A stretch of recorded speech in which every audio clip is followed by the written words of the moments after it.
Right. Time to do some stuff. Yeah.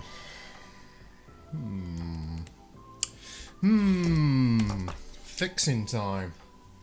Hey, Bine. Good evening. Bane. Don't know if I'm saying it right. I'm sure I've said that before as well. Anyway. Good evening. Yeah, so what we have here, I think this is a catch A actually. Let me have a look. What is this board?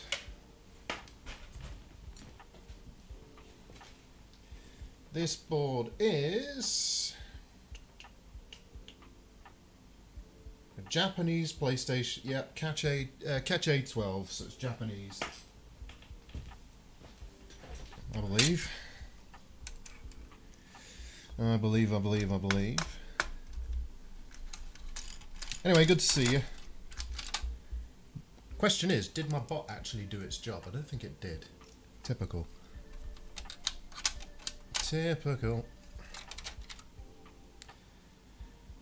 Hey folks. Yeah, I'm sure Booter will be back soon. I don't really want to be streaming while he is, but I don't get much time in the week. Like, the weekends are all I get, so, you know, I'd rather not clash with him. But yeah, evening, Steve. Evening. Yeah, I don't know if any folks watched Booter last night, but he did a pretty cool mod. He installed an Orbis mod on a PlayStation 3, and that was pretty cool. I was quite impressed with it. I just gotta have some of my zombie defense vaccine. 1 second. Delicious. Right, let's see if we can get this apart. It's been a little while since I've had a PS3 apart. I remember last time I accidentally delidded the RSX just taking it apart. That was kind of funny. Okay, there we go. This is one dusty boy as well. Look at that. Dust all over it.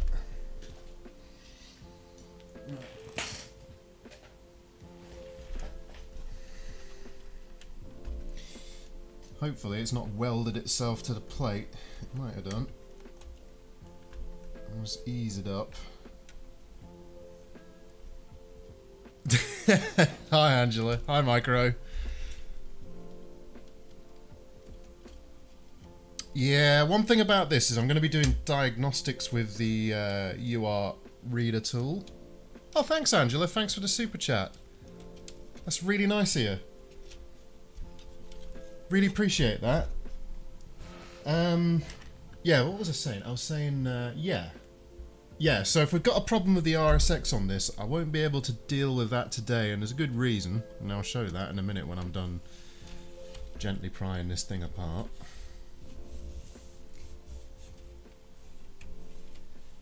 Having managed to keep my PS3 cool enough while it downloaded both Alice Madness Returns and GeForce, cranking it all up. Oh, yeah, you were saying on Discord, weren't you?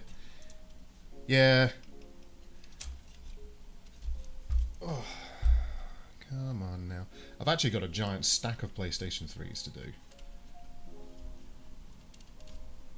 That's it, it's coming. I don't want to flex the board too much because obviously it's not really good for it. So, I'm just going to gently does it, maneuver around.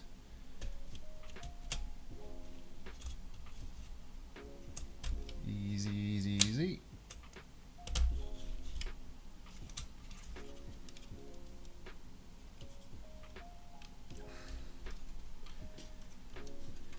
I didn't miss something, did I? No.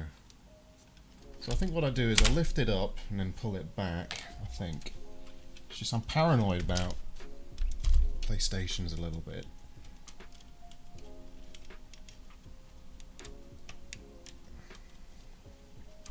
Come on now. Come on. Be kind to me. Be kind, PlayStation.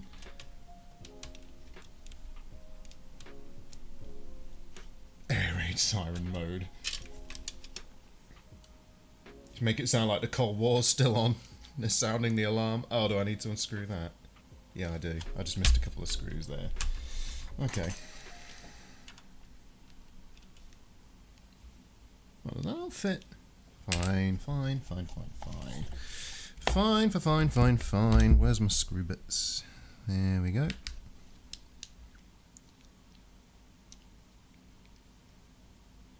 Hey, Angela, I don't actually charge, you know. I'm not the BBC. Don't have their budget for starters.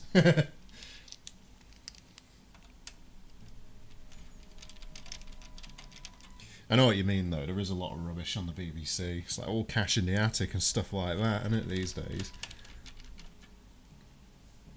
But the only thing the BBC do that's reasonably good are documentaries, in my opinion. Ah, okay.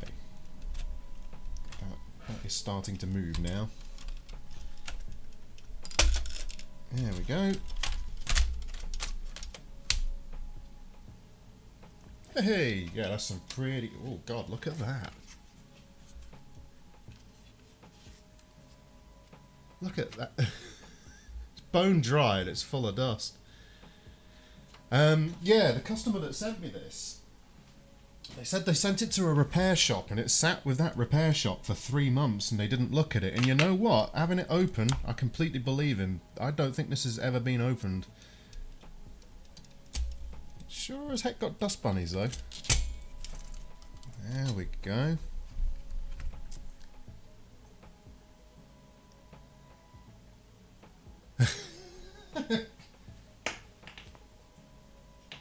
EastEnders, gosh, that takes me back to being a kid because my mum used to have it on a lot. Never really my kind of thing, that.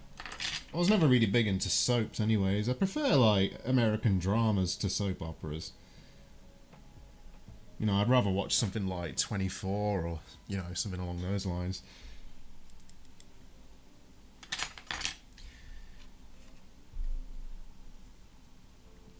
I do like these PlayStation boards. This one actually looks to be in pretty good condition. So this one is a COK 001, for those that are interested.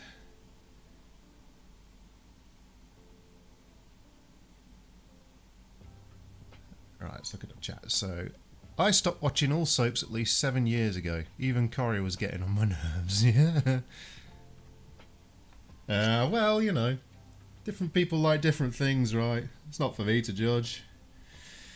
I'm kind of hoping that with this it's just going to be a simple NEC token thing, but we've got to read it and find out.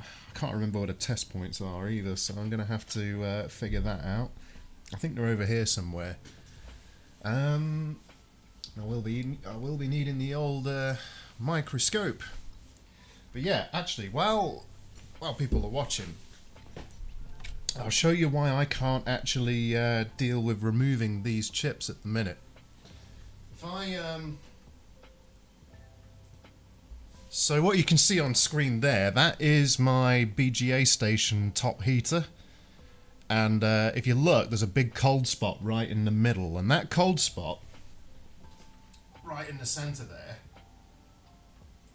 it causes problems with the chip popcorning because it's only heating the sides, it's not heating the center, right? And there are solder balls in the center, so by the time the center of the chip's hot, the sides have overheated because it's not even heating. So yeah, I've had to bin that, and I'm waiting on some replacement heaters to arrive now. So if this one's RSX is gone, I won't be able to do that today, because if I do, I'm gonna popcorn it. That, and I don't have any replacements yet anyway.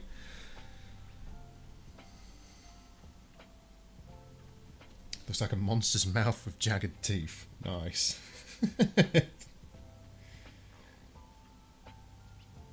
Right. Anyway, so what I'm going to need to do is sit the power supply on there. I can't remember where the test points are. Actually, I think they might be down by here, by the TH4001 point. So I'm going to check that. Are they expensive to change? Are what expensive to change? Micro? The graphic chips, the RSX chips. Depends what you want to do. If you want to do a straight swap, not hugely expensive, but there's a good chance the replacement chips you buy might fail because they're all second hand and taken from other boards. And yeah, if you take a newer PlayStation 3 GPU and you do something like the Orbis mod or something like that, not so much. But for the top heater, no, they're not that expensive. I think a top heater's about 7 or 8 quid. 7 or 8 quid for a new top heater. So, just bear with me. Bear with me. There we go. So, TH4002. So let's get the alignment right. I'm checking a document here, you see. We'll get it under the scope as well. And we'll solder the UART reader on. It was up here, I think. Do it upside down, why not?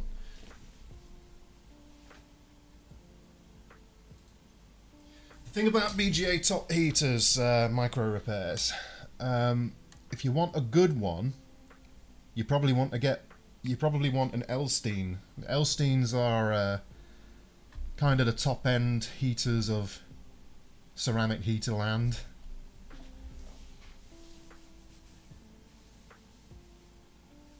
Yeah, I know, it gets on my nerves that as well, actually, Angela, because like the streams I watch do the same thing. And you end up having to mess around, like going, please put it in high def mode.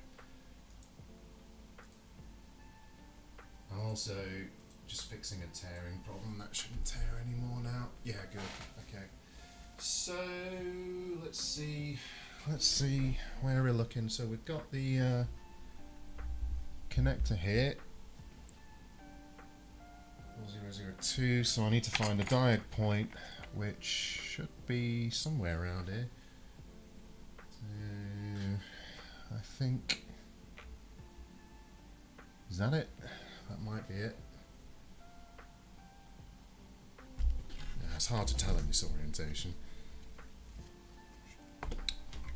Yeah, the thing is, Micro, if you buy cheap with stuff like BGA top heaters, you buy twice. I've bought cheap just to get some replacements somewhat quickly, but I've also bought expensive, and I have to wait for that to arrive, which is annoying. So there we go, so where is that contact point? So we've got, what do we have? We've got couple of them, cap, so that's diag. Oh hey postal dude, welcome. So we've got diag, we've got, I think that's TX, and I think that's RX. So let's get our diagnostic tool soldered up, shall we?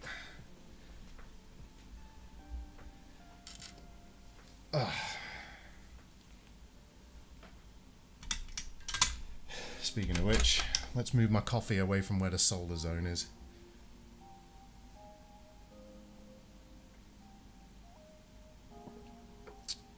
On the encoders on a PS4,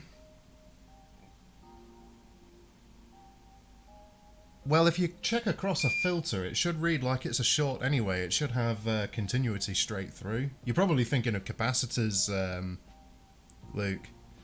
Maybe? Villa Maria Marlborough Sauvignon Black. Ooh, lovely. More of a port person myself. Right.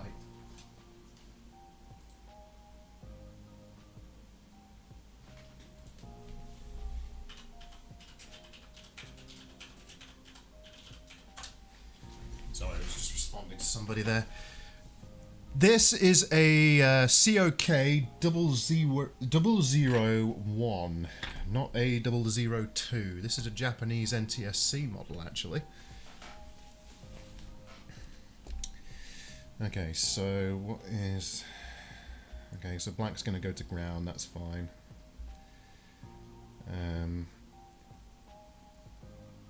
Where's TX and RX?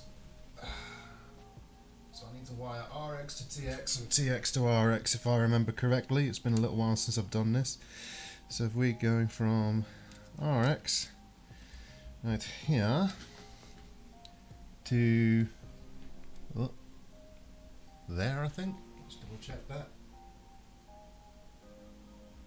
No, one up there. that's where we want to be, so let's get a bit of flux on. Vince is brilliant. He's a really nice bloke as well.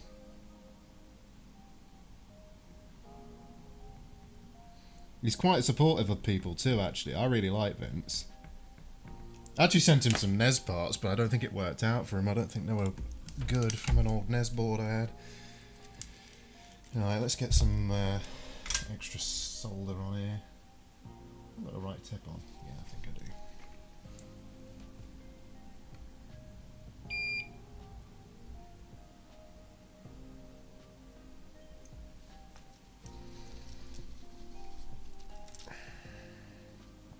Okay, so blue is my RX. RX needs to go to the TX pin. The TX pin is... second from the top. That one. There we go.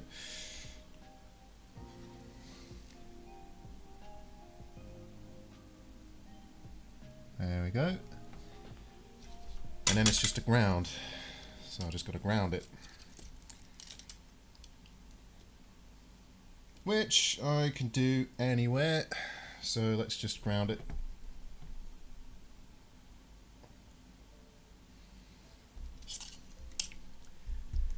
Welcome, Miguel. Welcome to the stream. Yeah, the thing about Vince is he's just, again, he just comes across as a genuinely nice guy. He really does. He does some good stuff too. So he's got a few things going for his channel.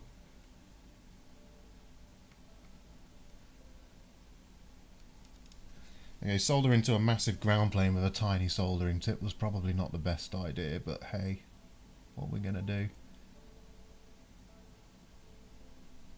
That should do the job though.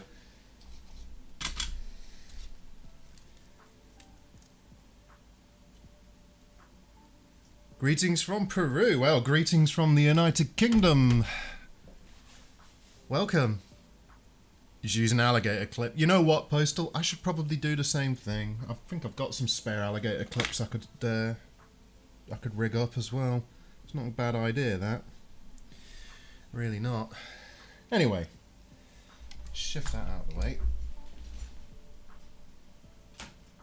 Bear with me, I'm switching over to the camera. There we go. So we have our diagnostic tool wired up. Any serviced PS3s for sale? I've got a whole bunch of them, but they're not serviced yet, so I need to get to them. But this isn't my day job, so it takes me a little while. But yeah, when I get to them, I will have some. I usually list the stuff I sell on eBay, but you know, if you are interested, just reach out to me on my email address, and I will answer you. Some units turned my bedroom into a mess of charges due to the power cut I'd suffered. Yeah, it was a pretty crazy little storm. Well, not little, a crazy storm that. It really was. Right, I'm just going to be right back. I'm just going to grab something to insulate the top of the board from the power supply, because I'm just going to sit it on top there. I need to provide power to the board so that I can then connect and read the SYSCON chip. So I'll be back in a second.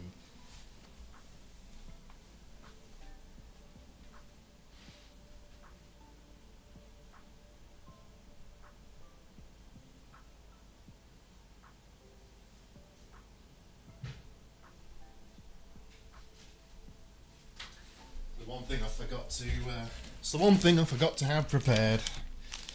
So I'm just going to use this convenient food bag. There we go. That should do the job.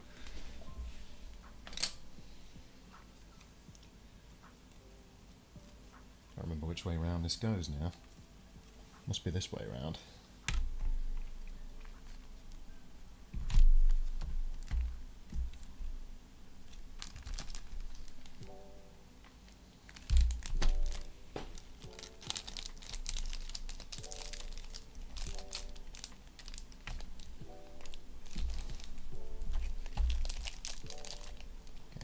In.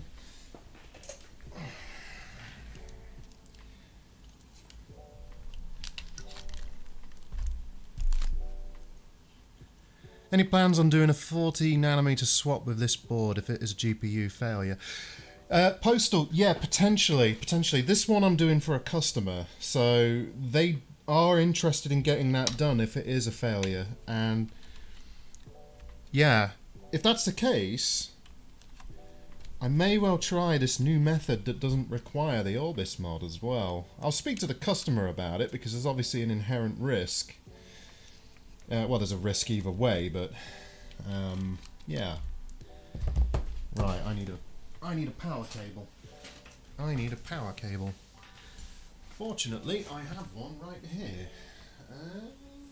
But I need to find a longer one, I think.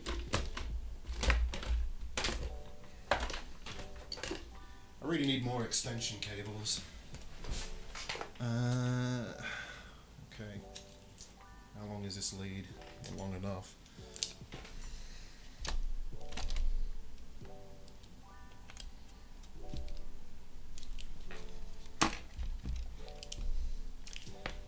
Will it reach? Will it reach? Or won't it reach? Just about.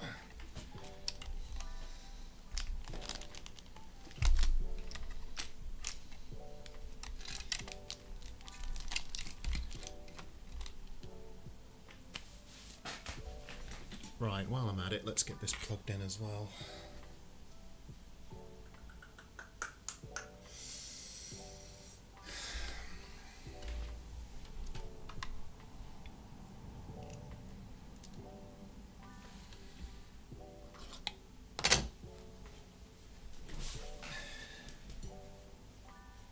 GPU swapping isn't worth it for a non-BC PS3. Yeah, you're probably right.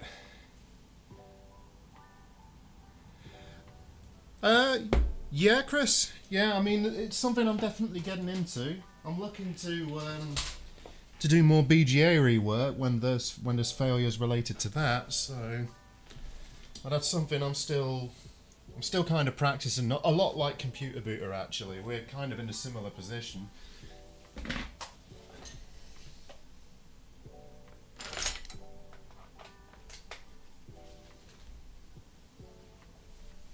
Right. That is plugged in now. Let's see if we can read it.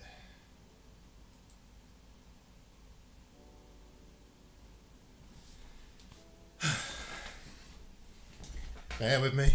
I've got a lot of rejigging to do because now I have to slide over to the computer a bit, and yeah, obviously you can't really see me, but I guess you couldn't anyway. So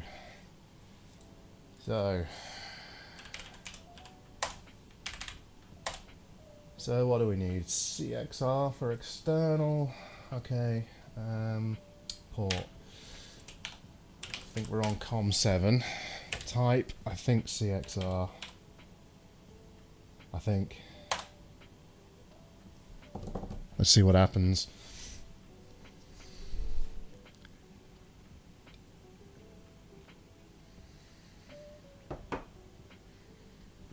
Check your wiring and run the script again. Let's just double check the COM port first. So, I know you can't see everything I'm doing. I'm sorry about that. But, just bear with me. Bear with me. So what do we have? COM ports. Oh, it's COM9. I just used the wrong COM port. Okay.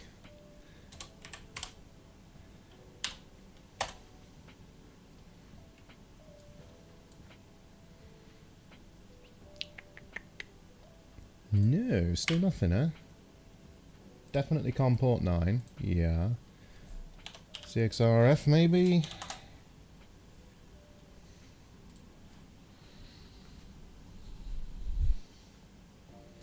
I'm going to have to check my wiring, aren't I?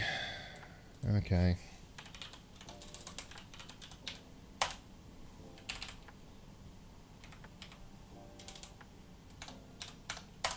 I'll try it one last time, you never know.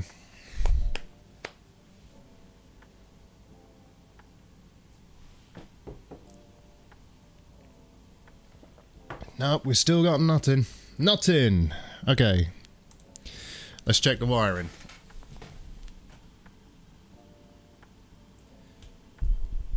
Try resetting the PS3 power. Oh, you know what I probably didn't do is turn the... Oh, I'm an idiot. I know what I did. I know what I did. There we go. Now it should work. I forgot to turn it on. I forgot to turn it on. Bear with me. Okay. Boom. Communication okay.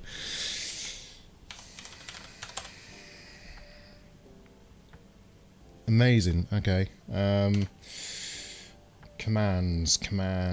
What are the commands? Let's look at the documentation. So, what does the documentation tell us? The documentation tells us that the command I want is erlog. Okay.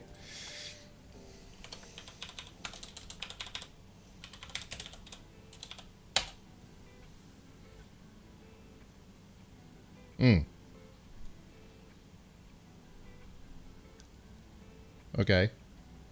Do I have to do start first? I haven't done this before through the command prompt. Start?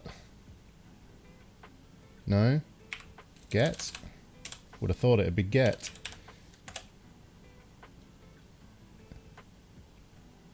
What does that even mean? 0006? No 3034. Yeah, you should go for it, Angela. Why not, right? Why not? Why not, indeed? Did I goof? Did I goof? Could be. Let's check the PlayStation Dev error codes and see what correlates. In fact, what I'll do real quick, just so that you're not staring at empty space, I'll set that up so you can see what I'm looking at. So, if I capture a window, window capture, let me just get rid of a few bits. There we go. If I window capture, there we go. That's something I was looking at earlier.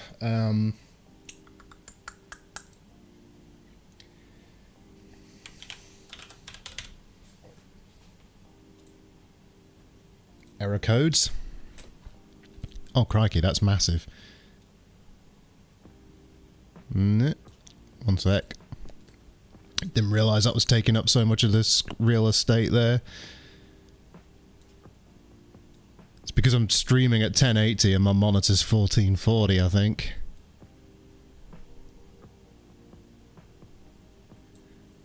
Good enough. Right, so what did we get? We got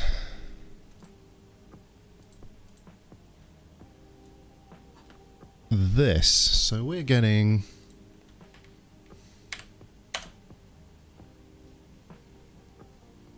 that.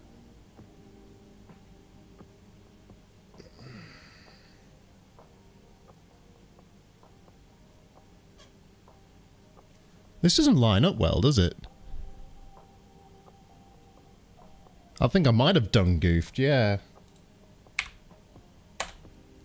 Erlog get. I would have thought that would be it, right? I mean, if you take a look at what I'm looking at here, like I'm looking at the documentation for external commands, and we've got errorlog,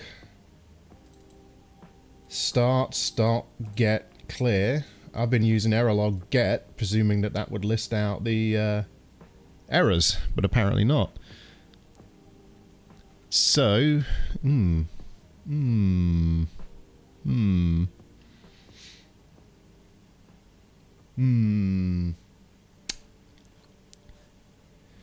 let's just try starting again. Let's see what happens.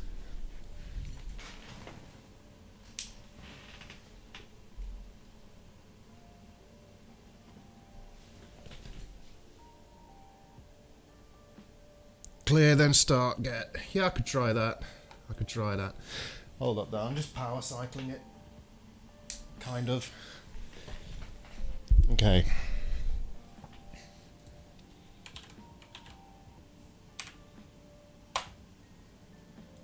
Oh god, Windows, don't do this to me. Oh, I hate Windows sometimes. I do want all the error codes there. If I cleared a log, actually, what's going to happen is I'm going to lose the reason it failed in the first place. And I don't want that. I want to see what went wrong with it.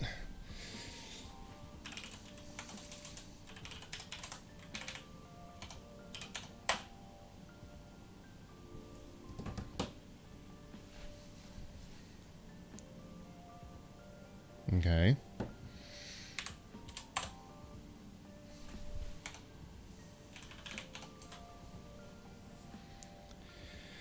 So sending auth works. But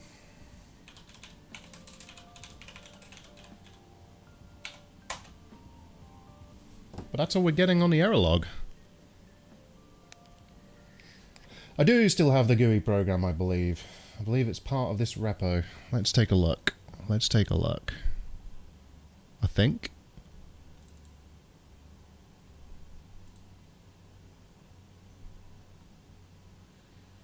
You have to bear with me.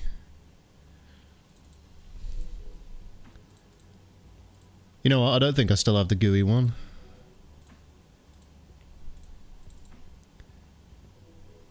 No, just bear with me. No.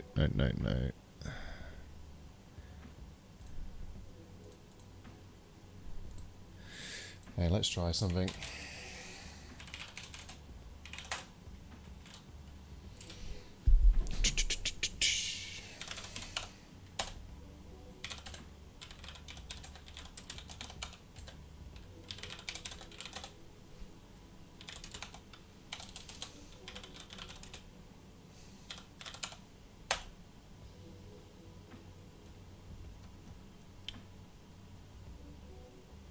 No. Of course there's a module that's not... Alright.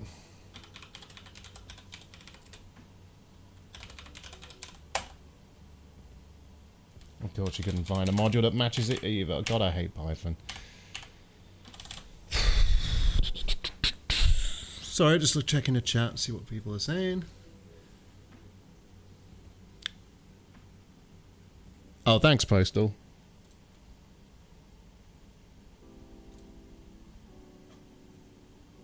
Let me see if I've just missed anything. So, serial port, blah blah blah.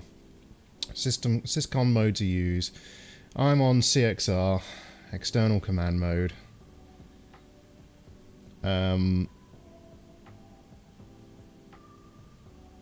If the commands don't work, they most likely need... Okay. Alright. Just checking that link.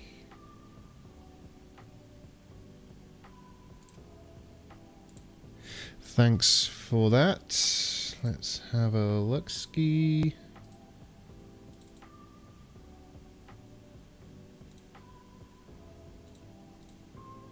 Yeah, whatever, let's do it.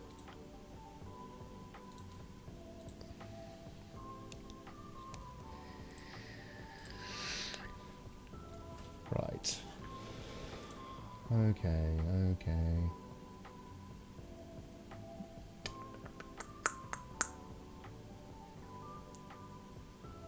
Oh, too much rubbish in my downloads folder. Too much rubbish.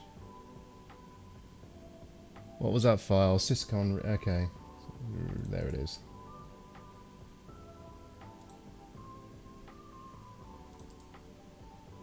I just got to do a virus scan super quick on that as well. I don't trust every file I get, so... Yeah, thanks for the link there, Postal. Okay.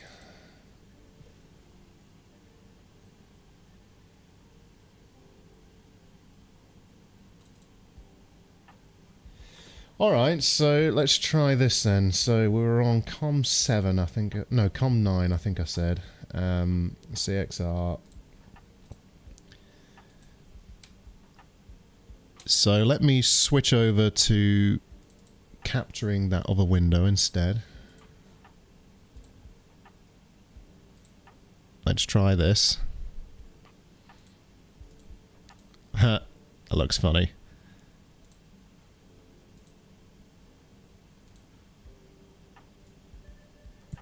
big black bit on the screen.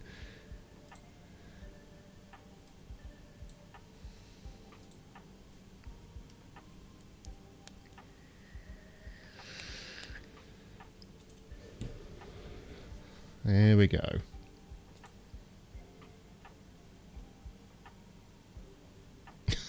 It's always something.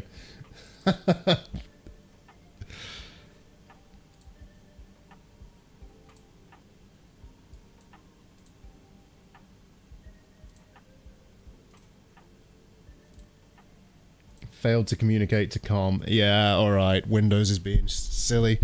Oh, hey, Travis. Yeah, we're just trying to read the error codes from a PlayStation. Just having a bit of problems, actually, getting it to do the thing. Let me hide that window capture. We don't need that anymore anyway. So, right, let's try this again. Pretty sure it was COM9.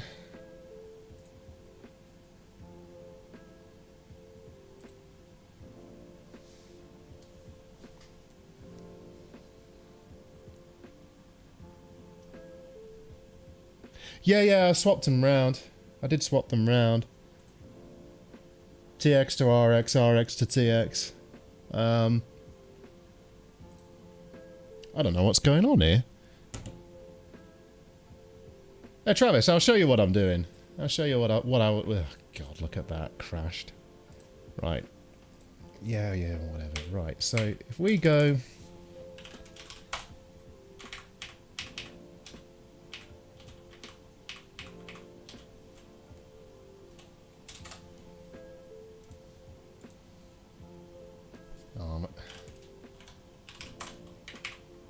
Wrong directory. Yeah, we get communication okay. And then if we off from the command line,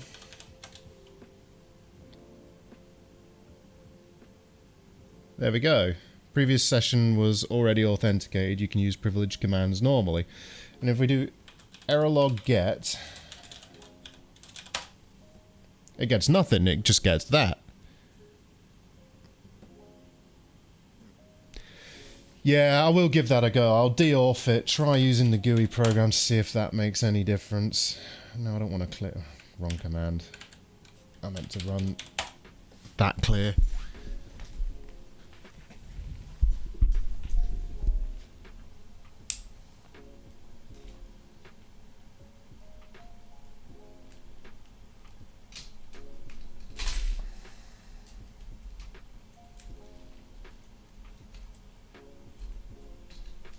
So paranoid around AC power. Just do error log. Yeah, I could give that a go. Let's give that a go. Boom. Oh, for crying out loud, Windows.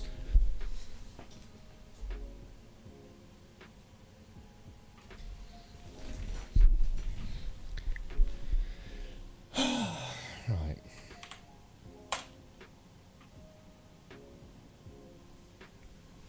So it's doing a thing.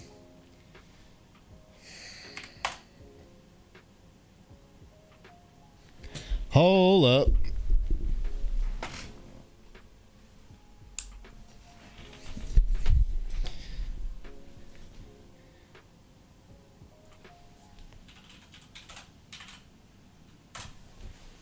Right.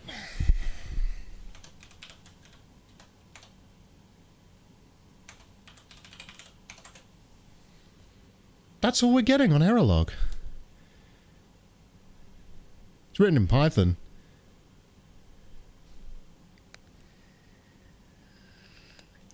This is interesting. Alright, I have an idea.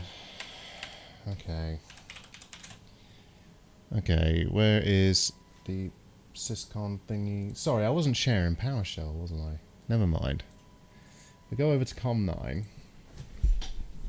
We head back over to the console. I'll switch it off. We'll give it a second. I'll unplug the COM port as well. And that should force Windows to release any lock it has on the COM port. Time to power back onto the board. What's the best method of cloning a laptop IDE drive without a USB adapter? Yeah, I'm not sure. Need some kind of adapter to read IDE. Right. Okay.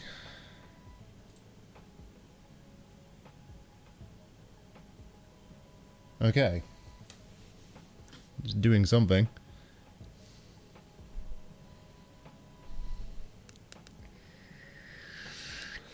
I must be using that command line tool wrong.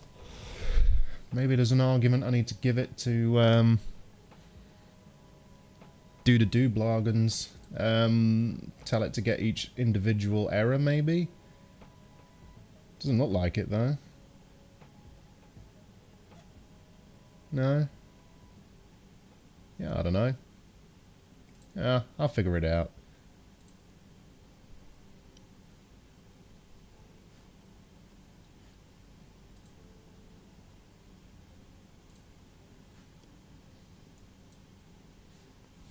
This is lagging so hard.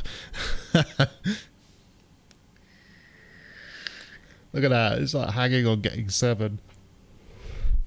I've even got the cool little... wow, look at that. Wow. Yeah. You remember this from the 90s? Yeah.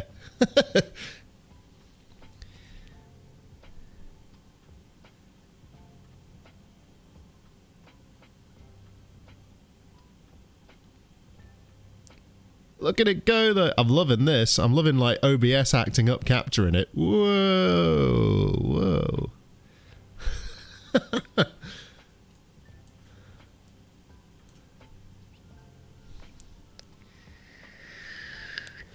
Anyway, we'll see what these error codes are.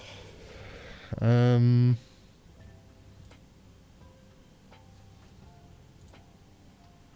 get that up as well.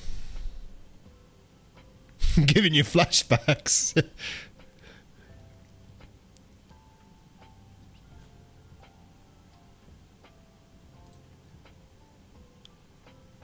I don't know, there's something transfixing about leaving cursor trails everywhere, right?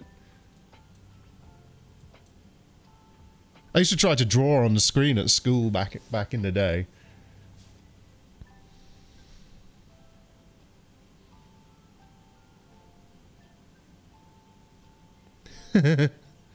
Wee.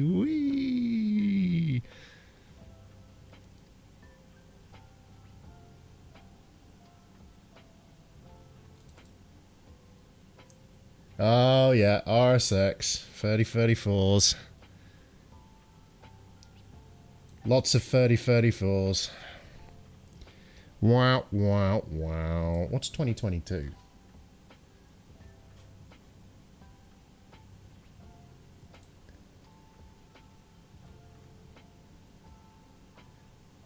Oh, interesting. So what do we have? DV error, IC 2406, CXM, multi-AV controller for analog out. Okay. And 3034, I'm pretty sure, is RSX. Am I right? Am I right? Boom, RSX.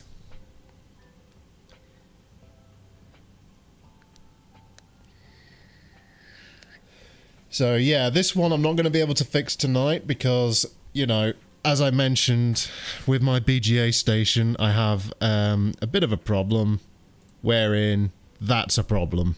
You know, I can't feasibly reball or remove that chip without it damaging the chip and potentially the board with this rubbish top heater I've got. So that's not happening right now.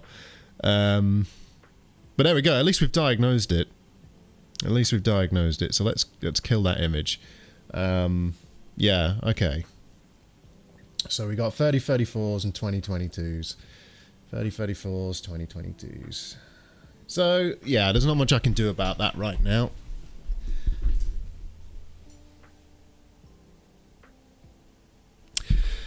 I could heat the chip to 150C. I could do that, but there's little point, really. Hey, Technic Nerd, welcome. Yeah, I could heat it, but again, that chip, you know, it's pretty dead, isn't it? So there's little point. It's only going to be coming off the board anyway. I'm very tempted though to mod it. Will allow you to diagnose the 2022 error.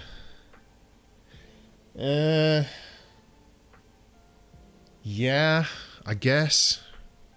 Let me disconnect things anyway. Let's get things disconnected.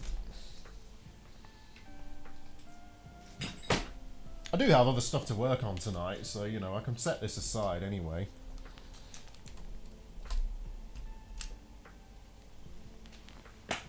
I actually have other PS3s as well, so... many other PS3s.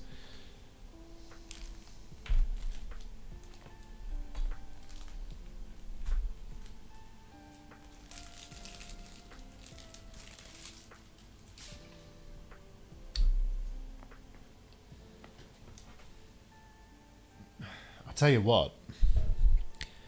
You see the caps in that power supply? This thing is absolutely lethal.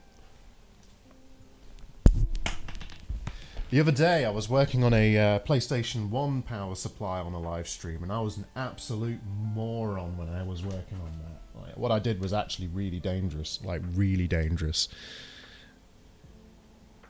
I've been looking at a PlayStation 3 newbie on duty, but unfortunately this one's got a dead RSX, which is its graphics chip. I might be able to bring it back by heating it up, as recommended by some of the viewers here, like Postal Dude, I think, was suggesting it. I think. But the long and short of it is, that chip is dead. Might be able to revive it with heat, but that's a temporary fix. It's not a good... yeah, it's not a good fix, so... I don't really want to do that. Not right now. What I do want to demonstrate super quick from a previous stream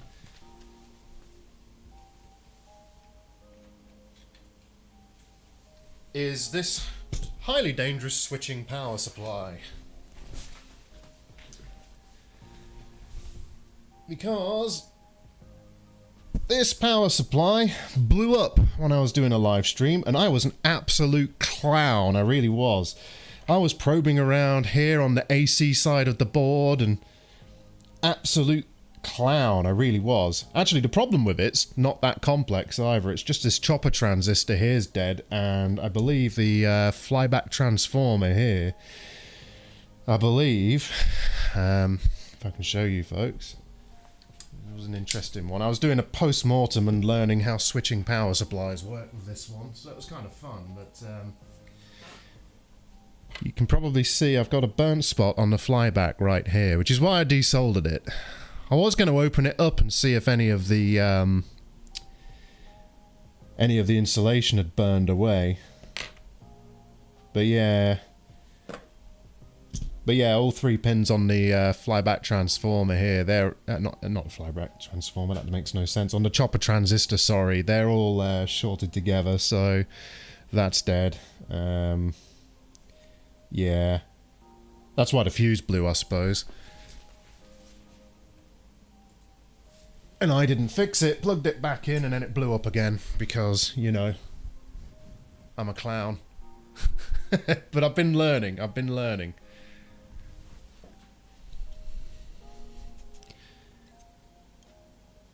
Where was I when you did that stream? I don't know. I mean, I can't account for where you were. Not a clue. You could have been on the throne for all I know, RB. Who knows? Who knows? So anyway, I have a few other bits to look at. I have several PlayStation 3s. I think they probably all have the same problem though, at a guess. I also have a bunch of Game Gears that need recapping, which is something I've been meaning to get around to. I got a Mega Drive that needs new VRAM installing as well, so I could do that. Would somebody be as kind as to destroy that bot's comment, please? Thank you kindly. Thank you kindly. So, yeah, so what have we got we can do then? We've got Sega Game Gears, we've got more PS3s that can be looked at. What else? What else? I think I have other stuff. I forget. Yeah, I forget. My brain go smooth brain mode. You know what? I'm just gonna grab something real quick. I'll be back in 2 seconds. Wow.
Why don't we keep it on topic?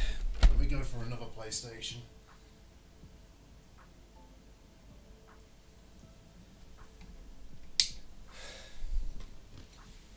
So there's an interesting story behind these PlayStations, actually. Is this even screwed together? Nope. Okay. Oh, that saved me time. Oh man, this thing's in bits. So, I was gifted a whole bunch of faulty PlayStations. Now, what I want to make sure I do is I don't start mixing up different PlayStation parts, so need to be a little bit careful. Okay. That's missing its cable there. Unless it's yeah.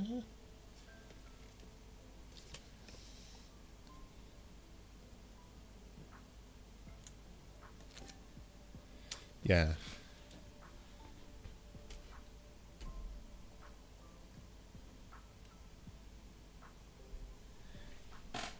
What folks saying? Do more PS3. Yeah, I did.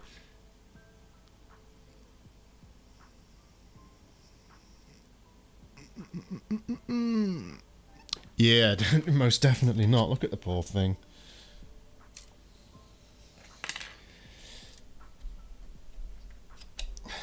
What has gone on there? This has been recapped by the look of it.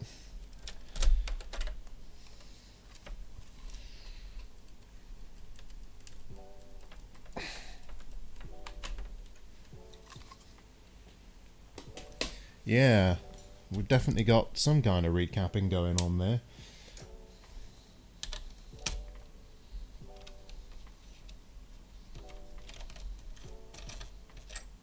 Looks like the chap who had this last, he must have got so far with it and then just set it aside, I suppose.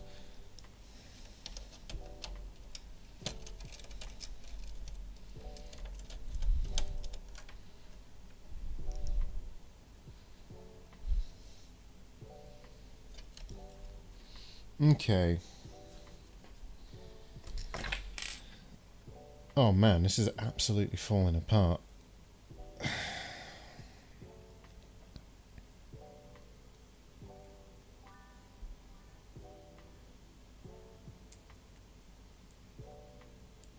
Poor little ribbon cable.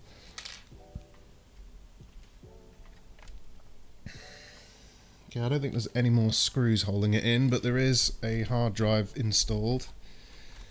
So let's pop that. And again, I don't want to mix this up with the customer's stuff, so I'm going to put that aside. Hopefully I don't have a botched D-lid. Well, I wouldn't be surprised if it did. We can check that. We'll have a look. Because obviously there's work been done on it. We'll inspect that in a minute.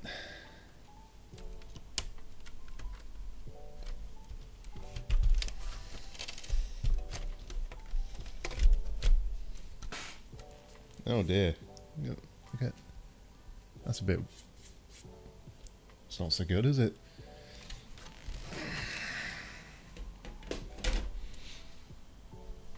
But I can't complain, because the gentleman who gave it to me was a really nice fella, and he gave it all to me for free, so, you know, at the very worst, I've got a bunch of donor consoles, right? Which is fine by me. Is that drive still screwed down? No.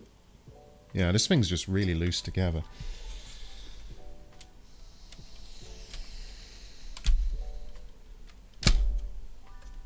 Oh, clown.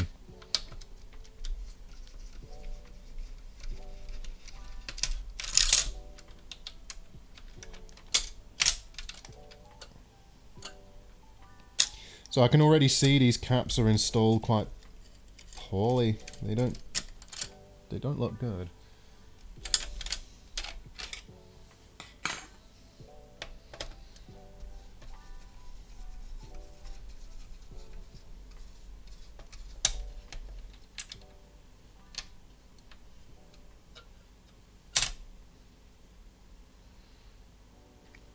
Well, the gentleman who gave me about 7 or 8 PlayStation 3s. He gave me quite a lot actually, and a lot of dead boards as well. And they all had varying levels of work and damage and stuff like that. I think it was just something he did to make some money during the pandemic, you know. A bit like me, really.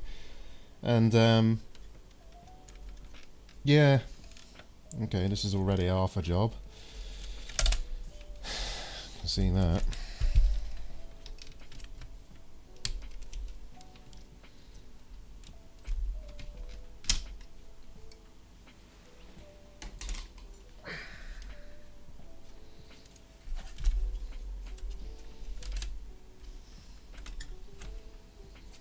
I mean, why do that? Why not do both sets? You know? It looks like it replaced the caps on the RSX line and not on the cell line, and to be honest, you might as well just do the lot if you're going to do it. Now, what would be interesting, I'm going to check this actually. I'm going to check what the ESR is of a token versus this and see what the difference is.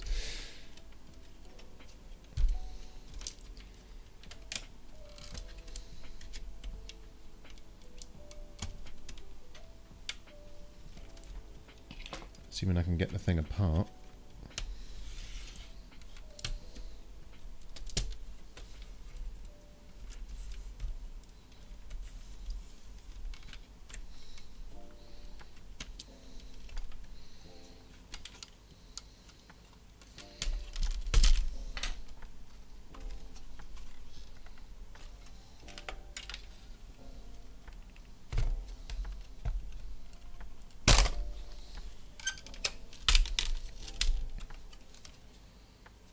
I delidded it.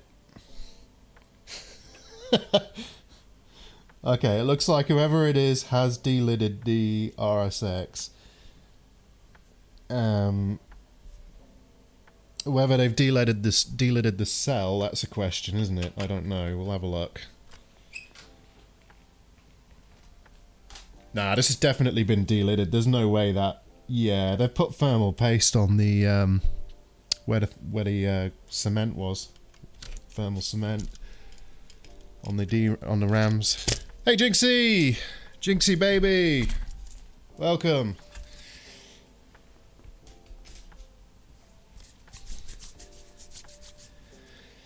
Okay, we're in.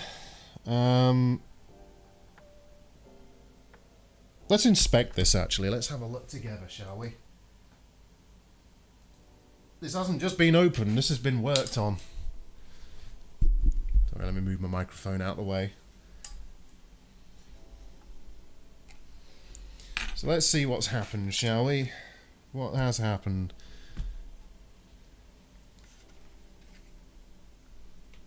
Okay, that already looks terrible.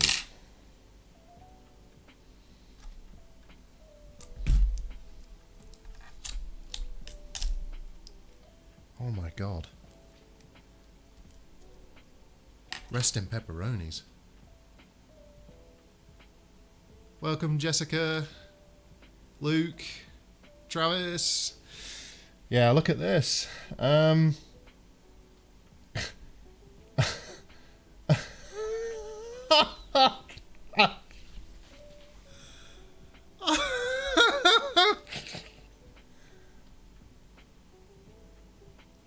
Oh man, that I don't even want to plug it in. Honestly, I don't even want to plug this in.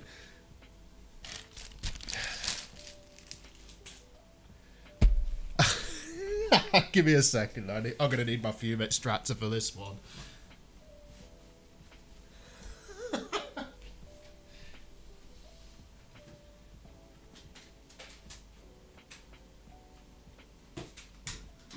Okay. Good lord. Golly gosh, gee whiz, Batman.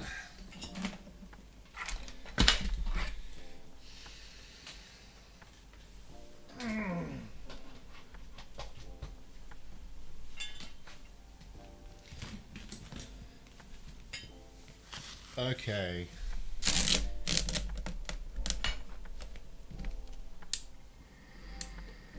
Good. Alright. This is one hell of a cap job.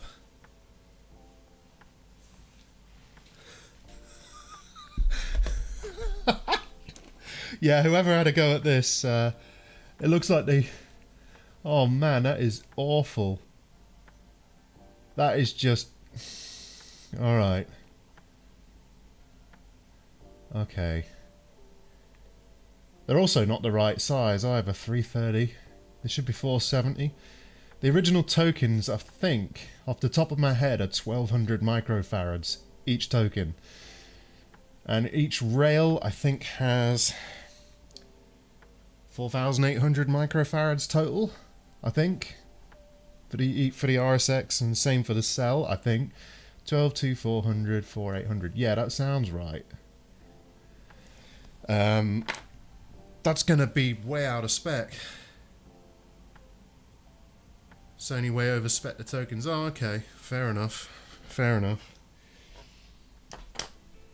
To be fair, the tokens, they can vary anyway. They can vary by up to, I think, 20% according to the data sheet. So, yeah. Let's get this temp up.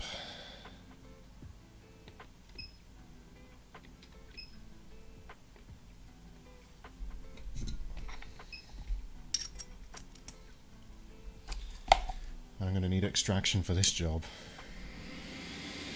Oh, yes.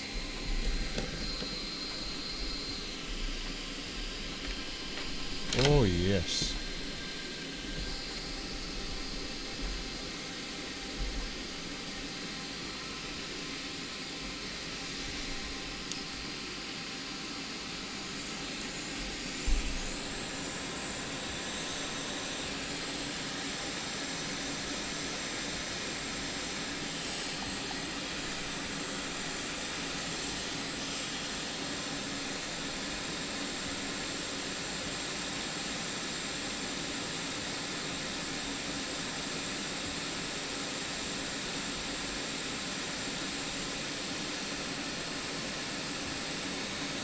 Man, oh man. Let's welly up the airflow a bit more. 70's probably a bit low for this job.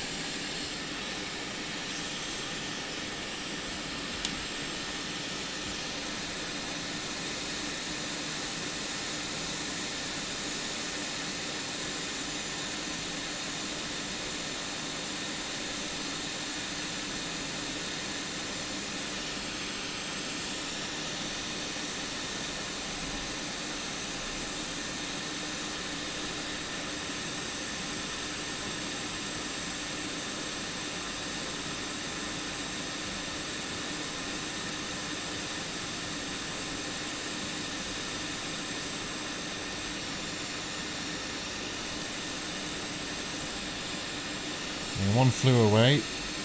That's fine.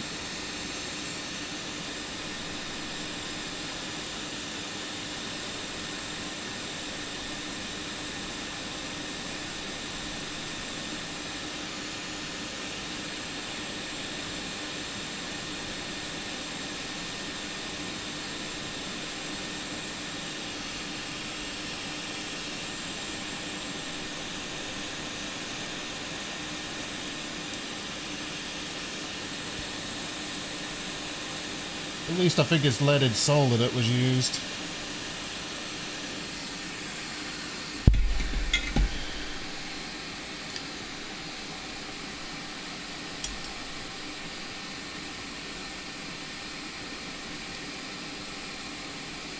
Alright, I'm going to need a much beefier... Yes, iron, I know. I know. Shut up, solder and iron, I know. I want a beefier tip.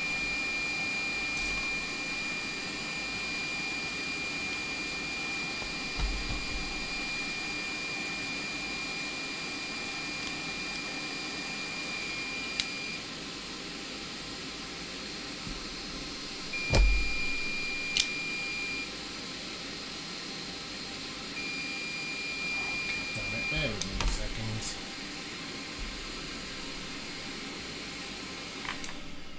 Lots of noise. Yeah, if you only replace one line of tokens... Why is that not setting right? Hang on. There we go.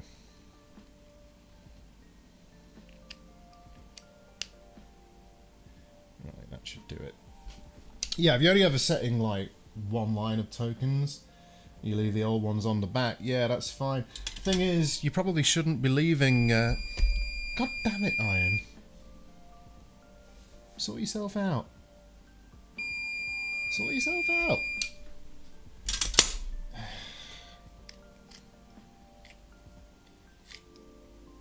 Alright.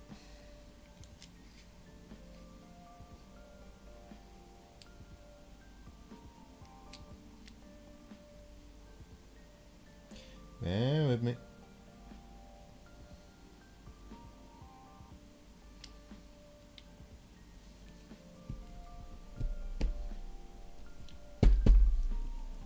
Hopefully that's plugged in right.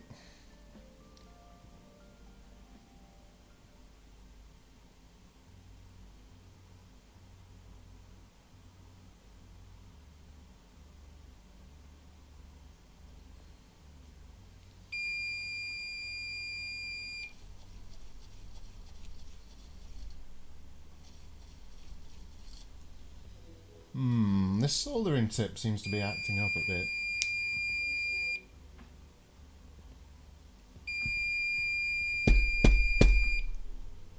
Yeah, my iron doesn't like this tip.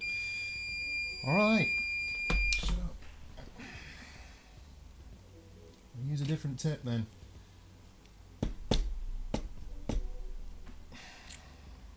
Let's see, let's put that somewhere safe where I'm not going to burn myself on it. Let's try this one. Want nice big beefy tips for this, you see.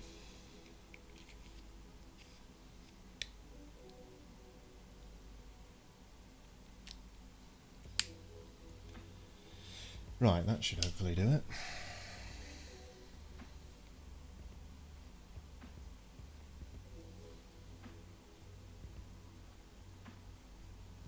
Yeah, I think I just got a faulty soldering bit there. Okay, let's check the comments and see what folk are saying. So, blah, blah, blah, blah, blah, blah, 433, I can talk. Didn't they remove all the RSX tokens though? Yeah, we've only got one side and one little bit of them. Yeah, we've definitely got forbidden soup going on. We've got forbidden something going on with this. It's a bit on the side of things, isn't it? Let's get it cleaned up.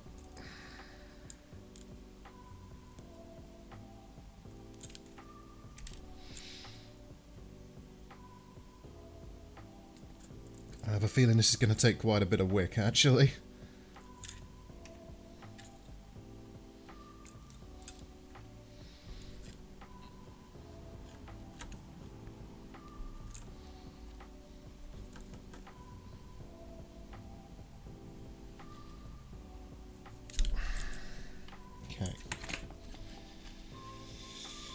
Okay, let's see what we can do.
Yeah.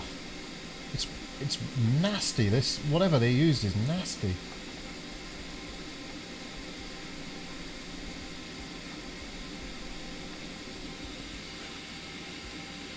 Oh, that is legit nasty.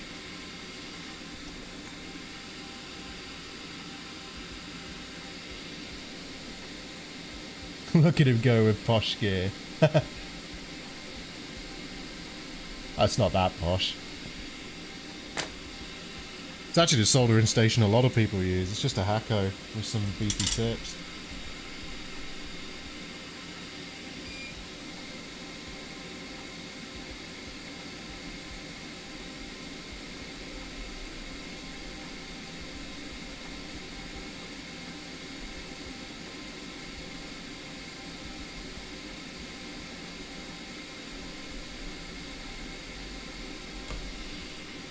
Bashing into my fume extractor there. Hang on. There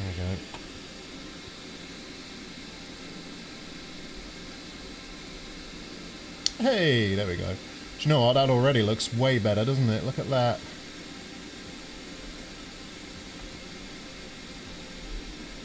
Okay.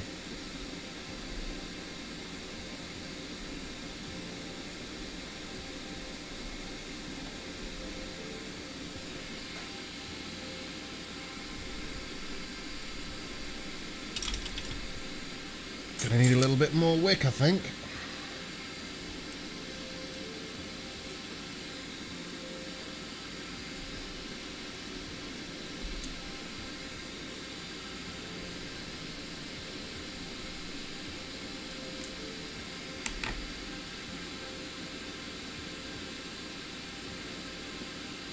Don't even have a hacker. Got Robux best and a multimeter. Well, you know, you don't need super fancy stuff.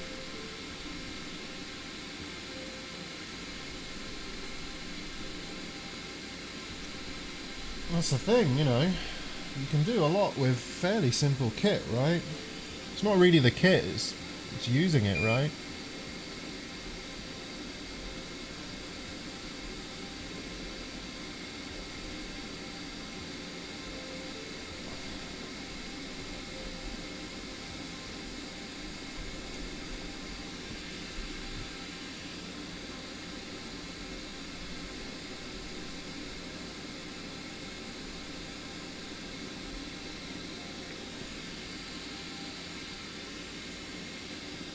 I just want to get all this nasty old solder off.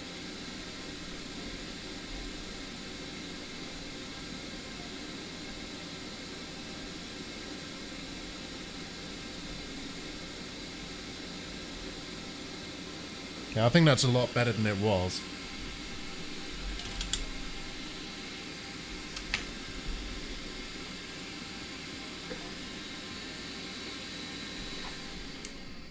Okay.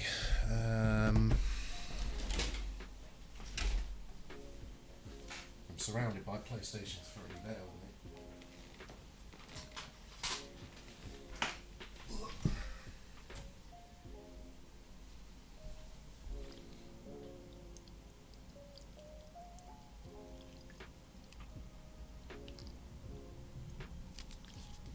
Poor PlayStation 3. Poor thing. Poor thing. Don't worry, Dr. Dan's here.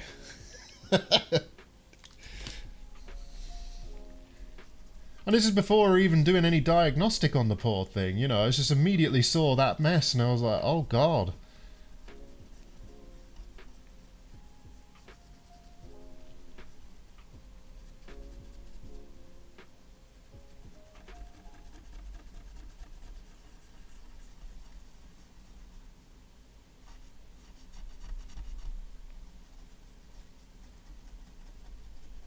Poor thing. Seriously, poor thing.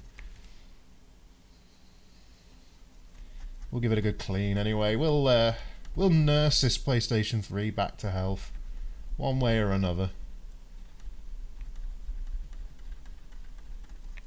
And if it ends up in the pile of PlayStations that need an RSX swap, then so be it. What is that?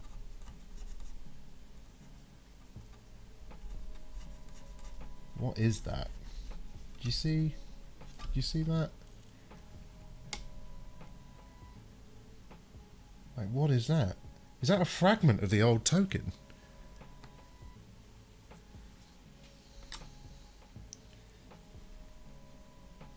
Is that even supposed to be there? I don't think it is. No, it's not. Oh. Yeah, I think it is just a bit of the old tokens. Lovely.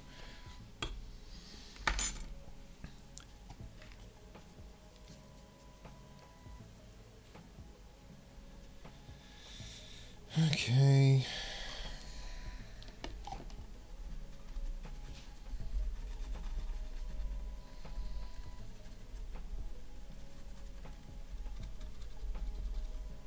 Some of this flux is pretty burned, so I'm probably going to have to heat it up to get it to flow a bit and then clean it off while it's warm. God, look at the state of it. Oh God, poor board. Seriously, poor board. Oh.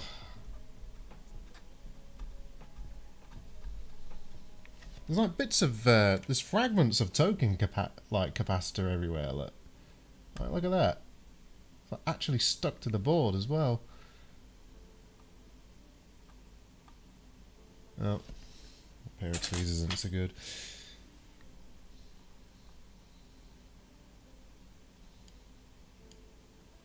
Apparently neither does that pair.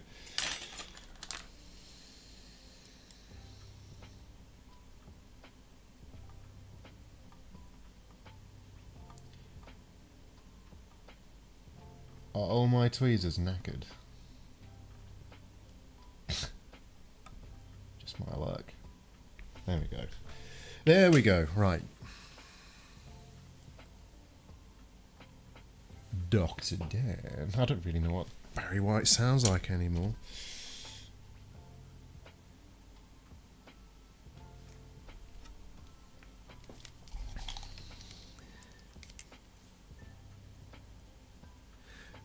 Do you know what? Joe said it's true. It could be anything like that with a board like this. This is why boards people have worked on often, you know, it's why people refuse to work on them a lot of time, because you just don't know, do you?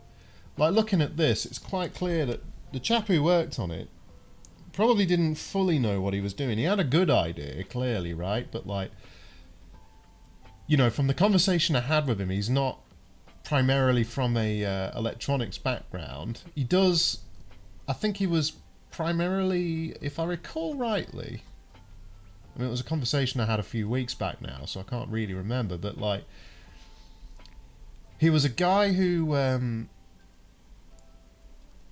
think he might have been an electrician or a welder. I think he was a welder. He was a really nice bloke, you know, but, like, I don't think this was his primary job or anything like that, and I guess just maybe this was one of his earlier attempts, possibly, which is why it was awaiting proper servicing or some such. Who knows? I don't really know. I don't really know the history of these machines fully. So, again, I can't grumble because they were free, so... I don't want to be too judgmental either, because, you know, I've messed up tons. Who hasn't, right? There's an awful lot of burnt flux and other nastiness on this. And there's clearly debris. Is that solder? I'm not sure.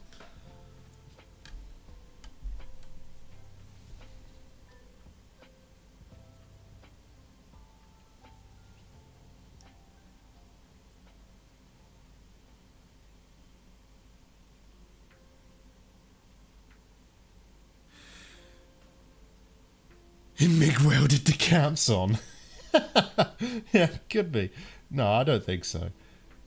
The guy was using a reasonably decent hot air station from what I saw. Nice, like I say, a really nice fella.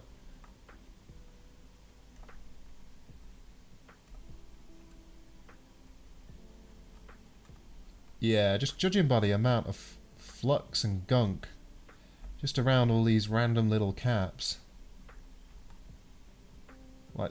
Like, look at that. on the end of my tweezers. Like, that's not all my flux. It's a shame my ultrasonic cleaner isn't bigger. Or I'd throw this in for sure. I mean, this board is... You can probably see there's just pools of flux everywhere. Like really burnt flux. Let's try and get some of it off though. Hey Max. Oh, this isn't... No, this isn't your board, Max. I do have a diagnosis on yours, and your RSX has failed. Your error logs are full of 3034s. If you go back to a bit earlier in this stream, you'll see when we finally get the logs of that, which is a shame. But no, this isn't your board. This is one of my own.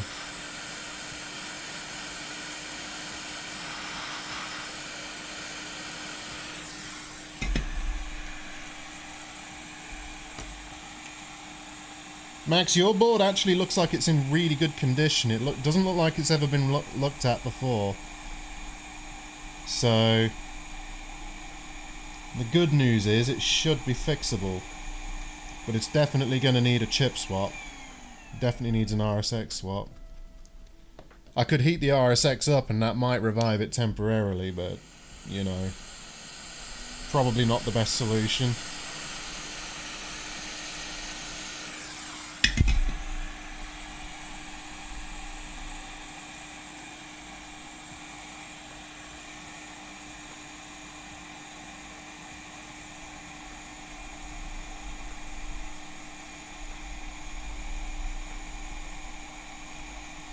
Right, sorry, I know you can't see everything I'm doing right now. Let's zoom out a little bit. All I'm doing is getting up all this nasty flux. But yeah, a little bit of bad news on yours, Max, but not the worst news in the world.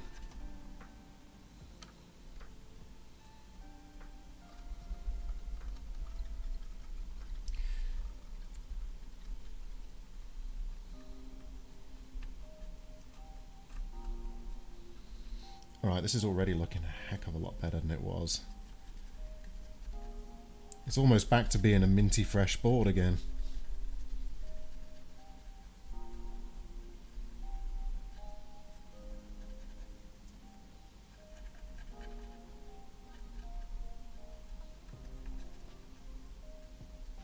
Yeah, look at that, that's nice, isn't it?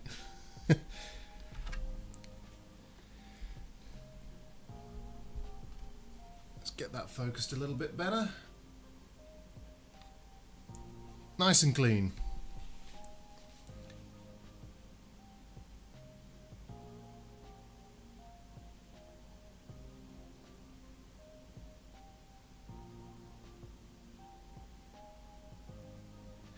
Yeah, we got it looking good again for the most part. There's still bits of flux around. I'm gonna put some new tantalums down now, I think. I imagine that I can do a much cleaner job than the previous the previous job. Just gonna try and get more of this old flux off.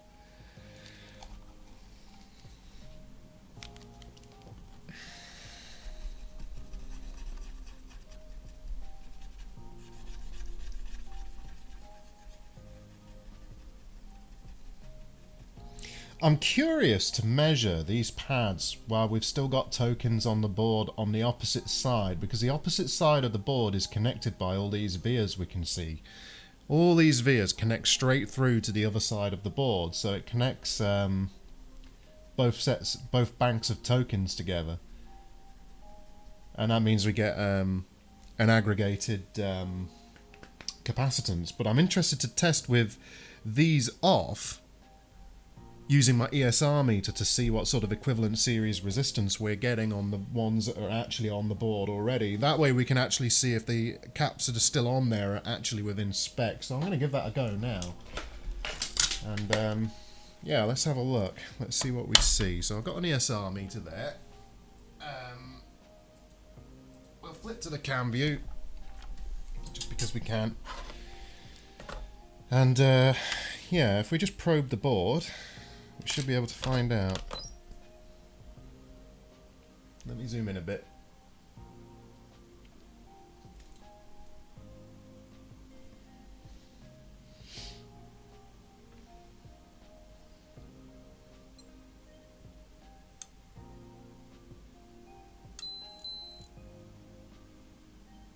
Okay, ESR is very low.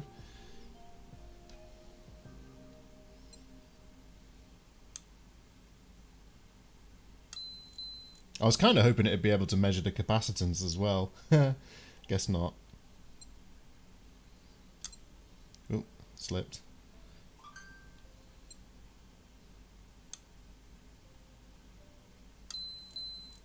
Zero point zero 0.02 ohms. Easy.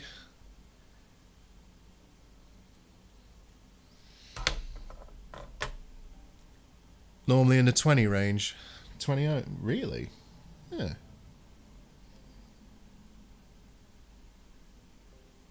Might not be able to get a read on these because they're a bit tricky to make contact with. I'd probably have to solder wires on.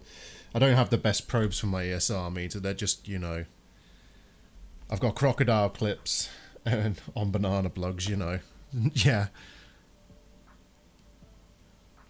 Watched a lot of laptop replace. Oh yeah, I heard that a lot of laptops had tokens on them as well. I was hoping we could measure that. Oh well.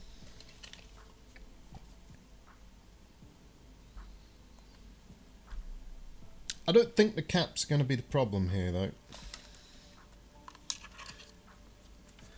Also, if you need a nice little handheld ESR meter, this particular model is quite nice.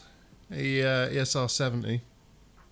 You know, it's relatively affordable, and it's made in England. Made in England. You don't see that much anymore. Anyway.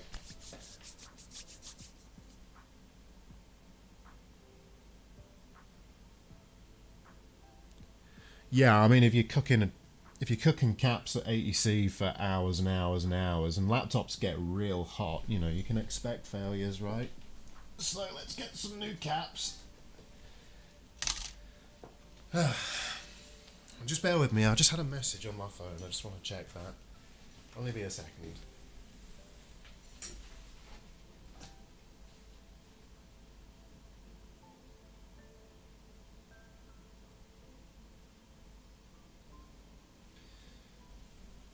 Also, these caps are quite nice because of their form factor.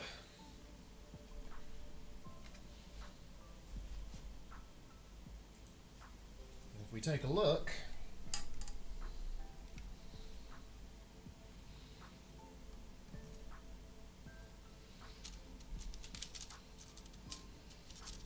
you can see just how small those are.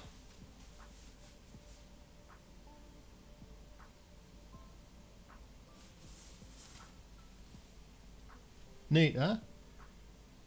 Yeah, if you've got tokens in a system that gets hot, Luke, you might want to swap them out. But don't swap them out until you get problems. You might as well leave them in.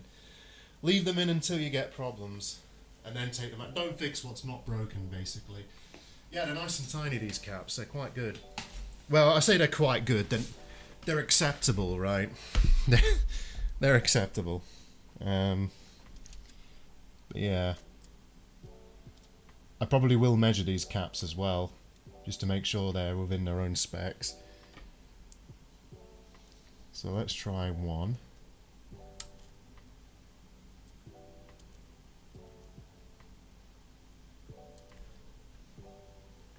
This is a bit laborious, but it ensures that we actually get caps in decent condition that we put in. So I'm just going to check them one by one.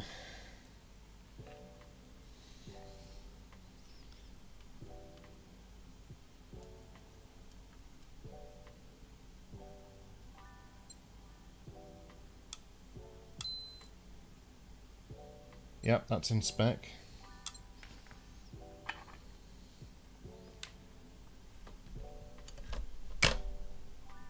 We'll put that one there.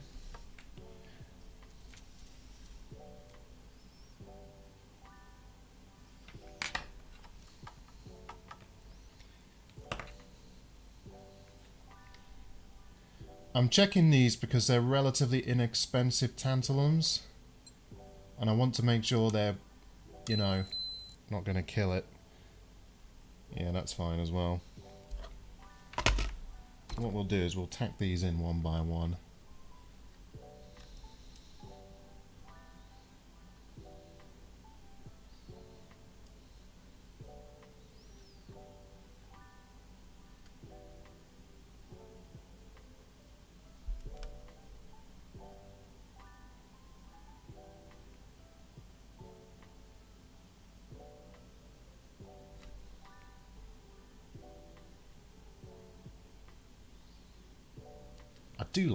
I do like installing caps. It's just one of those relaxing things for me. I bought these off AliExpress Skin, but like again, I don't fully trust them without testing them before I install them, right? I wouldn't recommend that you buy these unless you've got something to test them with first, because you might end up getting bad caps, installing them and then it not doing the job, right? So just be aware of that. Where is my nice BC3 piece? BC2. There you are. I'm gonna need heat for this jobby. Feel the heat. Right, there we go. Get the oldie iron hot.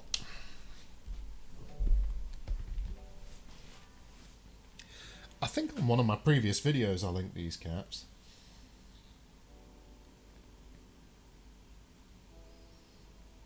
Pretty sure I did.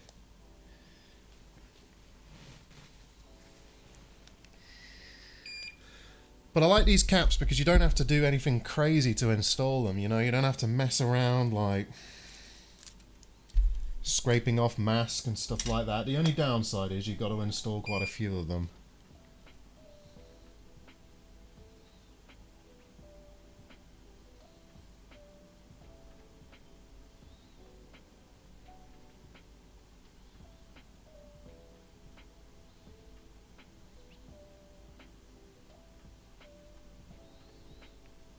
Okay, that's 2 down. Again, I'm only tacking these, I'm not properly soldering them yet. I'm just going one by one, checking each cap, so that's... what was that? 460 roughly microfarads. We can always measure it. No, we can't measure it because it's in a circuit and it doesn't want to measure. But never mind. Right. Anyway. Let's test this one.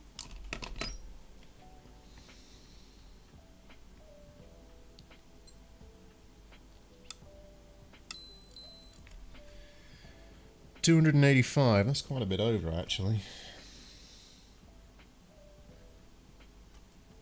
Probably still within spec, though.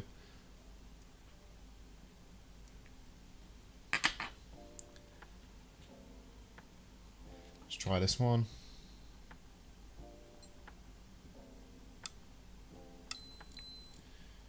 Oh yeah, that's perfectly in spec. Excellent.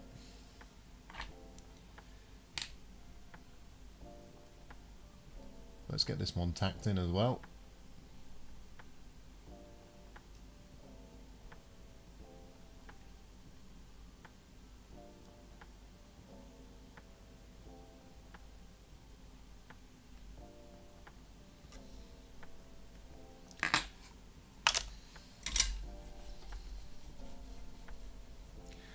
Have I missed a diagnostics? Not on this particular one, no. As soon as I opened this one up, I noticed there was a botch cap job on it, so I'm actually just fixing the botch now.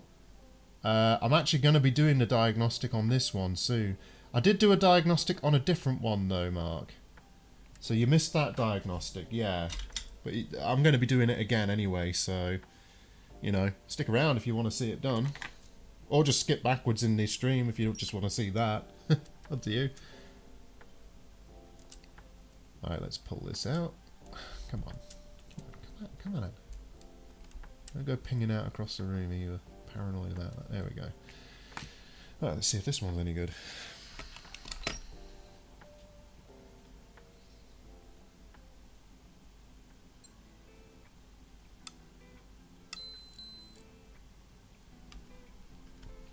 Also within spec.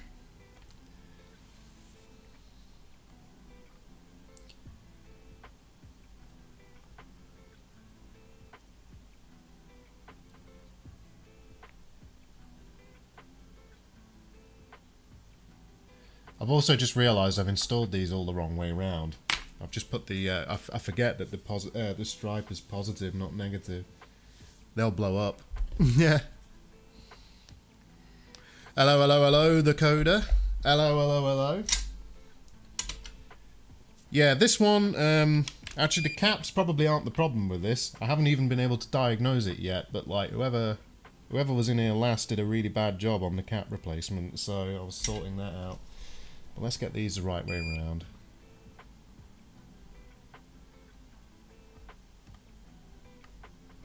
Oh, you can't. There we go.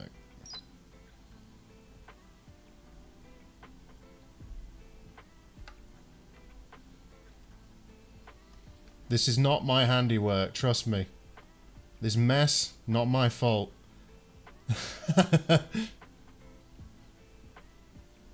I'm not that terrible, I swear.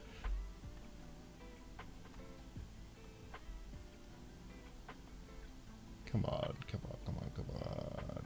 Round you go. Round and round she spins, where she stops, nobody knows. There we go.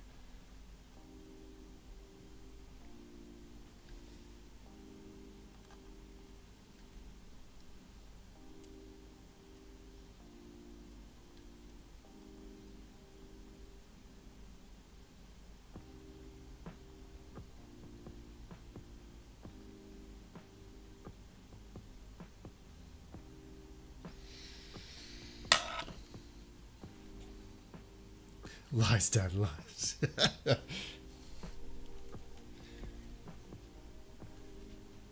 I'm not lying, I'm just being economical with the truth. No, I'm really not. I'm not. Right. So I wasn't happy with that cap, so I'm going to put that aside. I'll grab another one.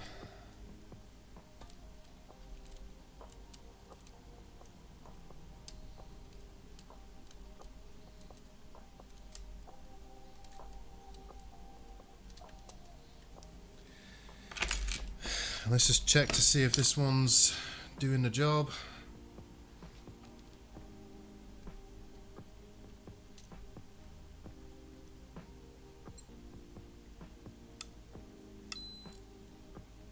Yep, that's... Oh, actually, that's got quite high SR.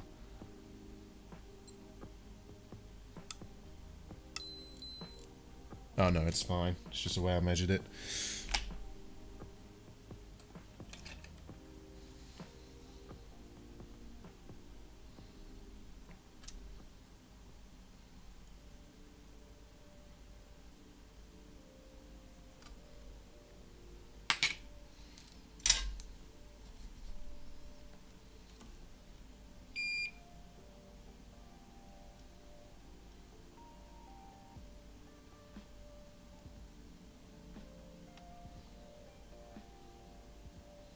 Don't care how mucky that is right now.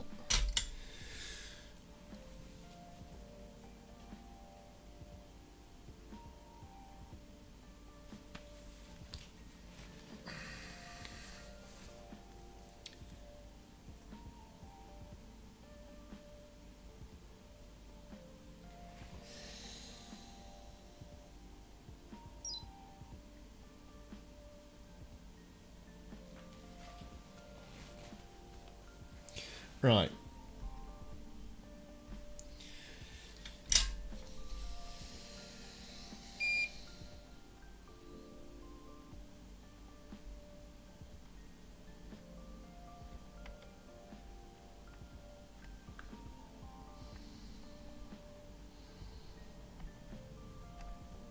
Get a bit more soldered out.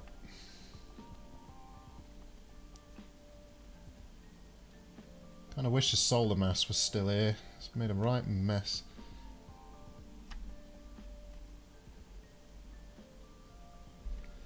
Okay.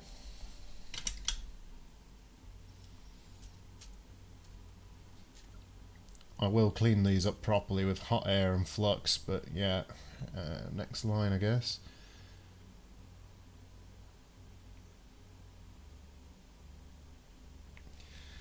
Hooey. These tanks, they're 230 microfarads roughly, postal.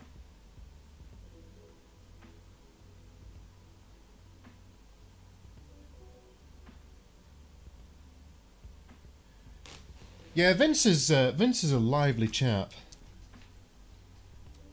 He does have one of those sort of he's got one of those voices for TV and radio, right?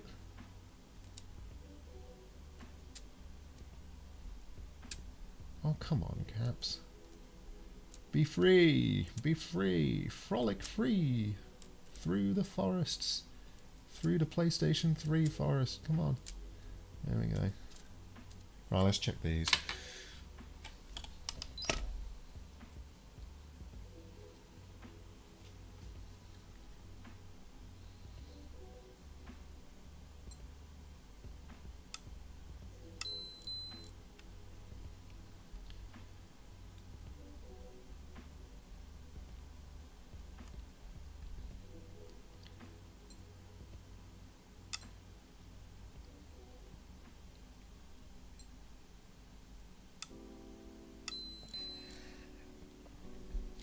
Yeah.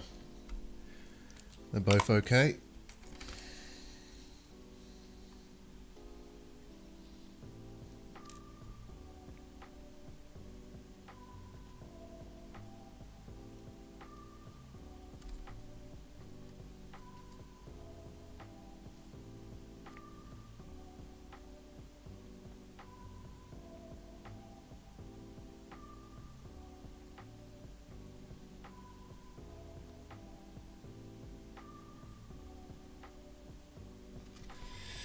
Take these ones down as well.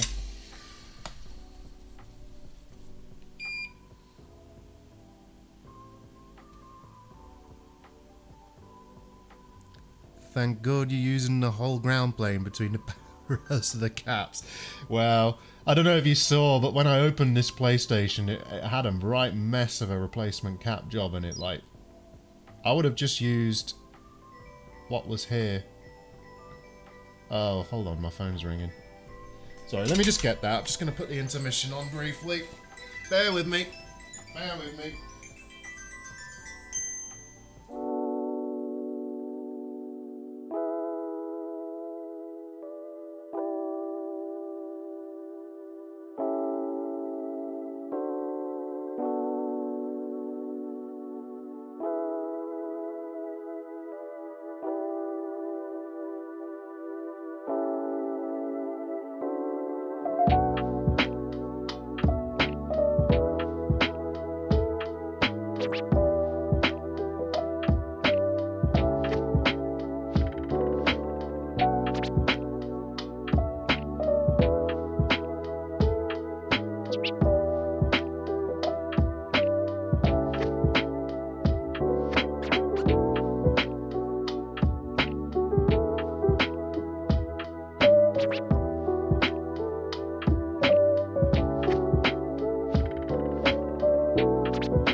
Right, sorry about that, folks. I'm back.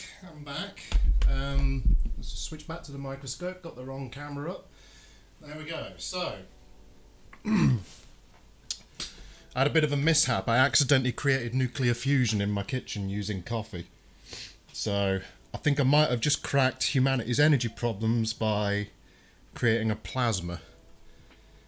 But, yeah, I actually have some good news for folks, or some interesting news, an interesting development in the PlayStation 3 world. And it was brought to my attention by a chap who goes by the name Dead End on Discord, Artificial on YouTube. I think he's Artificial Dead End now on YouTube, but you should check him out. But anyway, he brought to my attention that on the PlayStation 3 dev forum, a gentleman by the name of Major has had a bit of a breakthrough with the PS3, and in particular it relates to transplanting RSX chips from PlayStation 3 Slims and the like onto these older fat PlayStations. And it turns out that with some modification to the SYSCON EEPROM, it is possible, or potentially possible, to transplant RSX chips from newer PlayStations without the need of a mod chip. Which is extremely cool. Very cool, actually. It's like, if it pans out, it's a major development, actually. Because it means it'll be possible to save a lot more of these backward compatible PlayStations without the need to go through a convoluted ordering process for a mod chip. So, that is an extremely cool development.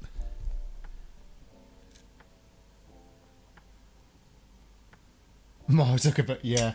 Basically, I have a huge pot of coffee in the kitchen, and it had gone cold, so I decided to microwave it, and microwave it in the mug because I'm that kind of slob. And as I zapped it, I added some creamer to it, and it decided it wanted to detonate everywhere. Oh, come on. Why did that person scrape away all of the ground? You only needed a little bit gone. Dude, why?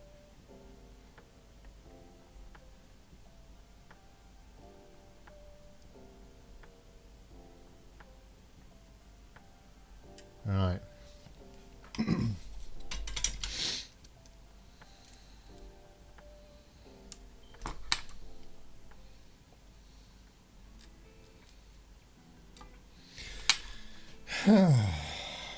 I will get this a lot neater when it's all done.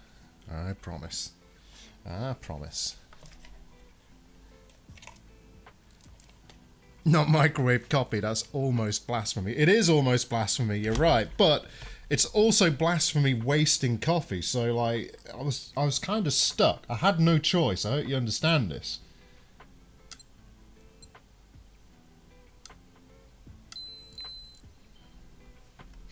Yeah, that should be fine. Yeah, I had literally no option. It was the only sane path for me to take. It really was. And what else could I do? Throw it away? What kind of monster would that make me? Coffee is important.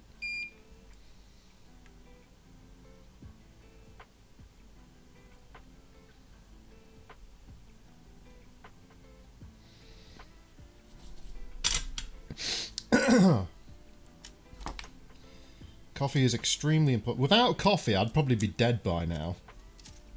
I'm not even joking. Like, I probably would be dead by now. I'd have crashed my car by being too sleepy or something.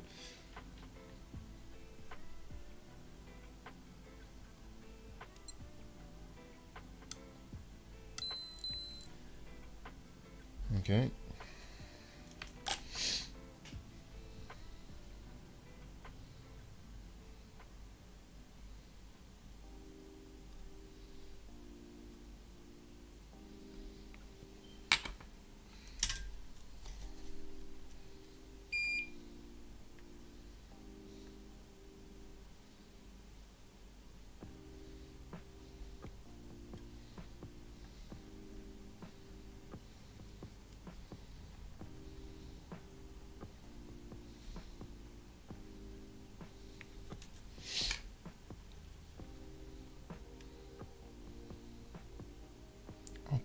Please, come on. There we go.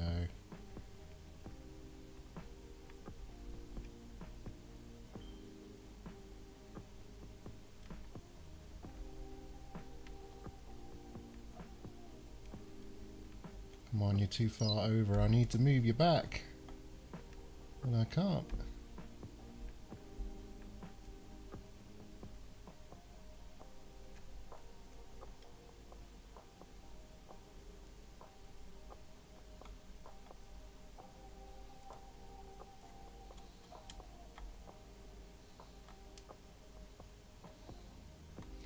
I'm planning to position these properly with some hot air in a minute.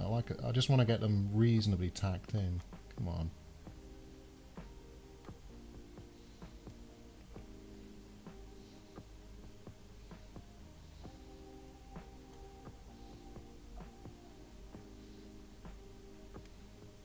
This one doesn't want to go. Come on.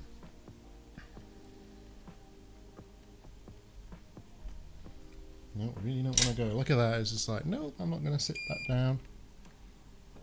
It's like, screw you, Dan. There we go.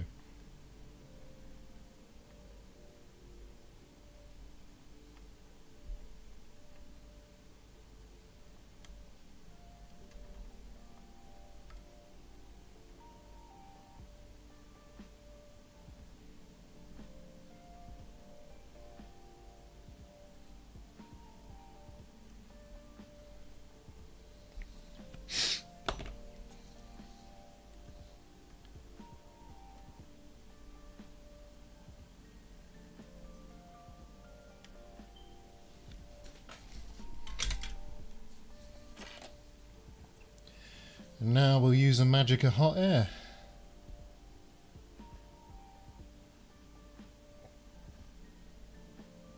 And just bear with me a second, folks. I'll check the chat and see what's going on. See what's going on.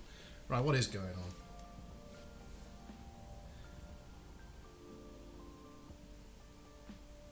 Nothing beats a cold coffee when you fall asleep and wake up 4 hours later. There is one thing that beats a cold coffee 4 hours later when you wake up, Phil, and that's a hot coffee.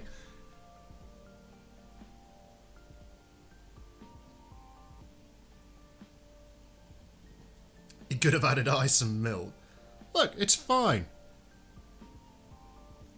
I might sound posh, but I'm actually a, like, absolute scumbag, so you know. Looking at the chat, so I'm gonna go feed the kitty and then head to bed. Catch up with the stream tomorrow, mate. Alright, Phil, have a good night. Take care.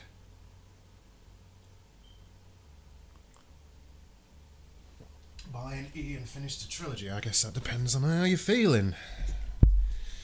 Depends on how you're feeling. Right, let's get the extraction on.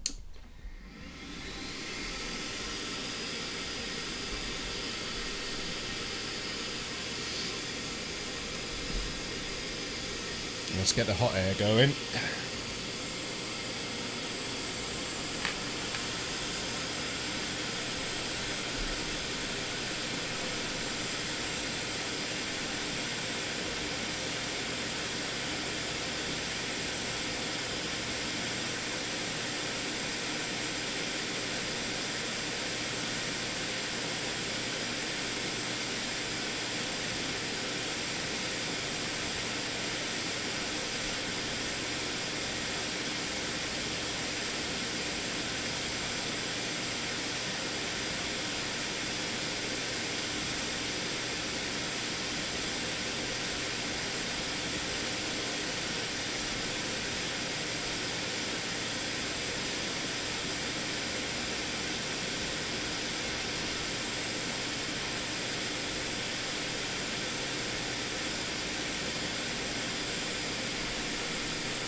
Just let intention take care of it all.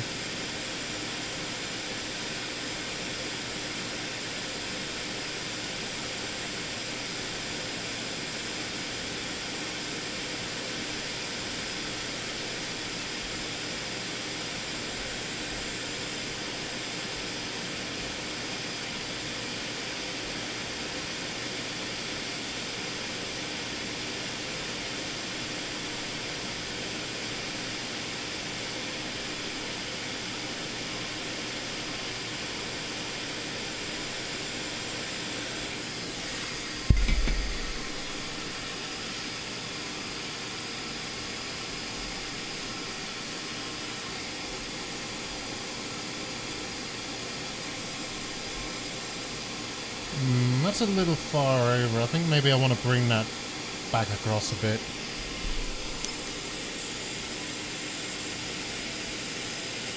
Yeah, I wouldn't be surprised, Postal Dude. I really wouldn't, because it's coming from the... Yeah, might revive it.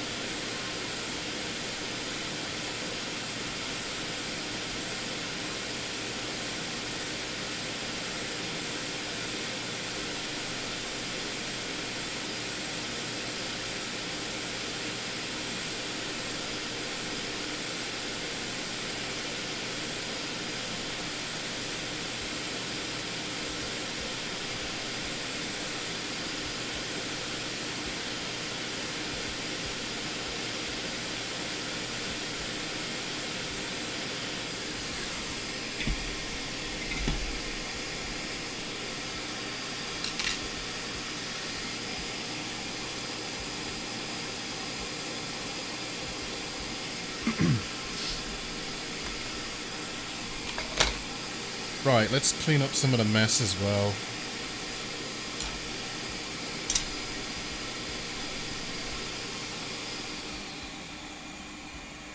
And turn down that so folks can hear as well.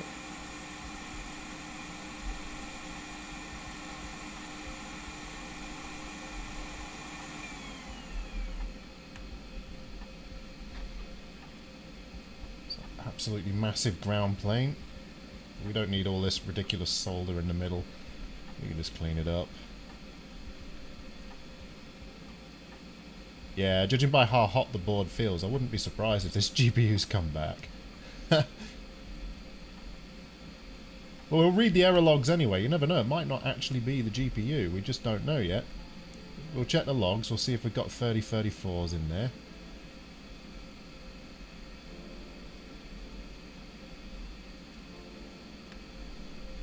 We just don't know. We just don't know.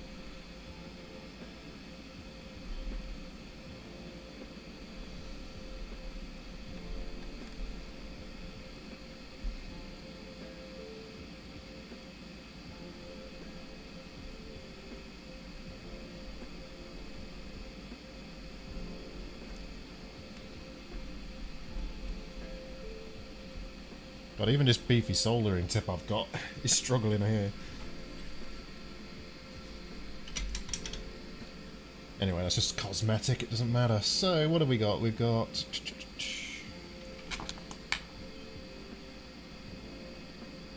2, 4, 6, 8, 10. 2, 4, 6, 8, 10. So that's going to be... They're all around about 230 microfarads. That's going to be close enough, yeah. It should be close enough. Yeah, you're right, Noob Fixer. I totally need a bigger tip for it. I mean, I've got one. Let's slap it in. Let's clean it up a bit better. Why not? Why not? Just because we can.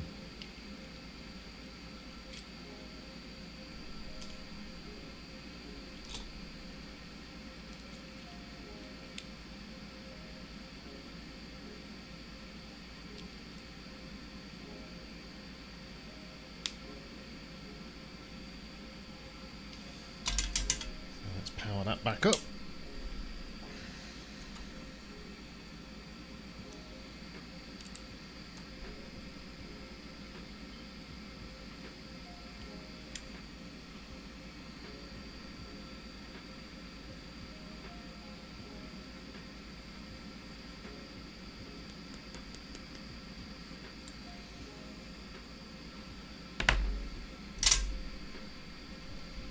Now let's get some real wattage into this thing.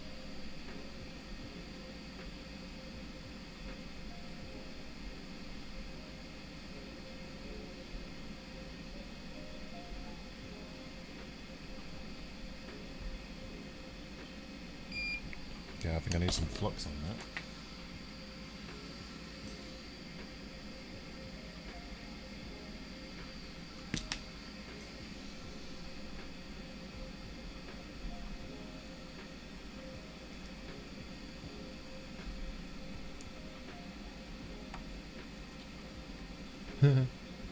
Whoops.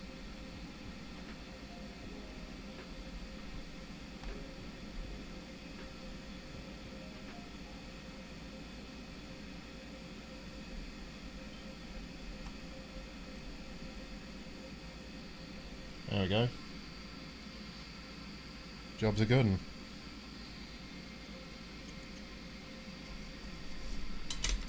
Real wattage. Your back's gone again.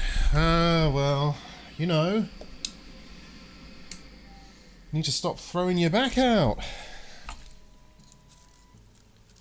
Seriously though, like, ugh, back pain just, no. I feel for you, man, I really do. Just take it easy. Just take it easy. But yeah, not doing too bad, bro. Not doing too bad.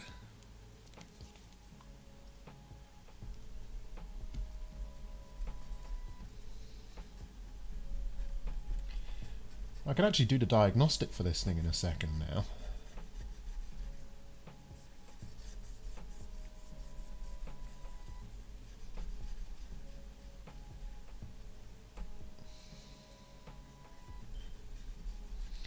Much less of a mess than it was.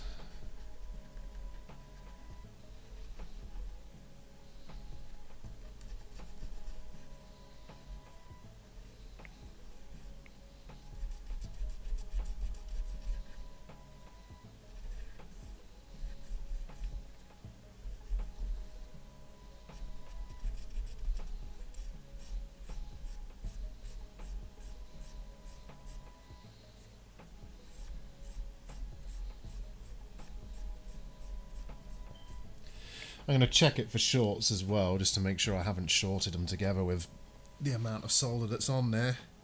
Bay to Moz, kid. See you later. I'll see you later, bro. Have a good one, man. You get yourself some sleep. I hope you feel better.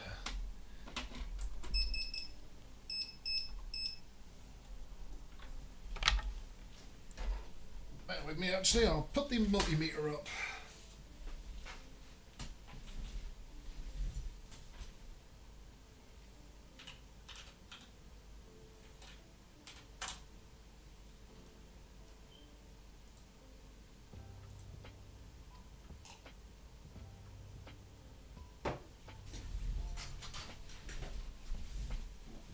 Right.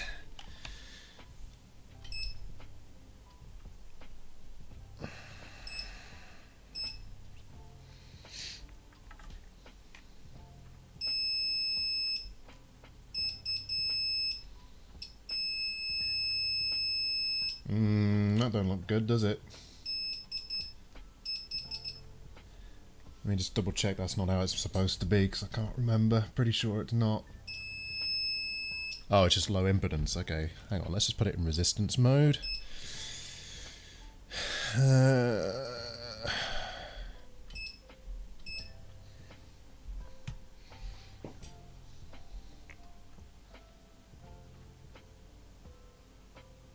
About 1 ohm.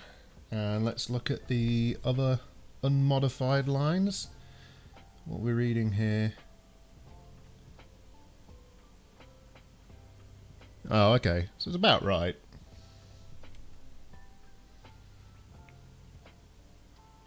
Yeah, it should be okay.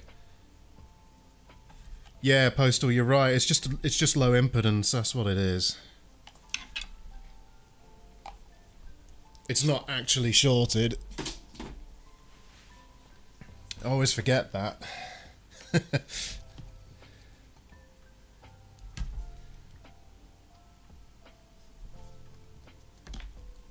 I haven't really worked on too many PS3s. I've only really worked on a couple before this.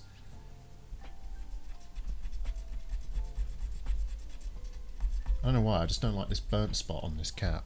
You see that little dark spot there? It's just annoying me.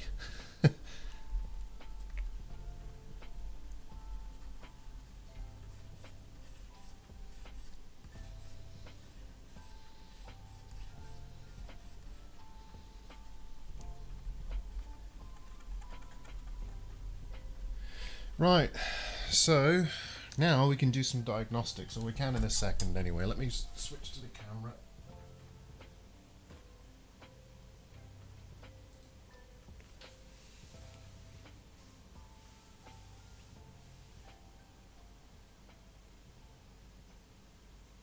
Oh, that's a good point actually, Postal. Yeah, let's have a look at that. Why not? We can do that.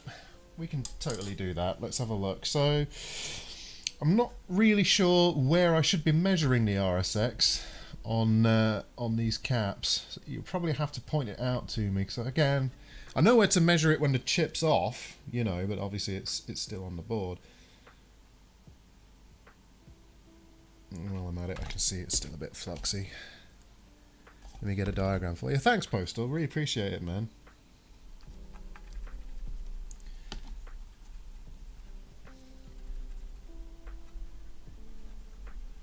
There we go, that's better. I can feel that nasty flux coming off. Don't want to go leaving that on the board.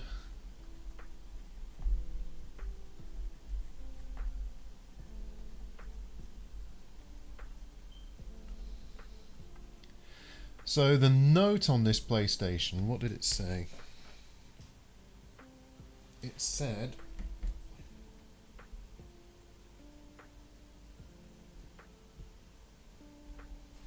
It said, yellow light of death, excellent condition.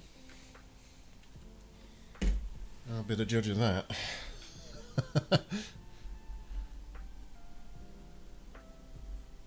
What is... Ew.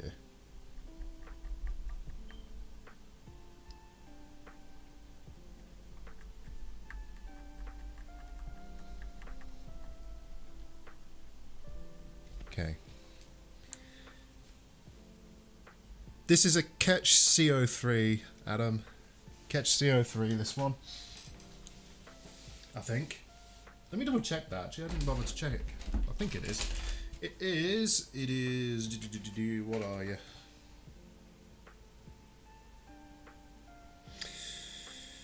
It is a Catch CO3.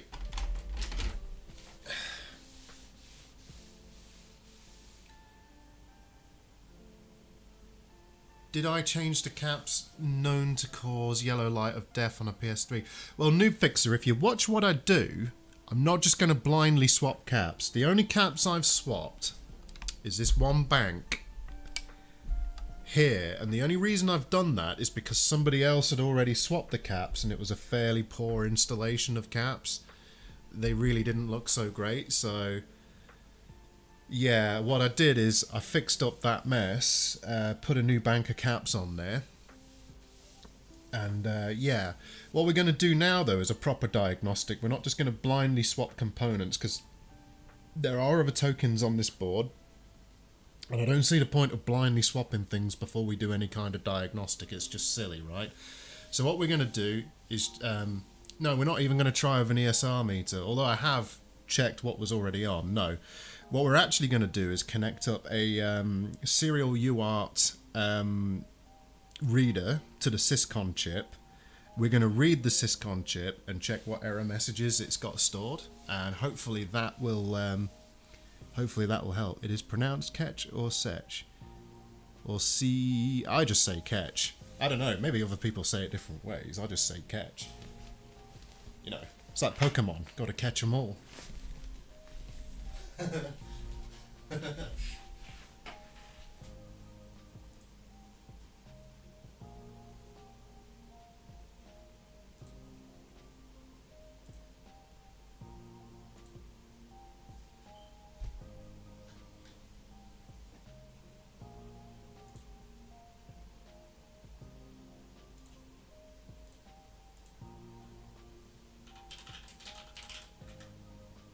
Sorry I'm quiet, just give me a moment.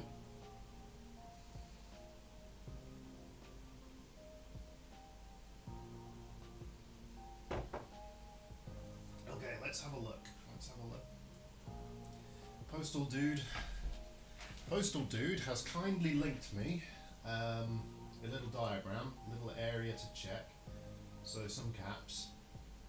Presumably I'm going to be checking resistances over those caps. Probably to, well, I don't know if over the caps or the ground. So, oh god, I just got thermal grease. Just got thermal grease all over my hand by accident. That's nice. I should really stop rubbing it on my jeans as well. Right, let's flip the board over. Let's go to the RSX. Oh god, it's a mess on this side as well, isn't it? Of course it is. What we're going to do is take some readings from next to it. So, let's check out... Well, let's check our focus first.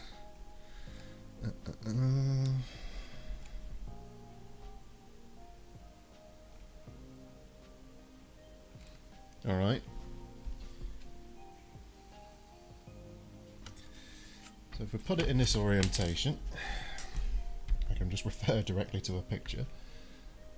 There we go. So we've got a cap up here to check. So we're in resistance mode, so let's check that. Let's just see what good old poster dude has said to me. Oh god, I'm tangled up. Right. I pronounce it kek. LOL.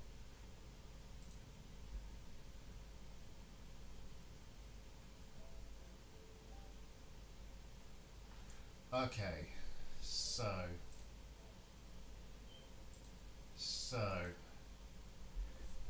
we have, let's measure from ground, I believe this cap.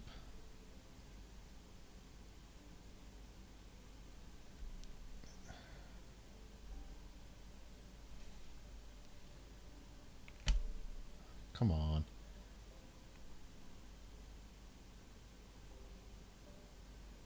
So that's about 12 ohms. Yeah, that's reading okay. What are we getting down at the bottom there? So let's check this cap down here. What are we getting here?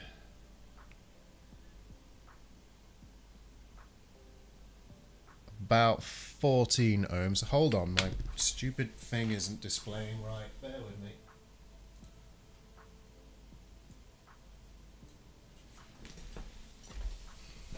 Yeah, I just saw that it's not working. Is it now? Yeah. There we go.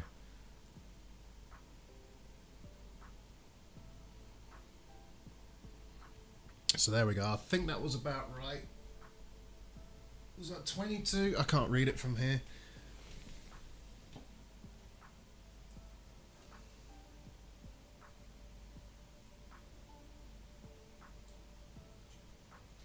.5.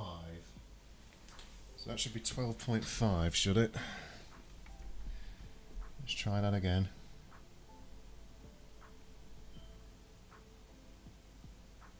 Oh yeah, that's about right actually. Let me just clean up because there's flux on this side of the board and it's kind of messing with my readings a bit.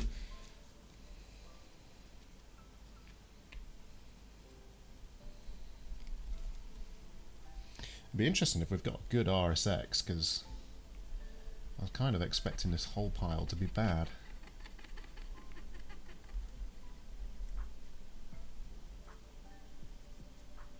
And if it's not all bad, well, hey, who am I to complain? Okay, we've got another cap toward... Oh, God, I'm bashing into everything. Another cap down here. The main giveaway is the core ohms. Yeah, it makes sense.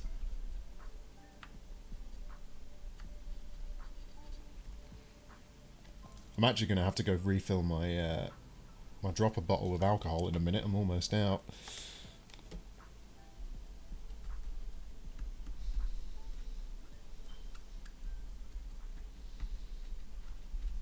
This cap doesn't look so great, does it? Look at that. I don't know if that's just thermal paste on it or if it's just legit not great. I think it's just thermal paste.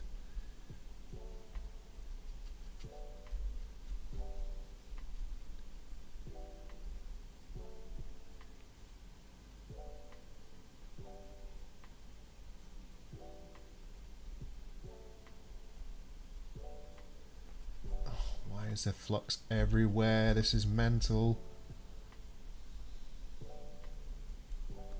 Okay, let's read that.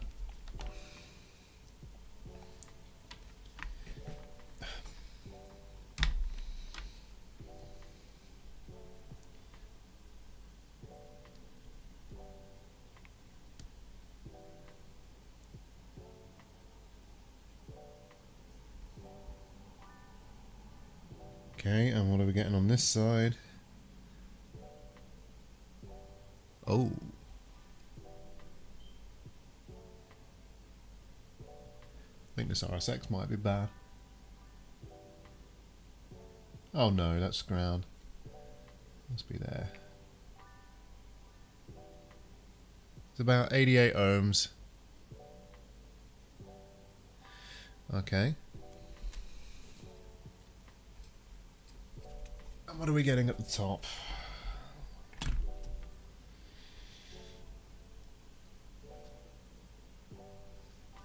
We should be getting around 40 ohms on these, I think.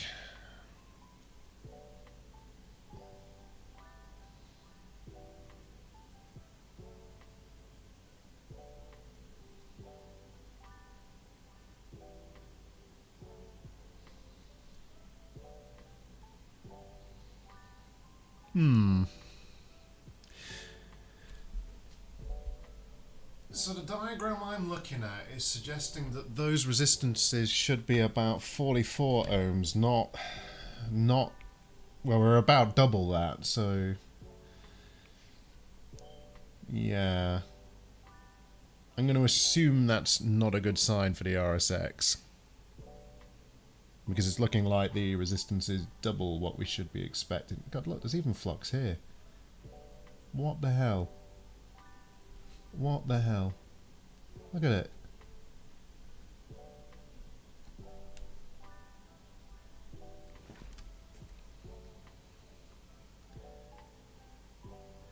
Core should be 3 to 4 ohms off the top of my head as well. Where's the core test point on this? I'm not sure.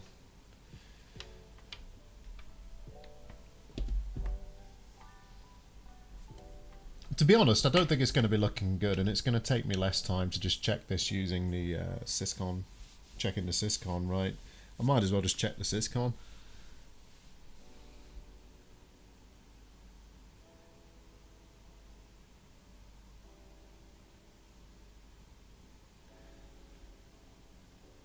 Basically the main vias to ground. What you're talking about where the token area is, I'm not sure where you mean.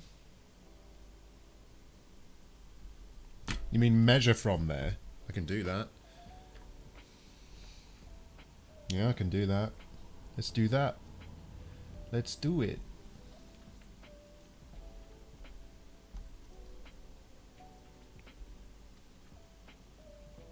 So we're getting about...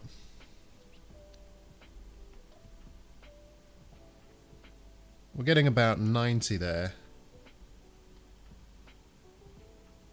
We're getting... What are we getting up top? Let's have a look.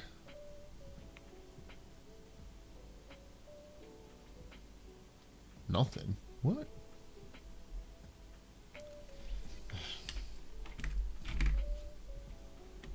We are getting an amount that equals...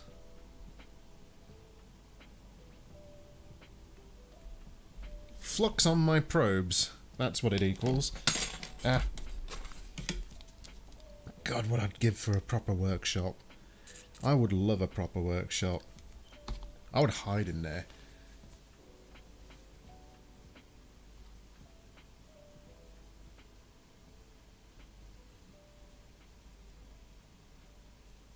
Oh, are you asking me to check the resistance on VCC for the RSX postal? Is that what you're asking me to do?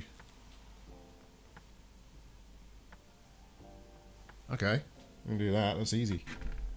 Resistance is... What is resistance? Resistance is 1.73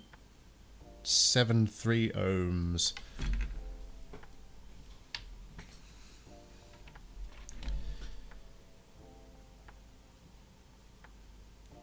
Well, let's check what it is on the cell. What is it on the cell? The cell is 2.2. So you think that's low, do you? I guess it could be.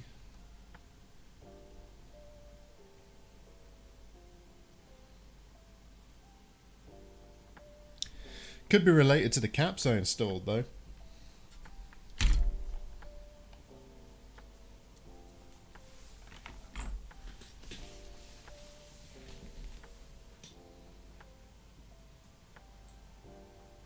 Anyway, I want to read this. I want to read the SYSCON. That's what I want to do. So let's do that. But yeah, you're probably right. You're probably right. That's the thing. You probably are right. So I'm just gonna borrow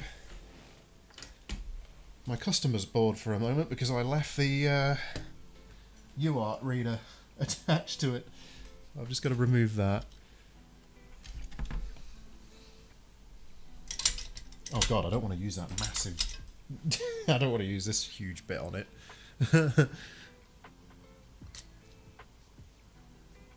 Yeah, exactly, Postal. That's what I'm thinking. I'm thinking for the amount of time it takes me to solder 3 wires, I might as well, you know.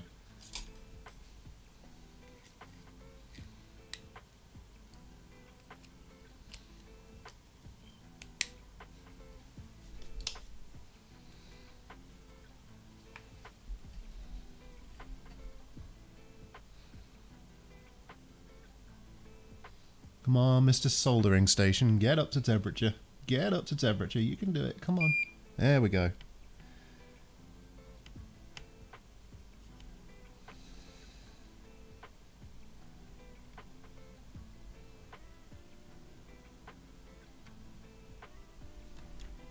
Great.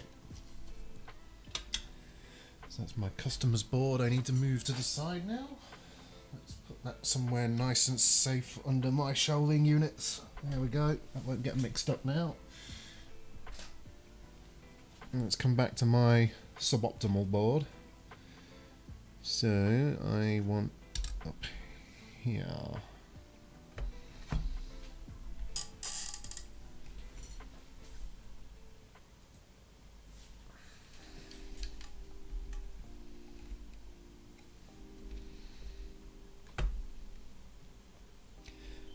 God, this is really awkward. I'm going to try it from here.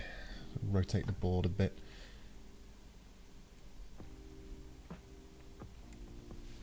Right, I can't remember the pinouts. 1 second.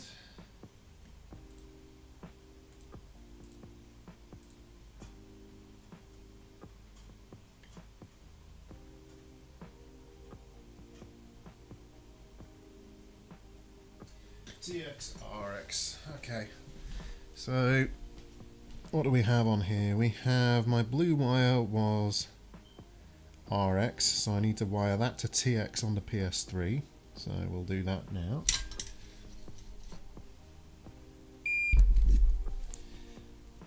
So let me just pre-tin the pads a bit with some fresh solder.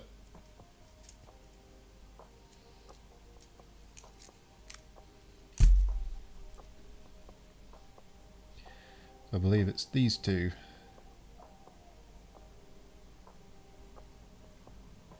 I think. Pretty sure it's those two. Let me double check that.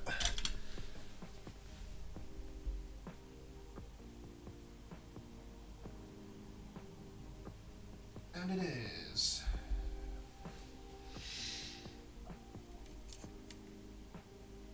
So RX to TX. TX is the top one, which is oriented to my left. So that would be this one.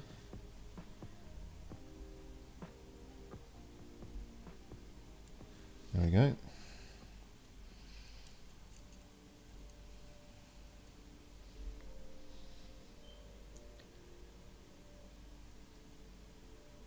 There we go.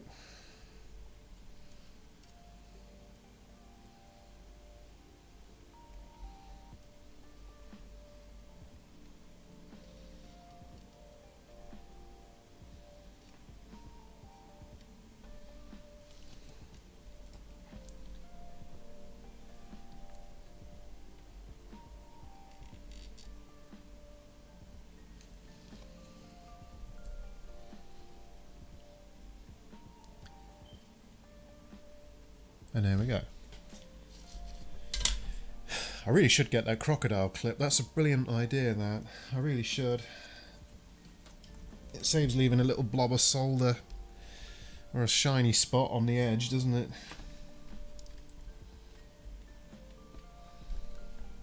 Okay.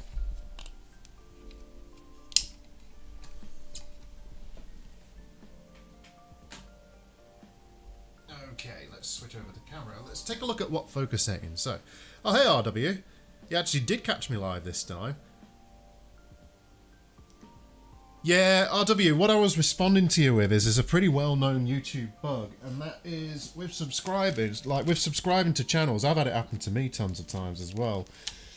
Sometimes YouTube just stops alerting you at all, and like the only fix is to subscribe and unsubscribe and resubscribe. It's really annoying actually. But yeah, not much else to be done on that one. Right.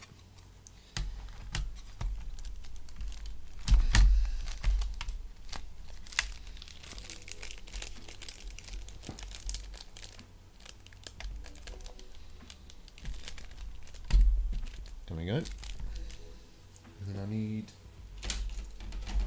this convenient power panel thingy-ma-what's-it, which plugs in that way around.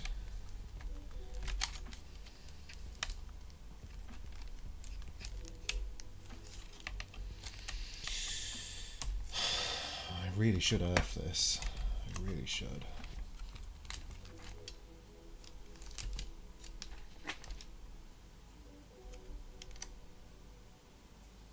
Probably be alright, as long as I don't touch nothing. Right, where's my USB port extender? Crikey, I've made a right mess around me. I know you're around here somewhere. Please send help. Send help.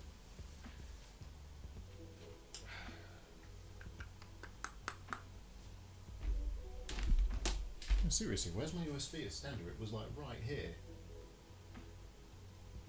Oh, God, I just can't see it. I'm absolutely blind. It's right here. Okay. Alright. I can function as a human being, I swear. I really can. It only takes 50,000 coffees.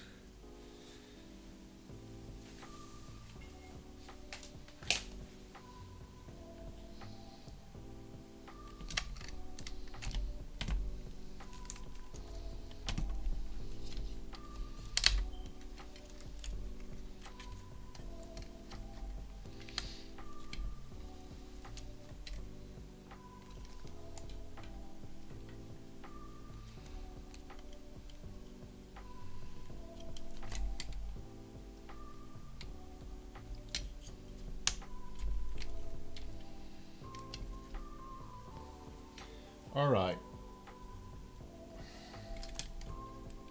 Don't blow up. Don't blow up. Good news, it didn't blow up. Yet.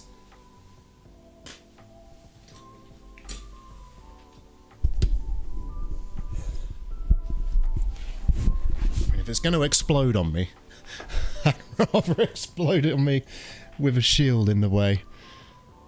Like, stop falling off, you bloody...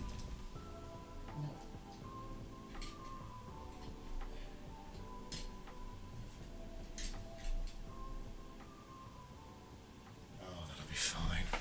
It's not going anywhere. It's a bit jank. Right, what are folks saying?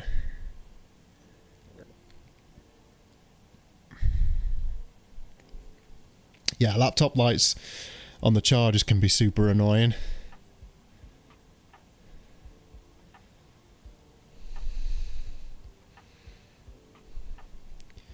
You'd think that most devices would come with a way of just turning them off, wouldn't you?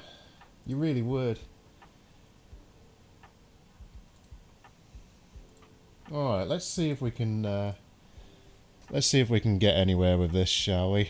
So if I bring up that, and why is that not showing?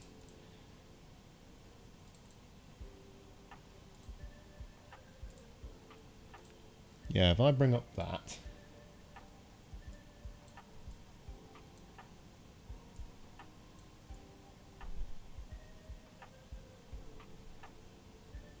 And why is that so off-centered? Whatever. Right.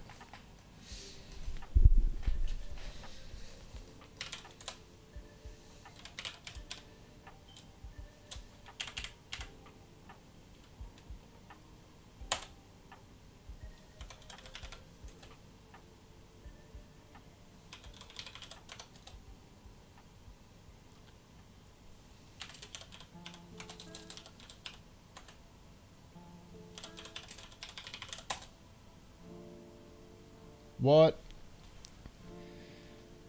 Why am I doing this? How am I doing this wrong? That's what I want to know. Okay, hang on.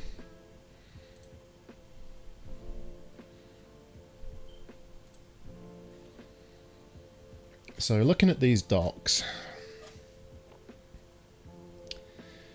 we have RX and TX swapped around, so yeah, we do have them.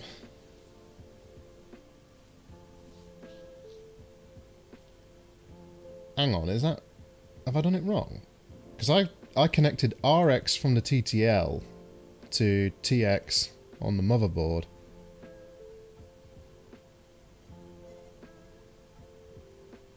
Well then how did it off?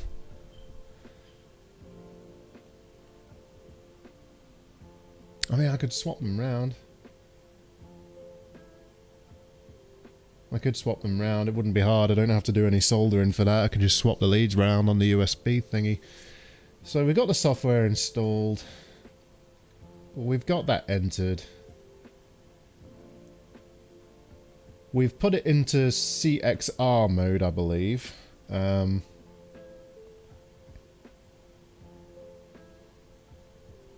don't know, maybe I need to run it in CXRF.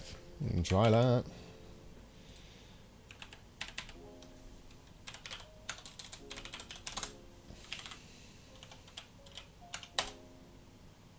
Of course Com9's denied. Of course it is. Yeah, I noticed you had a bright white light on it actually, Rowan. I did notice indeed.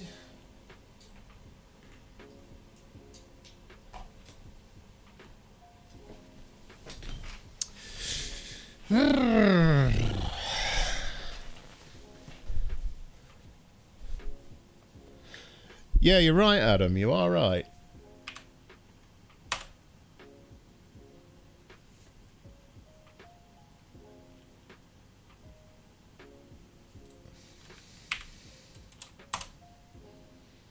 Because we get communication okay. I was hoping that I would get a full error log from the command prompt, but I don't seem to be able to get it. I don't know what I'm doing wrong. Let's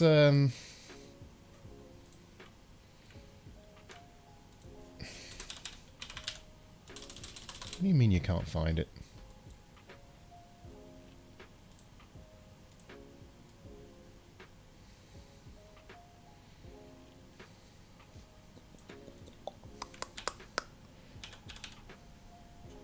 It's not actually searching the PDF, is it? Okay. Bear with me.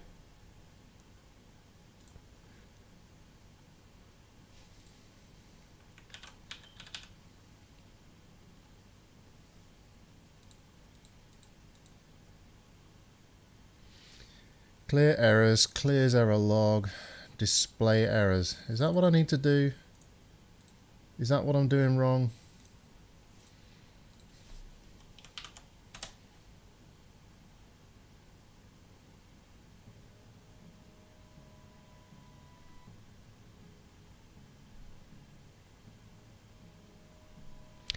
Dock is up, not PowerShell. What?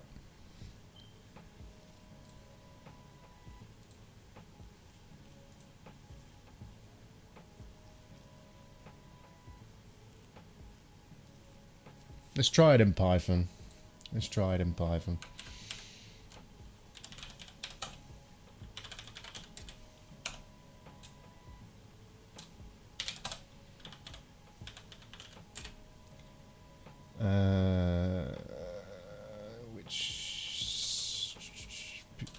Yeah.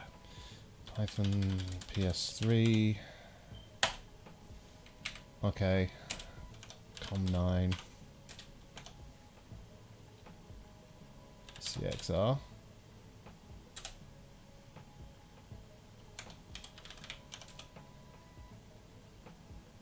Okay. Oh yeah, sorry, hang on. Sorry. There we go.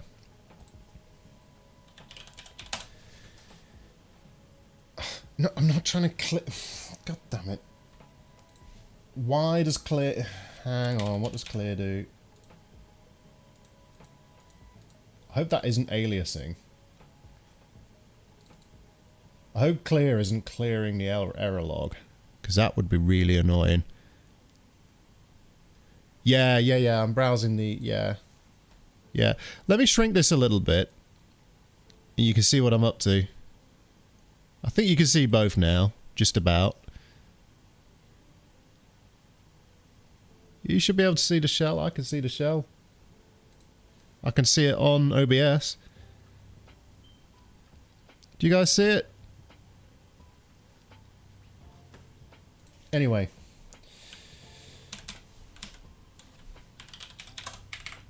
Let's try a quick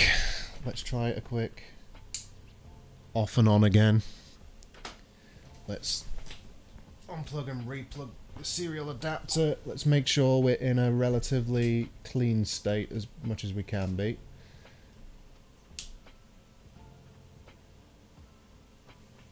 So there we go. I've just rebooted that thing. Let's try now.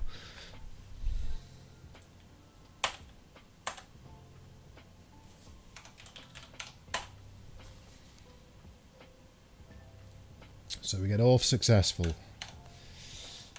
And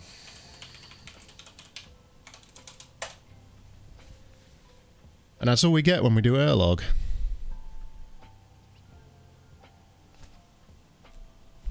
That's interesting.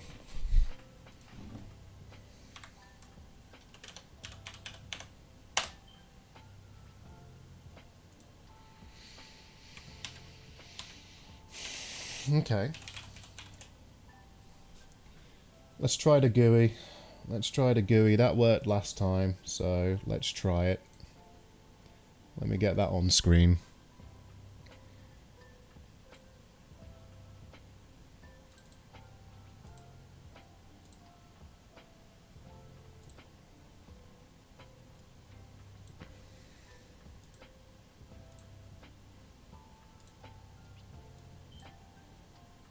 There we go. That's grabbing the codes. Hey, we got more of the Windows laggy stuff. Hey! Hey! Hey! Hey! Oh, come on.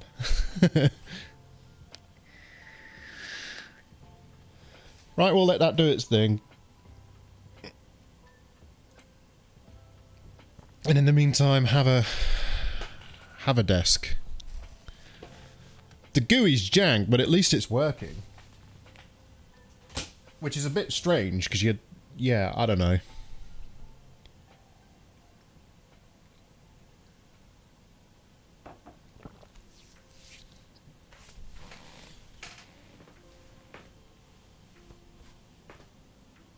Yeah, if it works, it works. If it works, it ain't stupid.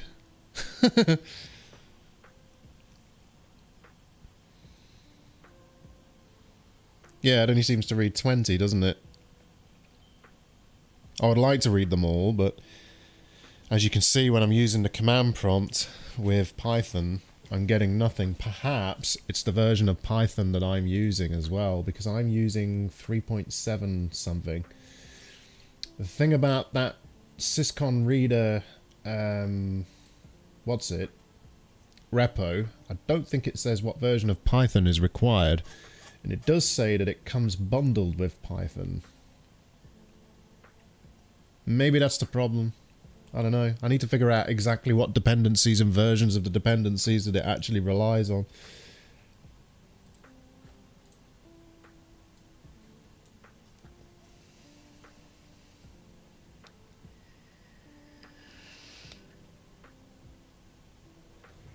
So yeah.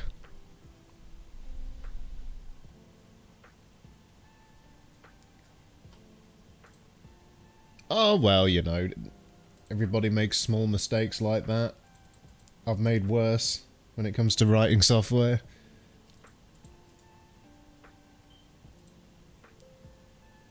Oh, come on.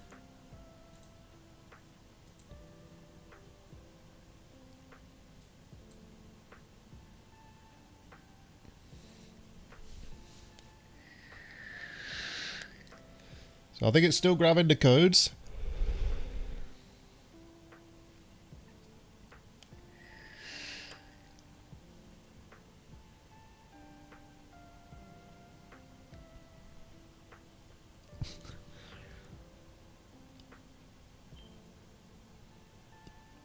Yeah, I've got the original source. Got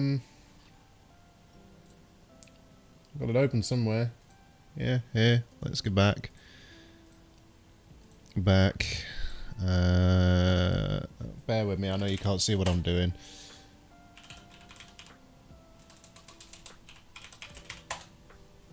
Oh, apparently I don't have Visual Studio Code installed on Windows. Of course I don't. Got it on Linux. But we've nearly got all these codes. This is probably going to be enough to diagnose it. So what do we got? We got 3034s and 4002s.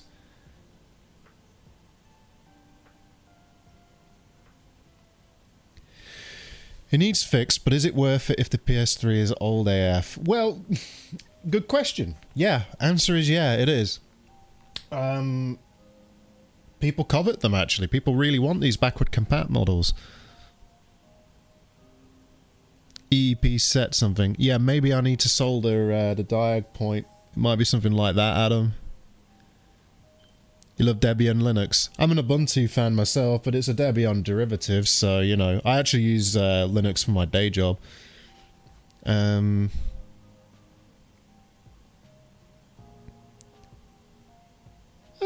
I'd still say yeah, it's probably worth it. So, hang on, let me share these error codes. I'm sorry, I've not got them up on screen. I'm talking, but you can't see what I'm on about. There we go. So that's what we've got. We've got 3034s and 4002s. And if we bring this up and we go to the SYSCON error codes, yeah, 3034, cell RSX communication error. Look at page 13 on the PDF. What page? Oh wait, I'm in the wrong file. I will in a minute. And what was the other one? We've got 4002, which would be RSX. So yeah, it looks like we've just got a bad RSX on this board. So it's another one with a bad RSX. So yeah, that's two that I can't actually deal with right now, which is kind of annoying. For those of you that just joined this this stream, the reason I cannot deal with the RSXs right now is this. That is my BGA station when it's hot. And as you can see, there's a big cold spot right in the middle on that top plate. I'm waiting on a replacement for the heater, but that thing will just popcorn. That thing's a popcorn machine as it stands, you know. Resistance readings from the core is basically the quickest giveaway. Yeah, it makes sense, Postal Dude. It does.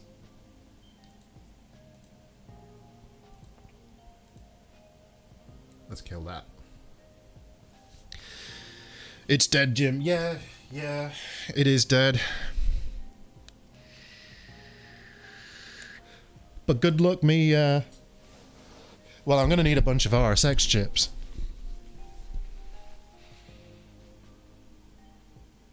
Might be worth checking the COK001 board out of curiosity. I've done an RSX reball. So Adam, I'm not just going to do a straight reball.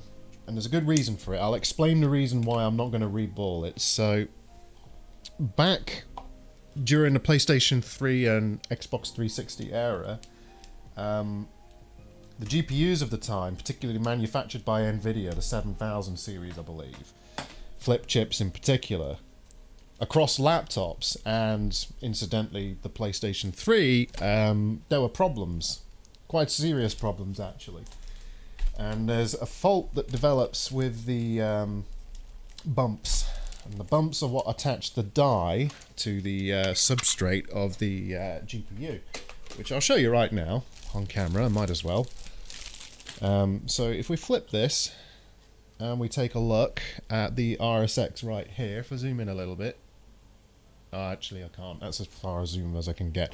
But anyway, the die here, which is covered in thermal paste, you can see there's kind of like a gasket around it. Well, underneath this die are tiny little bumps, is what they call them. They're kind of like BGA solder bumps, but solder balls, but like much smaller. And constant heating and cooling down, and stress of that can basically cause those connections to start to deteriorate. And as they start to deteriorate, the chip will fail. And heating it up sometimes allows those bumps to shift back into position and reconnect the die with this substrate, which is the board underneath it.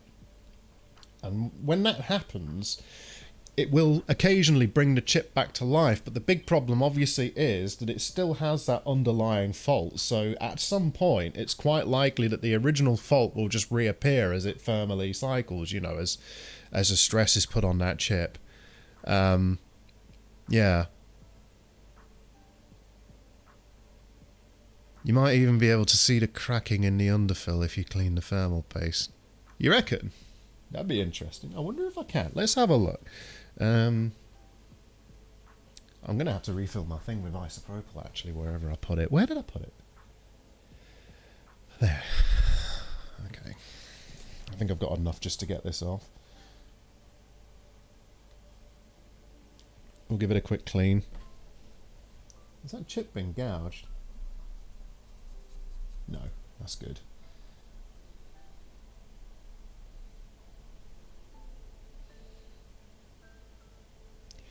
Yeah, exactly, Stefan. You're exactly right. It was common with laptops of the time.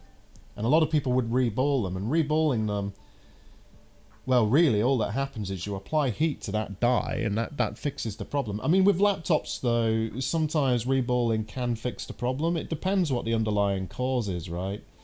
They weren't all underfill problems. You know, some of them were cracked solder balls, because laptops in particular, they get thrown in bags, moved around a lot, and, you know, it can be the case that the BGA balls end up getting flexed a little bit during less than ideal treatment of the device. And then, of course, if you reball it, that will fix it, because it's just, you know, making a good solder connection again.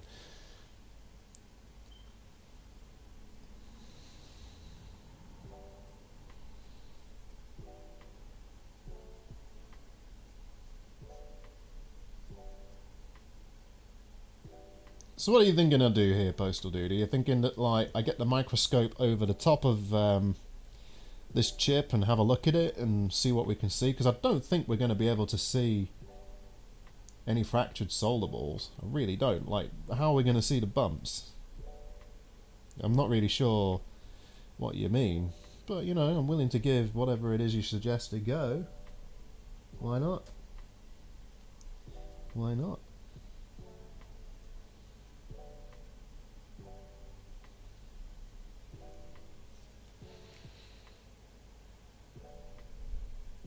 Look at the black underfill. Oh, right. Okay, I get what you're saying. Are you saying look at the black underfill and see if there's any kind of cracking or any anything a bit wrong with it? Yeah, we can do that. We can see what we can see.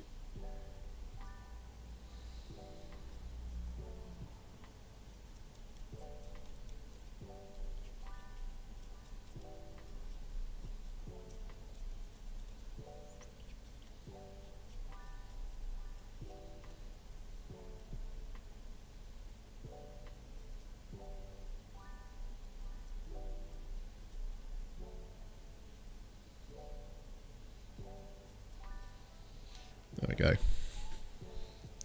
Let's get it under the scope. Zap it with a short killer. That would be fun. Zap it with like 500 amps.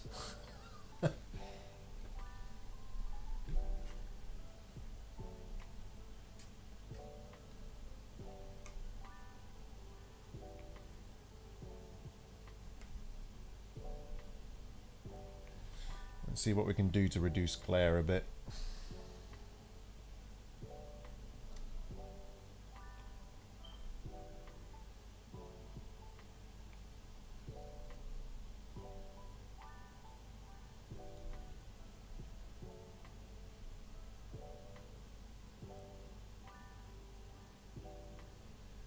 That underfill,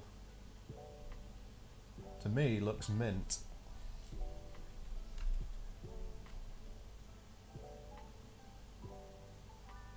Unless that's a crack in it. That might be a crack in it. You see that line along there? That might be a crack.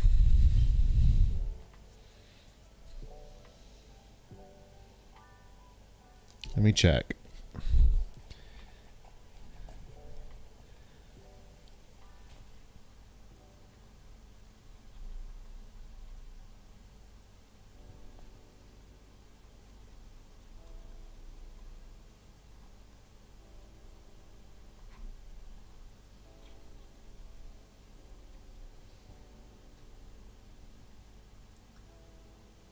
Yeah, would you look at that?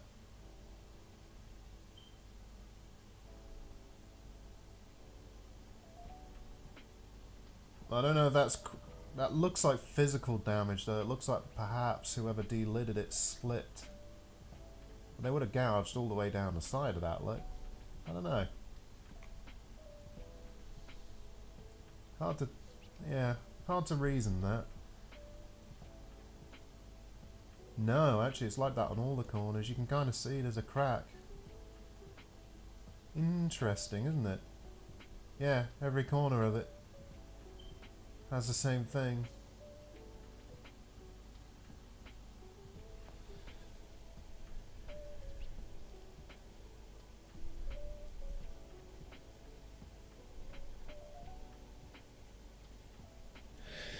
So, somebody suggesting UV light, we can do that.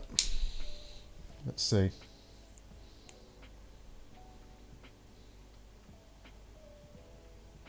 Yeah, look at that.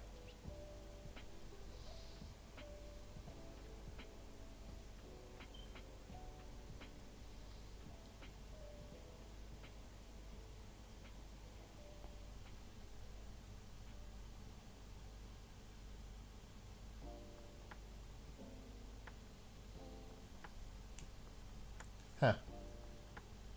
I don't know why I'm having fun doing this.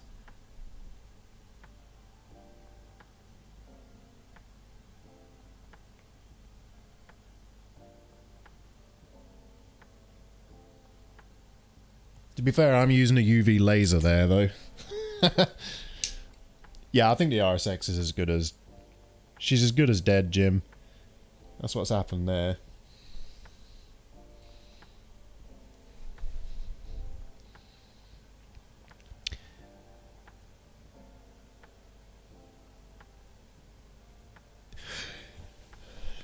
Oh, RW, that music I actually had commissioned. This is music I own the rights to. But yeah, I had it made specifically for the channel. Which, yeah, the guy who did it, I think he did a brilliant job. I really like the way he did his lo-fi. But yeah, so with this one, dead RSX, there's not really much we can do on stream. Again, I've got the kit, but like, I've got to dial in profiles on it anyway. And yeah, I've got to dial in profiles and get that top heater replaced. So, you know, it's two things I can't do at the minute. So yeah, I have been upgrading my BGA rig too. I put Elstein heaters in it, for example.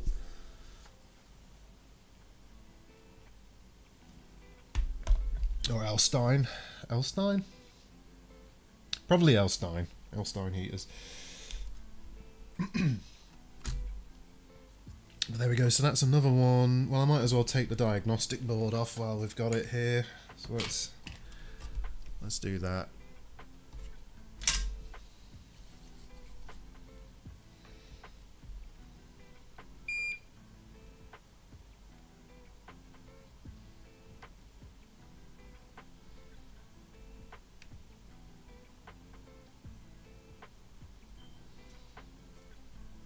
Come on, up you come.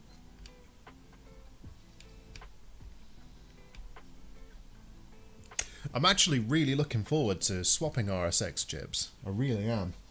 Like, I'm really looking forward to doing that.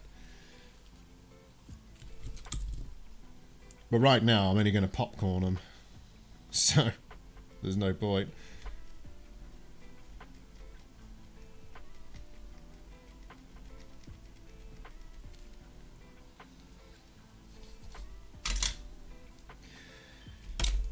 I suspect we can bring this PlayStation back, though. I really do. I think we'll get it running, just not tonight, because, you know, what can you do, right? There's only so much you can do. What I'm going to do, actually, folks, is I'm going to show you the result. The result of being too aggressive and also having a really knackered top heater on my rig. So, here's an RSX. Here is a cell. Actually, this cell didn't look like it came up that bad. Is this the one I ripped pads off? I want to show you. Ah, here we go.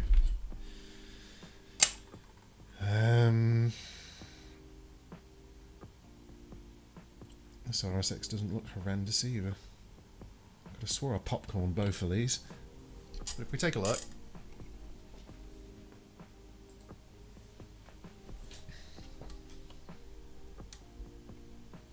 You can tell, obviously, I've not done any cleanup on them. I've probably ripped pads. Yeah, look at that. You can see I've taken pads off. I've taken pads off the board, and I've taken... Yeah. And it's because it wasn't heating up evenly as well, you know. Shame. I think this one popcorned in the middle somewhere. No. Okay, this one was just bad pads. What was this one? One of them popcorned. Oh yeah, there's a pop... Yeah, I'm not sure how well it shows. You can probably see it there in the middle of those tiny little SMD caps. It popcorned slightly there.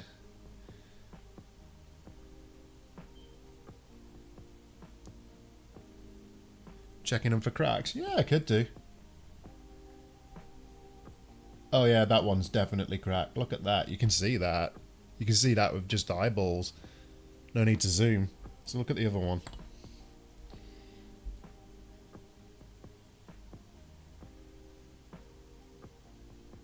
This one don't look as bad, but I think it has also cracked a bit. It seems to be like shear force has done it, doesn't it? Yeah, this one doesn't look as bad.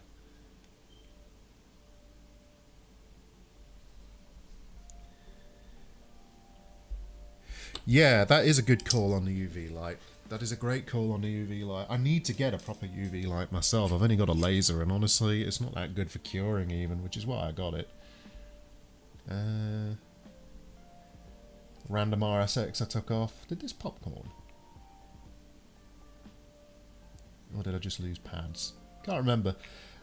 These are from scrap boards that had no chance of being resurrected though. I was just practicing trying to dial in my...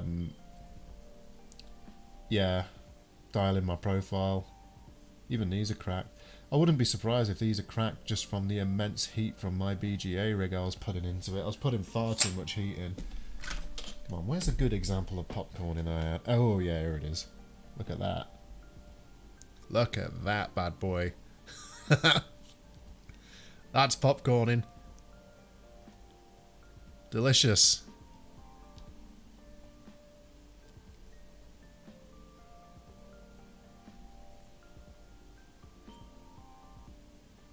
Sad times.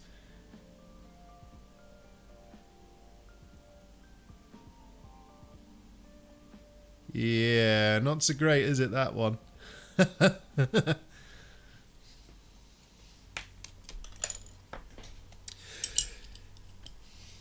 So yeah, what I need to do is I need to get a bunch of newer RSX chips, actually. I need to get a bunch of the 45s or 60s, and I want to try this new mod, this new method that doesn't need the Orbis mod.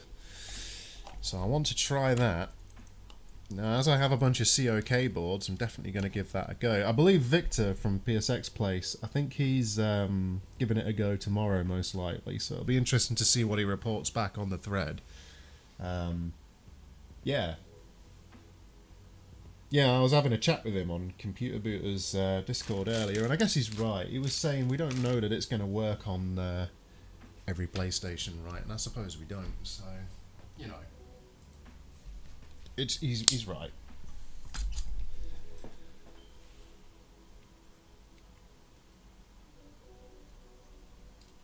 Oh God, what a mess, eh? 40 nanometer. There you go. Oh, did he really, Travis? Nice, nice. So did the oh, awesome, awesome. So what did he do? Did he do the whole just write to the EEPROM with those commands from the thread? Or are you talking about he just did the Orbis mod? I think you're just talking about him doing the Orbis mod, right? That was an absolutely crazy stream he did. Really is. Like, he was, he was in marathon territory right there. He really was.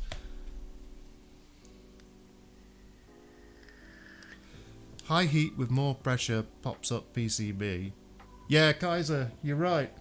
The interesting thing is, though, the way I had my profile dialed in, I was preheating the board to around about 140 Celsius. And then I was bringing it up from 140 Celsius at a ramp of about 1, so 1 degree a second.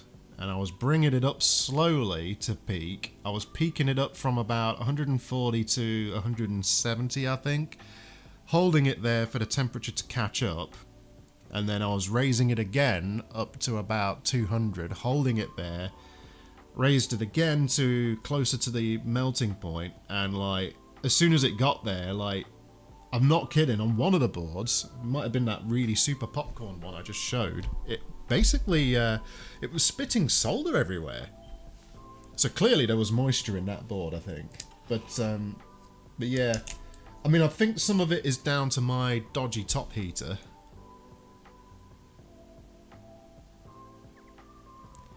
But yeah, Kaiser, you could absolutely be right, because I've not done much BGA work with a rework station yet. I mean, I've done plenty of hot air BGA soldering, I'm fine with that, but like using a proper BGA station, not so much. And I think having a top heater that looks like that isn't so great. I think that's part of my problem. So yeah. But yeah, you're absolutely right. Some of it is going to be down to me being a newbie with it. For sure. I mean, I've got a customer board, and I don't want to touch their board until I'm quite comfortable with doing it. So, yeah. Basic physics is very important. Yeah, absolutely. That's why I was ramping the temperature somewhat slowly. I was trying not to thermally shock the board, right? But,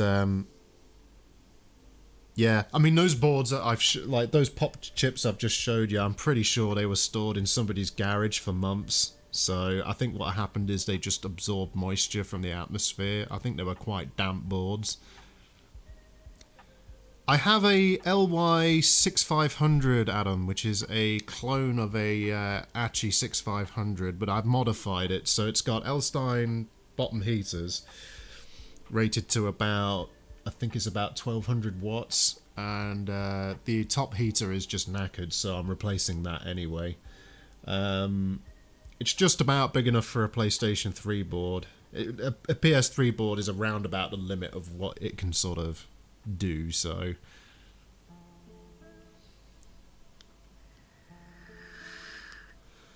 I wouldn't recommend the 6500, Adam, if you're going to be doing it a lot. I'd actually recommend going up. Get the ACHI Pro SC, which is what the coder uses, or get the LY8500, which is pretty much just the ACHI Pro SC. You need high temperature flux. Yeah, Kaiser, you're right. The flux I use, this stuff, this RMA218, works fine, but like obviously at those kind of temperatures it starts to burn up, it starts to crust up on the board, and yeah, it's not amazing, right? So yeah, and if it drips onto the heaters you get fire. Computer Booter did that as well. We both did that. I do have some liquid flux meant for wave soldering though, so that stuff should do the job. 559 Amtech. Yeah, yeah. I use natural rosin. Yeah, nothing wrong with rosin. I think I have a tub of rosin somewhere. Liquid rosin, that is. Don't know where. At this point, I'm just chatting to you guys now. I'm not even like doing any work. Just relaxing. Yeah, a lot of people are old school, Kaiser. There's nothing wrong with being old school when it comes to repairing stuff. You know, the old ways work. There's nothing wrong with that. Flux is just tree sap. Yeah, I mean, you're kind of right. It is. I mean, really, it's just acid when it comes down to it, right? It's just acidic. And that acid eats away at the oxides that form. That's all it does.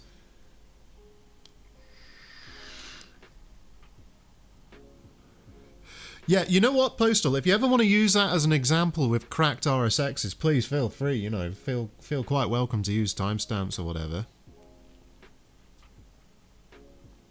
You see about my new additions to my setup? I don't think I did, RW. You'll have to, oh, it'll be on your channel, won't it? I'll have a look. I'll have a look. Let's have a look. Let's have a look now. Let's do it now. Let's do it live. Let's go. Let's go. Let's do this. Let's do this. So, give me a second. Give me a second. Let's give RW a shout out. I haven't done many shout outs on the channel like that, so let's have a look. So, let's bring up the, let's bring up RW.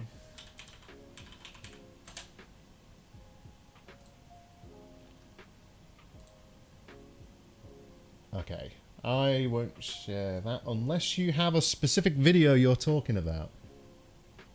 Oh, cool. Oh, cool. I see you're into your train spotting.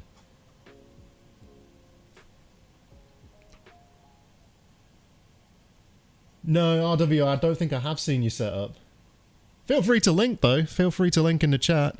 What size is my mat? That's a good question. I don't actually know. I don't actually know. Big enough to hold things?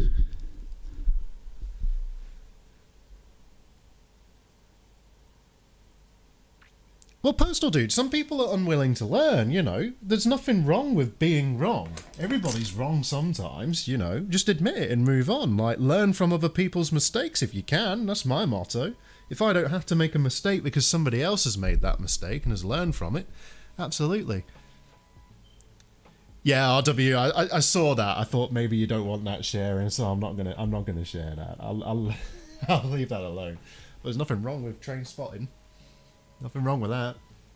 I was watching the airplanes the other day on in Storm Eunice as they were coming in to land at Heathrow and having to abort. It was pretty cool to watch, actually. Yeah, this is definitely not A4. I think it's linked in my description, though. So, yeah. I'm an OT manager, and if I'm not wrong at least 6 times a day, I'm not working. Yeah, IT manager. Yeah, totally, Travis. You're absolutely right. You're absolutely right. I'm a software developer, and I'm wrong all the time. So I'm digging through logs of errors, and then going, okay, so where's the code going wrong? And oh god, so it's collapsing that part of the infrastructure. And yeah, I know what you're talking about. I do indeed.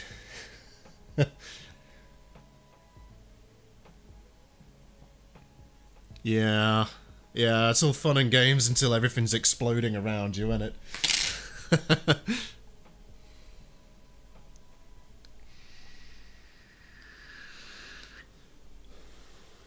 Deployments are the worst, and it's even worse when the business assumes you, like, tells you they want to do it on a Friday, and you know it's going to go wrong if you do it on a Friday, and you know you're going to be there until Saturday morning.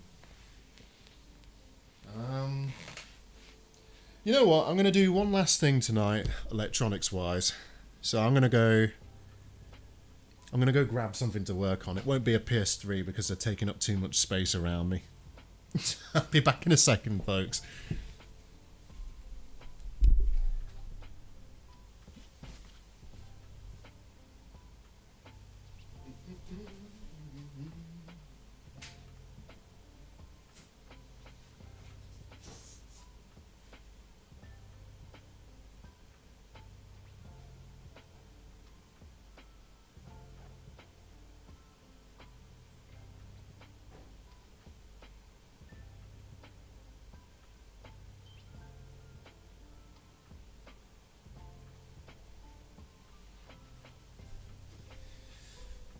just because I feel like doing a bit of soldering without having to use my brain.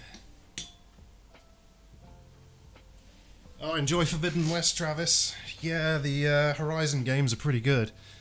Don't blame you. Enjoy. Right. Okay, I know these screens are super vulnerable as well. I've got to be careful with that. Tape. Kapton tape. That's going to leave residue on it. Oh god, I hate these screens. It'll be fine. Okay.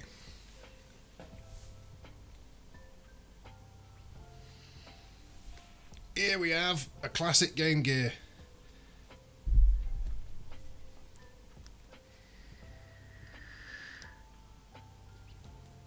I have a basic soldering tips video, but I do not have time to upload. Yeah, fair enough, Kaiser. It's like that for a lot of people, isn't it? Finding time to edit videos can be quite tricky, actually, I've found.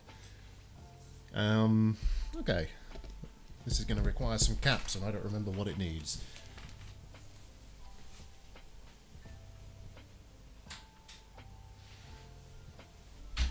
So let's find out.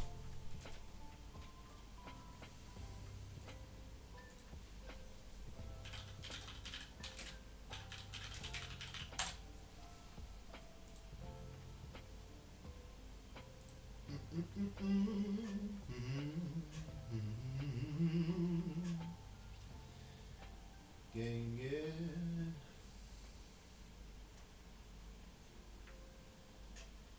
Right, which revision is this bad boy? This is probably a 7996, it is.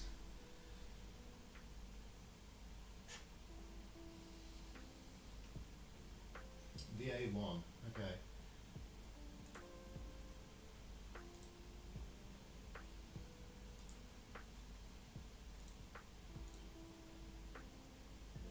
Right, let's do it. Workday time in a shop and a lot to do. Yeah, I bet there is in a shop. Totally.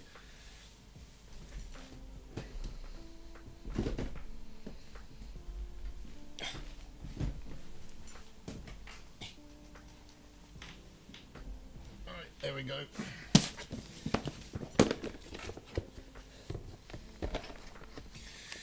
So, what do I need?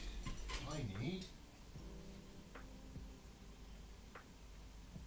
caps. That's what I need.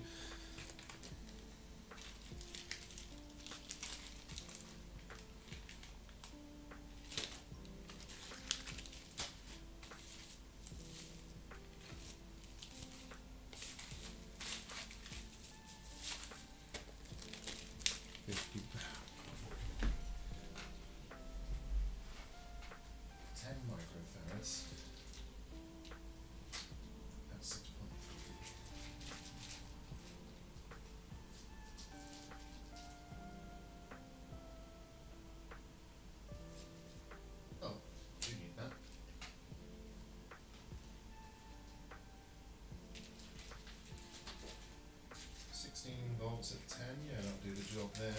Alright.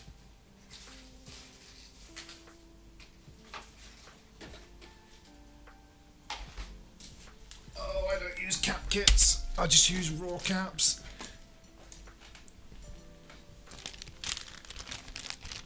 I just have these big strips.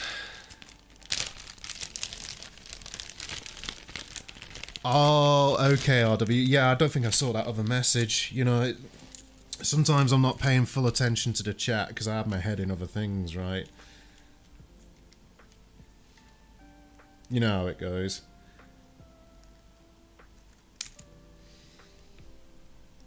Gee, how many of these 10 microfarad do I need? Oh man, I gotta go so far. Let's bring that over here.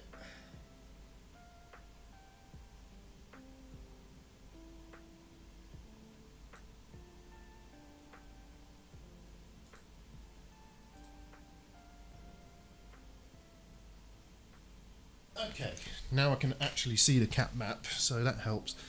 So 10 microfarad C3, let's do that first. Let's swap over to the microscope as well, because why not?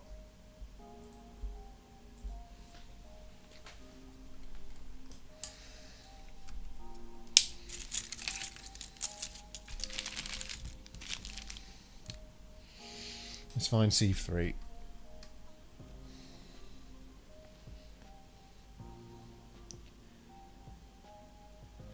There it is. Do that one then.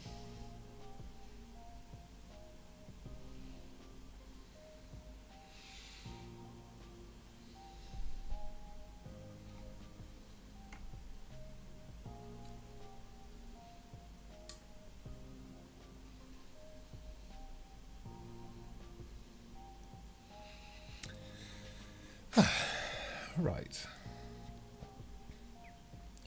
Oh, Sega.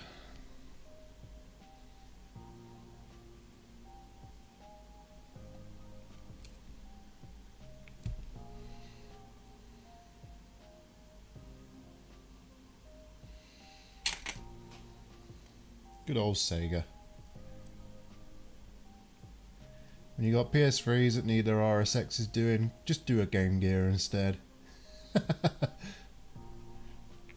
That's how you do it.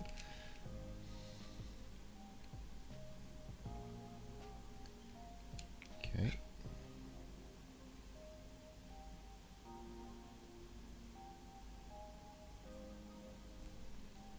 I have so many of these too.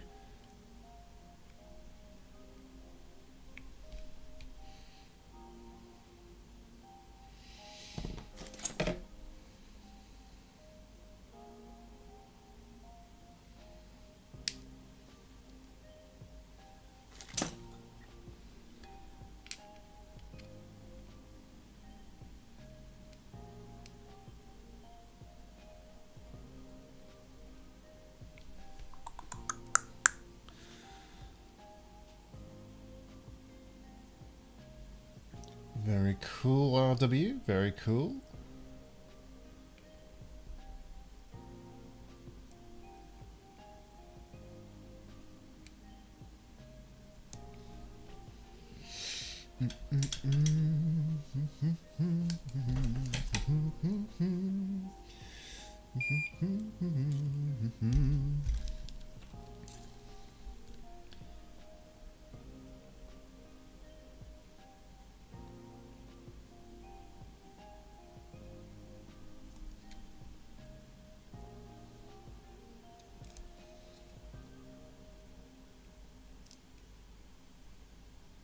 That's funny.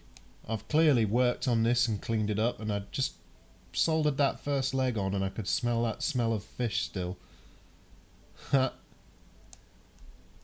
That's funny.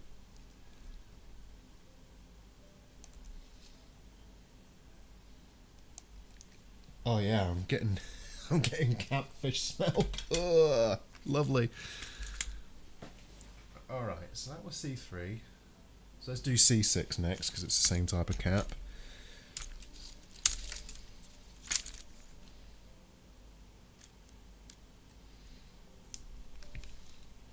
So where does C6 live is the question, isn't it? What do we have? C45, C35, C49, 37, 39. I bet C6 is the other side, isn't it?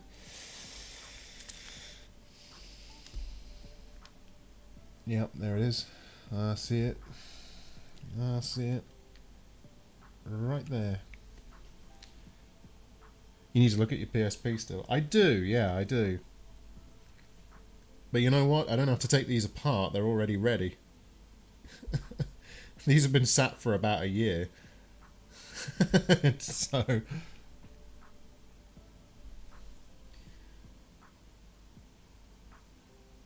I'm going to do these. Just cause. Why not? Why not? Good. Let's put those legs a bit closer together.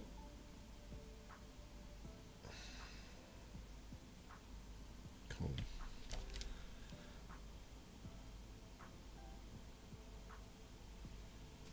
Yeah, I wouldn't be surprised if the PSPs are... well, actually, I think I gave one of my PSPs away. But, yeah, the other PSP I've got, I've not bothered looking at it yet. I'm probably not going to, like... I'm probably just going to sell it as spares. I've realised how annoying those kind of handhelds are.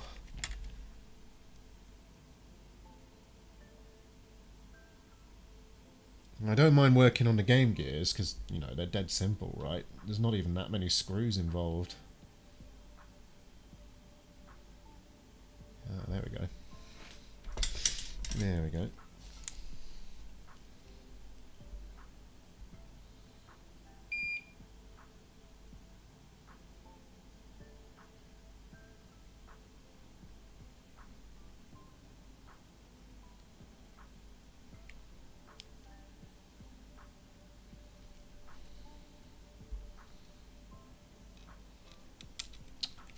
Oops. Yeah. Ah.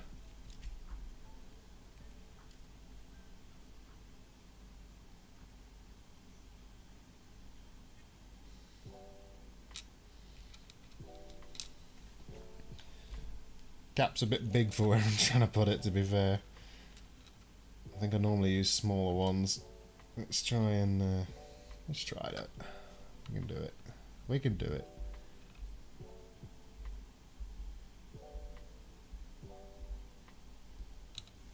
There we go. There we go.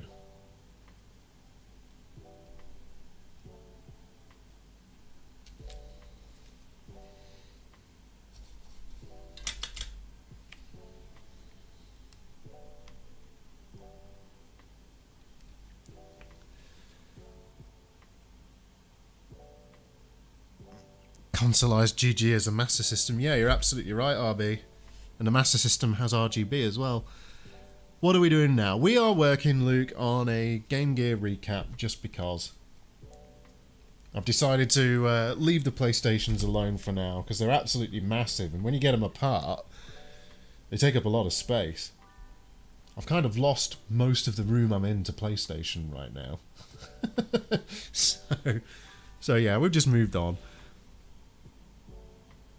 Game Boys, Switches, PS Vitas. See, I like working on the Switch, the original Switch.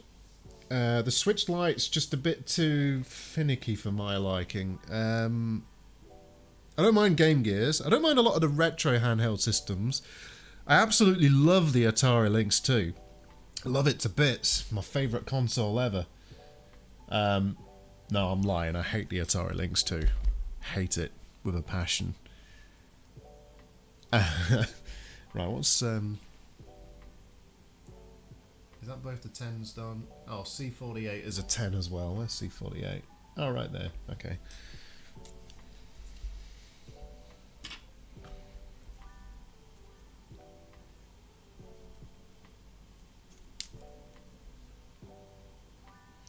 Everyone repairing PS4 on YouTube. Well, there's money in repairing PS4s, right? They're still selling, you know, like people want their PlayStation 4s repaired. So, it kind of makes sense. But yeah, it's the same content over and over and over. You know, there's only so many Nintendo Switches and so many PlayStation 4s that you can watch before, you know, you just sort of get bored out of your mind with it. But I totally get why people repair them. You know, again, there's money in it and, yeah, pays the bills for people, right? That's why I actually recommend check out Computer Booter, his channel. He does a lot of interesting games consoles. Things like Turbo Duos, Amigas, that kind of stuff. He's well worth checking out if you haven't already. And he's a really nice bloke too. He's a lovely guy. David, Computer Booter. Yeah, if you've not checked him out, check him out.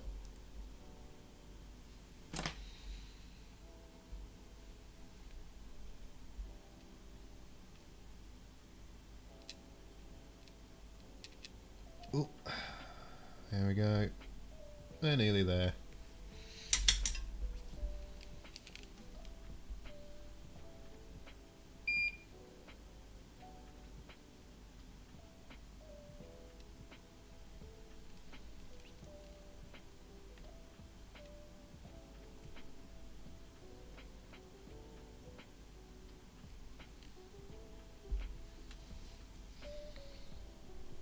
Oh, is that cap?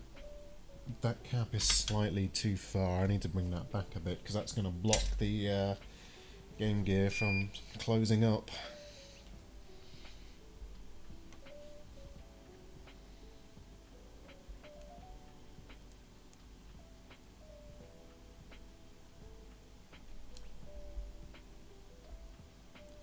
Still might. Let's bring it back a tiny bit more.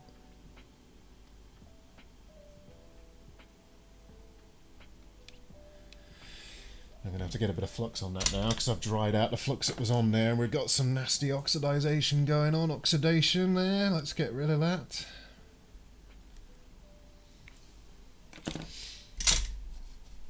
A shame about both PlayStations I've looked at today being failed RSXs. Not surprised.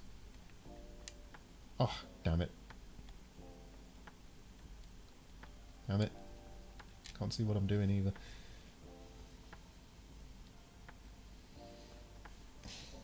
Yeah, been tangled up.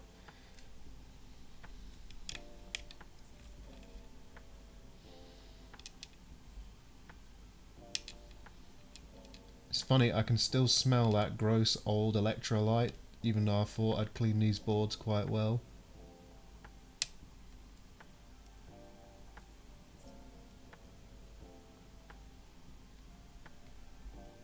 Yeah, that's not so bad.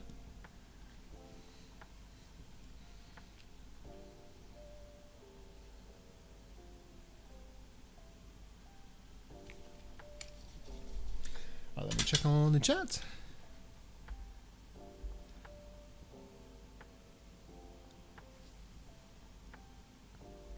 The GG exclusive games that have merely been hacked onto the SMS. Yeah, I mean, I guess there's reasons to consoleize a Game Gear if you really want to. I actually think the more interesting modifications to the Game Gear aren't consoleization, but the mods that make them more like a Nintendo Switch, where you can dock them and stuff. Which you can kind of do. It can take a bit of work, but you can do it. You'd have to make a dock for it, though. But if you get a McWill screen, they output VGA, and you could dock it into a little homemade VGA thing. But yeah, consoleized Game Gears. Personally, I don't see the point. Personally, but I can, at the same time, I can see why some people would be interested in it. So it's kind of, you know, it's kind of a preference thing, isn't it? 10, 10, 10. Okay, so that's 3 caps done. Now remember, folks, play nice in my chat.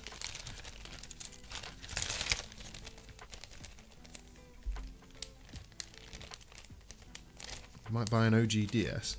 Yeah, you could do.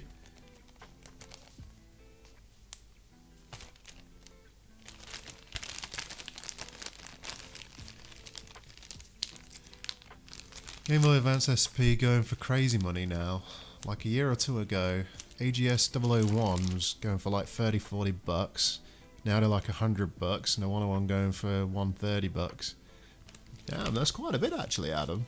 Actually, I think RW sent me a GBA SP to look at not long ago. Well, I say not long ago, it was ages ago now, but yeah.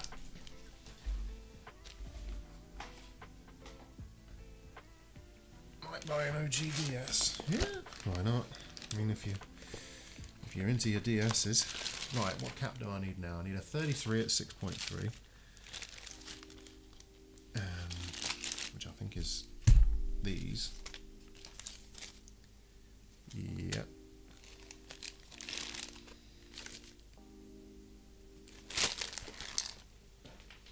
Oh, so we'll get one of these soldered in.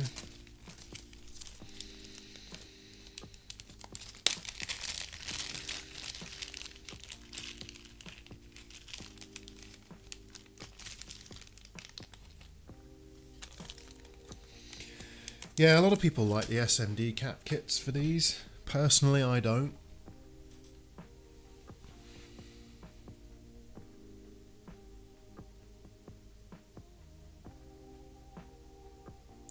Three mobiles to drill CPU for cracking.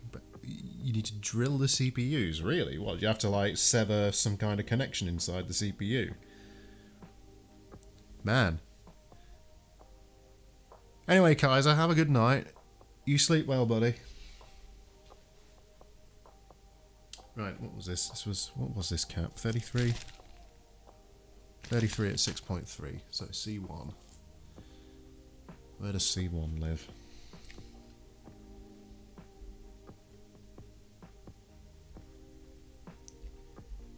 Right there. Okay.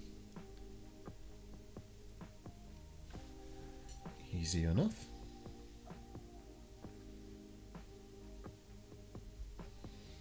Easy enough.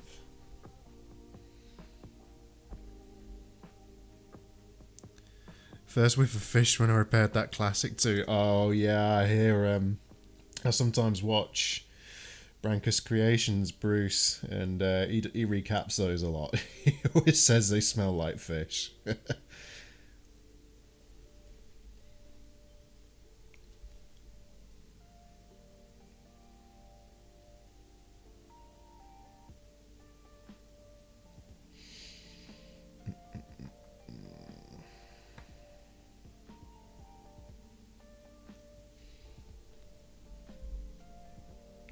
Probably about right.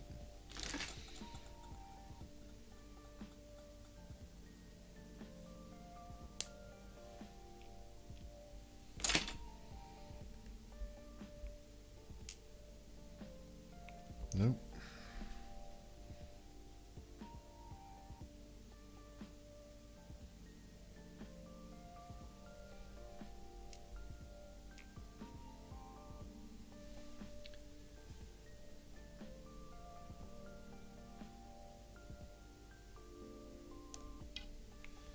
Yeah, that should do the job. Right there. Man, it does reek, doesn't it, Luke? And the thing is, like, take these boards I'm working on now, right? Like, these have been cleaned for months. I did them all in one big go and then just didn't actually recap them. And, like, when I'm touching the pads, I'm still getting a whiff of that nasty electrolytic smell. The fish smell. It's so gross.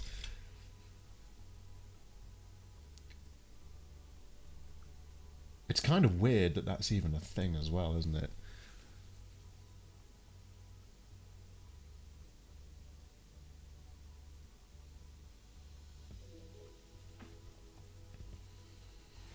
Hey, fixing things, and RW, you are correct. You probably would need to RGB mod in N64, and I didn't know that at the time. So that was my bad. That was a while ago, that. But yeah, you're absolutely right. Let's clean this up a little bit.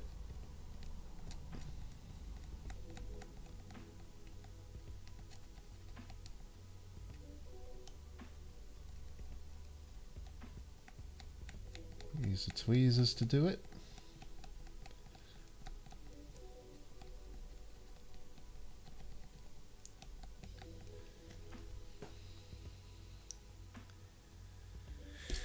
Yeah, classic Nintendo, that. Speaking of Nintendo, I have an interesting project coming up for Nintendo, which I'm looking forward to getting live on the channel.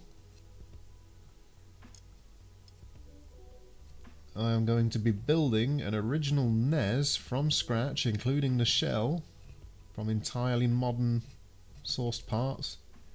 I'm going to do my very best not to use any original Nintendo components to do it, so that should be fun. Right, what we got on C44? What is C44? 0.47 at 50 volts. Right, okay. Yeah, of course it is. There's two of those in that area. 0.47. 0.47.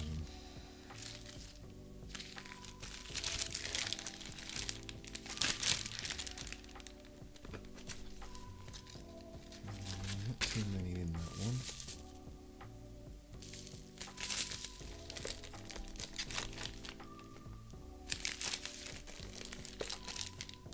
Yeah, looks legit. We use those massive caps.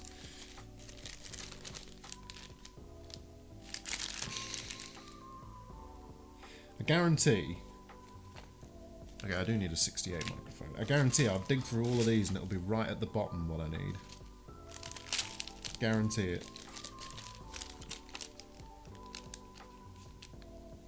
Actually, I think I do need those for the power board as well.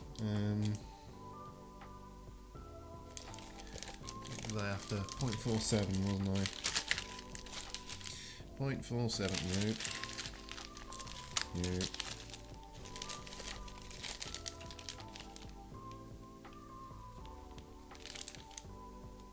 Nope.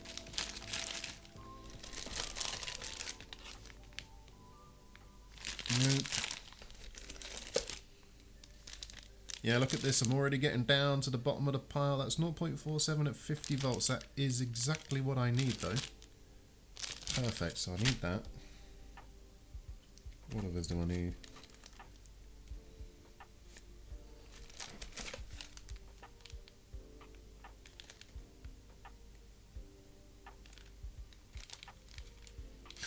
My terrible handwriting. I was looking at one of these going, 47 nanofarads in a cap that big. That's ridiculous.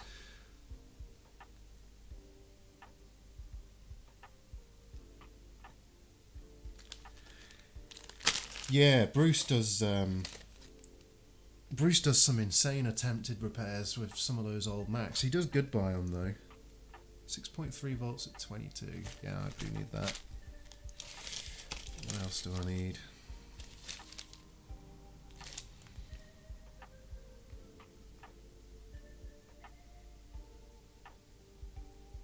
I've done all the 10s.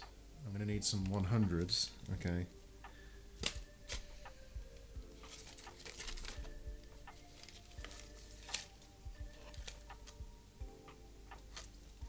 I think I do need a 47 microfarad one. No, I need a 4.7 though.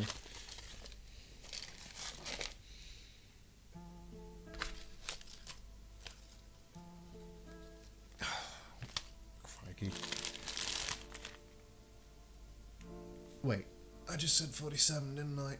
I'm holding for... No. God... Gosh darn it. Gosh darn it.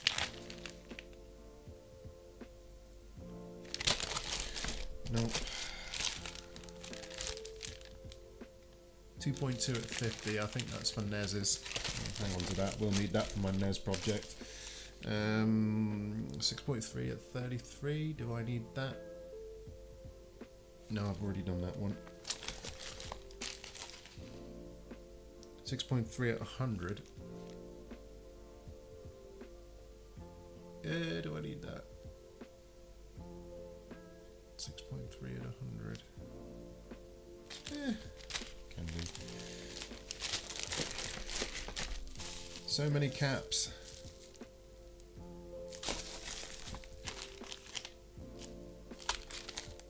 So many capacitators. What we got here? 25 at 33.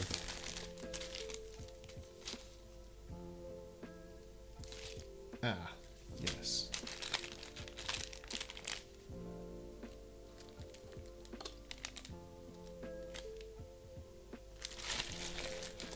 At 100. 100 and 100. Yeah, okay. That'll do.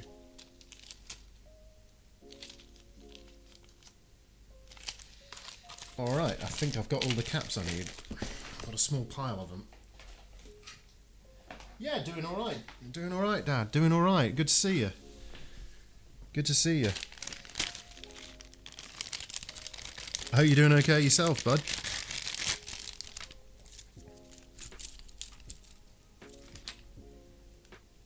Yeah, I hope you're doing okay. I hope everybody who's on the stream's doing okay.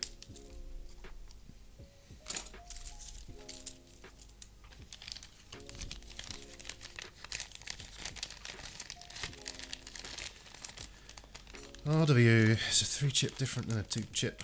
My SNES is a 2-chip RGB board code. I think most SNESes were RGB out of the box, right? I know there's some RGB style mods for them though. Alright, what were these caps again? 6.3 at 100, so I think C31. Yeah, so I need to do C31.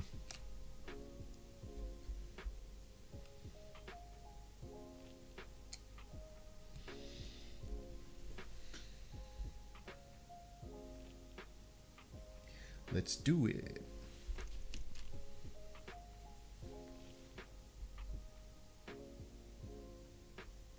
Thanks, Dad'll fix it. Yeah, I hope you feel better, man. I hope you feel better. There's nothing worse than having a splitting headache, is there? Well, there are some things worse, but you know what I mean. Not much fun in Stalingrad, that's what I'm saying.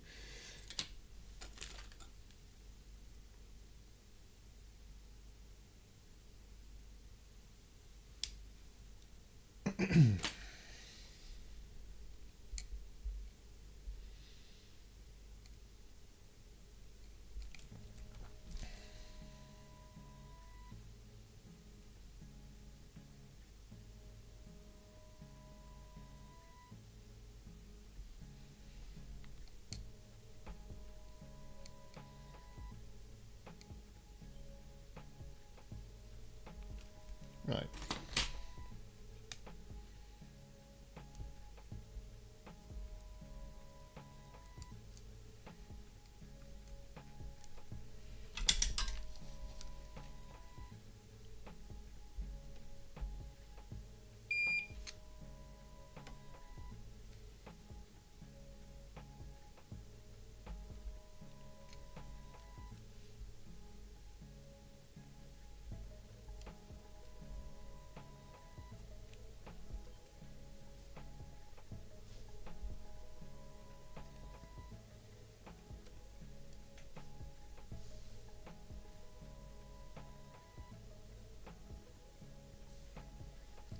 Yeah, it's fine.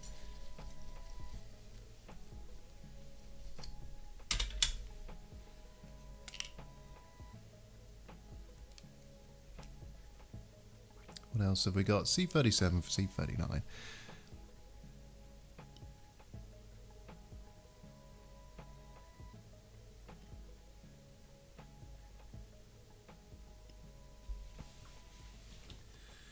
So what do we have? Where does he have 100 go? I think it's something like C39, is that right? C39, 100. Yeah, okay, great. So C39 takes 100. Positive at the bottom, so it goes in that orientation like that.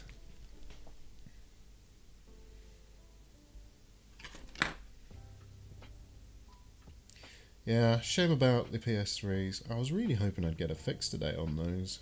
Yeah, I'm a little disappointed. And again, I guess this stream was really about diagnosing. It wasn't really about the repairs today. I kind of knew if it was RSXs I wouldn't be able to do anything. Not yet, anyway.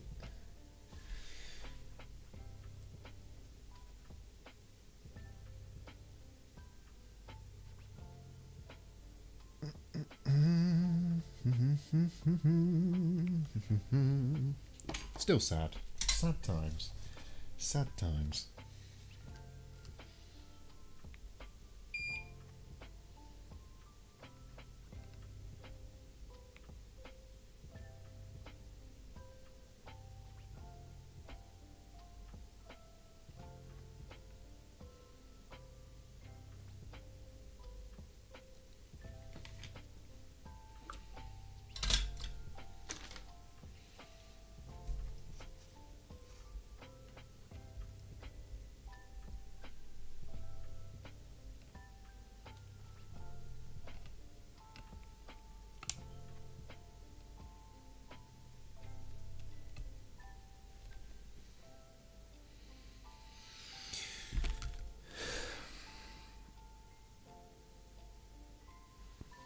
The original Xbox ambience terrify. What, you mean the sound? Like the general background noise on the Xbox dashboard?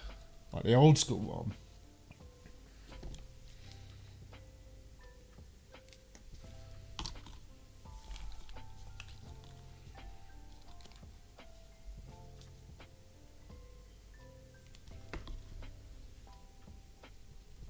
Hey, chat about anything, you know. I'm easygoing. I'm easygoing. As long as folks ain't mad and bullying each other or doing anything stupid, I don't care what people talk about, as long as it's relatively on topic. You know, start talking about Top of the Pops, and that's a bit too far out of order, I think. You know, and even like that, but you know, keep it topical, and I'm alright. I'm alright. C37 is 68 microfarads. I'm sure I got one of them somewhere.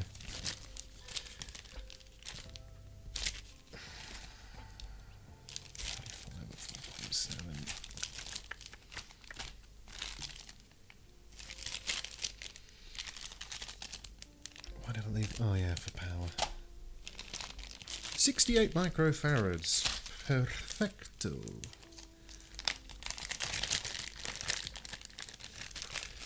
Nothing wrong with background chatter noise.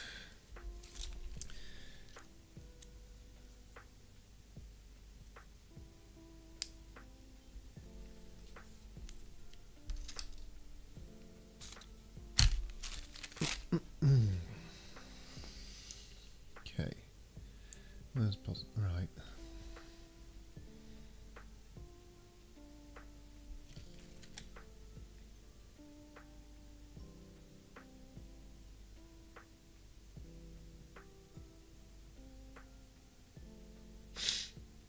The only downside about doing this is you end up having to bend tons of like cap legs and stuff, and that's what takes all the time. You can do this quite quickly if they're all like pre-prepped or SMD caps.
Cool. Another one done. I think I lost a leg there as well. I don't know where it went. And I'd really like to chuck this board in the ultrasonic. I really would. But I'd mean I'd have to really desolder the LCD to do that.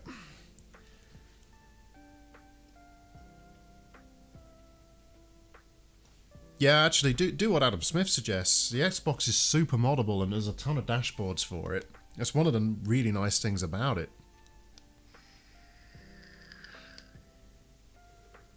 It's one of the best things about the OG Xbox. It had loads of modability on it. Yeah, Dad, I did fix that. I did fix that switch. Actually, I've got it nearby. Give me a second. I'll show you what I did with it in the end. It was just a connector, by the way. The one from the donor board was just bad as well. I did have a bunch of new connectors, so like the next day I put a new connector on for the LCD.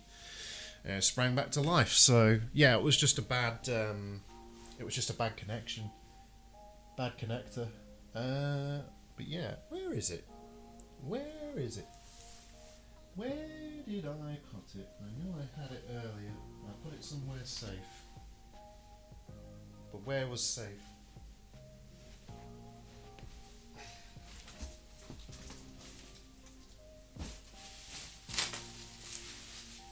Oh, it could be anywhere.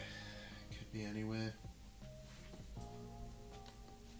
My biggest mistake is putting it somewhere safe. If I put things somewhere safe, they're too safe. They're safe from me. But yeah, anyway, long and short of it was a connector. Oh no, there it is. I see it.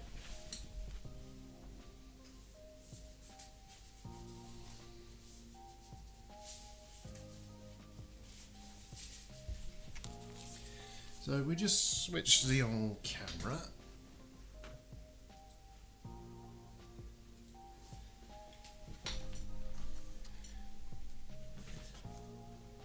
Yeah, this is a switch from the last stream. You can see it's absolutely spotless. There's not a mark on that screen at all, and it's highly reflective. You can see it isn't bent, which is a nice plus. The rails are all looking decent, and most importantly, of course, it boots up. So yeah, it was just the connector, it was just the FPC connector. Yeah, perfect.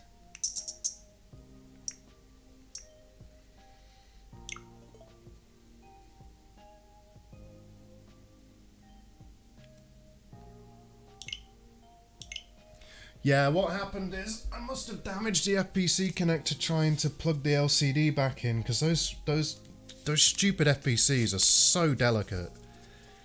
They are so delicate on these switches for the LCD display, the FPC connector. It's like the weakest FPC on the board.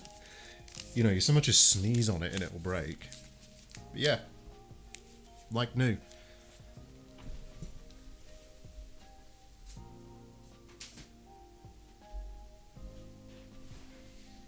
I'm still waiting on a new screen to do the light though.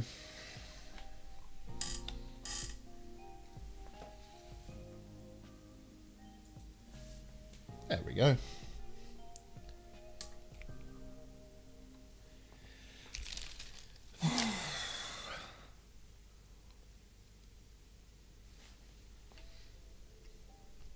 The funny thing about that one, Dad'll Fix It, is I was really delicate with it, you know. I like treated that thing like I was so careful with like the FPC connector, and it still went.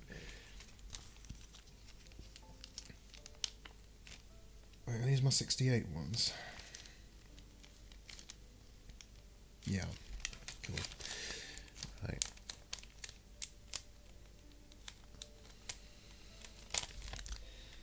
I'm sure you could shut the dashboard sound up somehow. Just mute your TV. And then unmute it when it's done.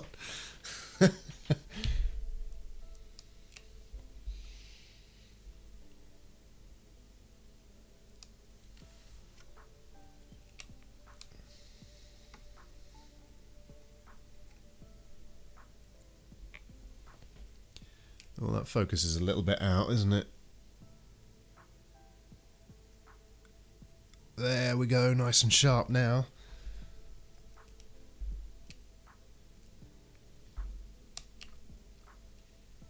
So what's C44? I think that's 0.47, is that right? 0.47, yes, okay. Nope, that's 4.7. So nope, there we go, this is what I want. This is 0.47 at 50 volts. Excellent.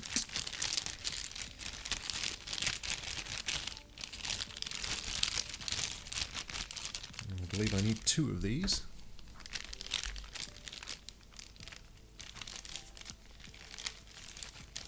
You can soft mod the original Xbox. You just need a copy of Splinter Cell. Wait, am I losing track of the conversation? I'm probably losing track of the conversation now. I'm probably getting mixed up. What's going on? What is going on? Open Xenium mod chip is the one to get nowadays, and while it's open, might as well upgrade. And yeah. Well, you could get a mod chip, but you don't need them anymore. You could just get a copy of Splinter Cell. I think it's just Splinter Cell actually. You can soft mod it. And there's no reason to have a mod chip anymore. Although that said, well, I guess I say there's no reason. That's not entirely true.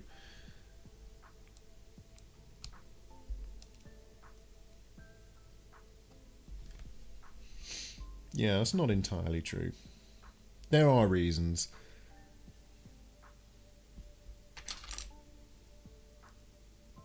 The OG Xbox, I absolutely loved that console. I've got one actually. I've repaired it a little while ago. All that was wrong with it was the DVD drive needed new rubber band, new rubber mechanism thing for the belt. New belt, that's what I'm looking for. Dead easy fix. I was gonna like put it on a stream as repairing it, and then it was like, well, no point, because that was easy.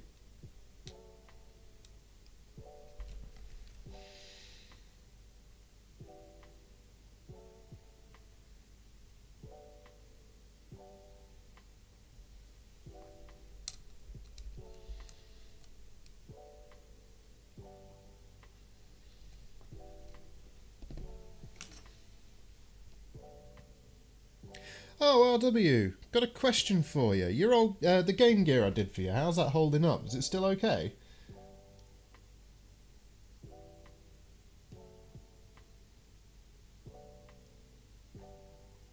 I assume it is. I imagine you'd have said something if it weren't.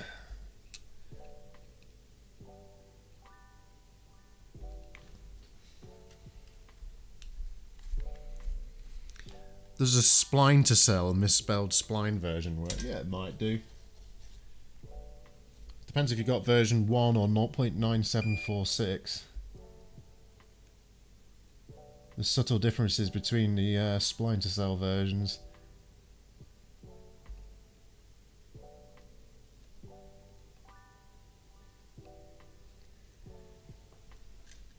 You gotta be careful, you see. Oh, I bet I put these on the wrong way, didn't I? I always do this in the wrong order. Yeah, I did. Let me move that one. I want this one done last, not first.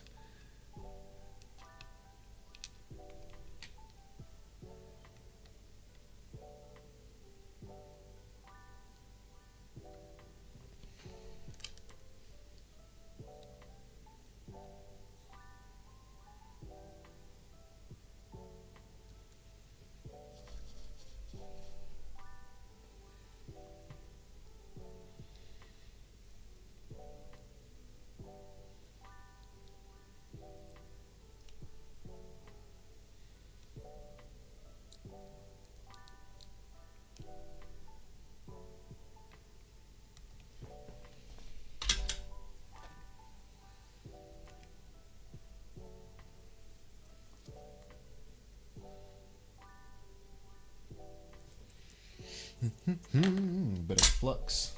I'm gonna flux it up.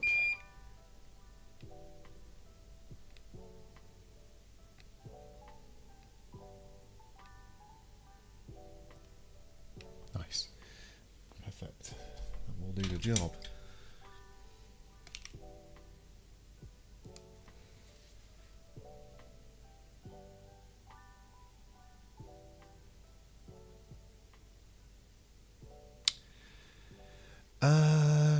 Let me catch up on chat. So, hate those connectors on the 3DS. There's 3 all clumped together right next to the hinge. Yeah, any kind of connectors like that can be really annoying.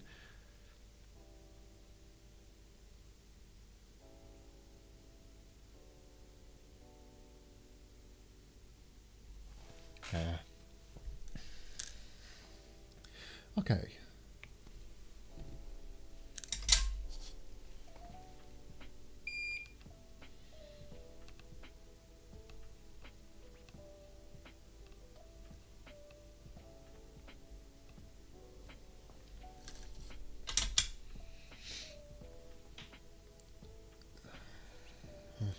So that bends down like that. That bends up.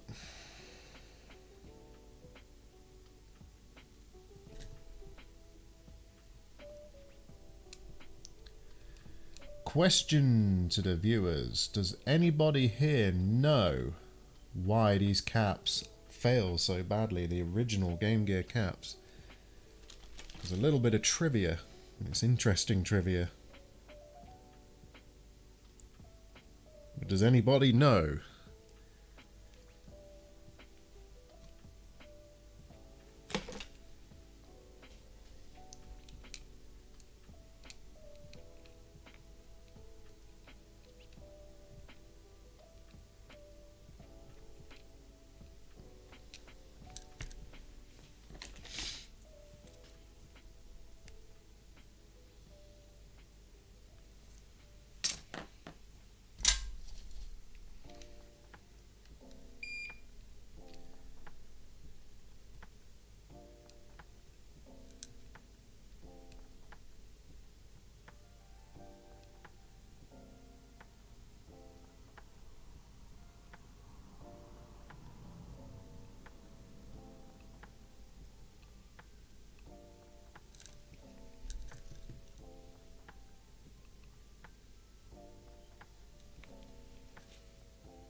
Oh, I do mean more specifically, yeah, it's actually a funny story.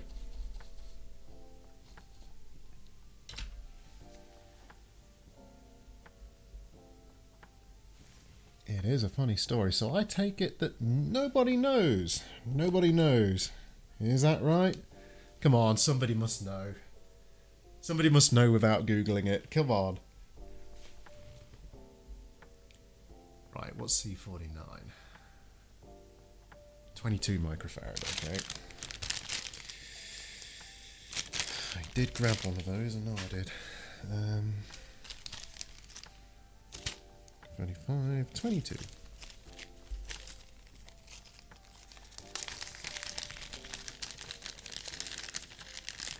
It's not because they're not like can caps, because they are can caps. No, what the reason was, in the very early 90s, there was a person working in a Japanese factory. I believe they were a PhD student, something like that. But they were working for a Japanese capacitor company. And they stole the recipe.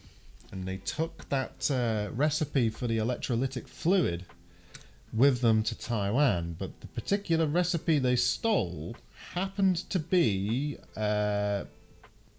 It was a bad recipe.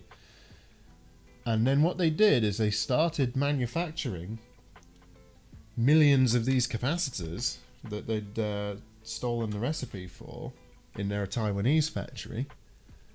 And obviously the Japanese company wasn't actually making those because, you know, they were bad. So they ended up in absolutely millions of devices. Nobody ever admitted it, of course. Like, none of the companies admitted fault that used these bad caps. But yeah, literally millions of electrolytics in the early 90s in devices had the exact same problem. And that's why they often all smell a bit fishy. That's how you know.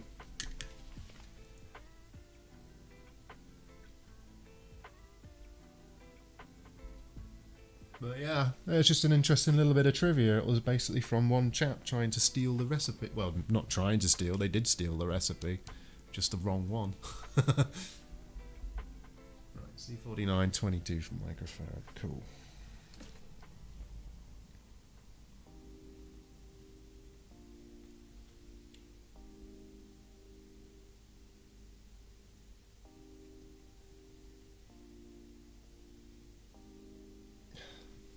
I've blunted so many of my flush cuts. I need to sharpen them or something.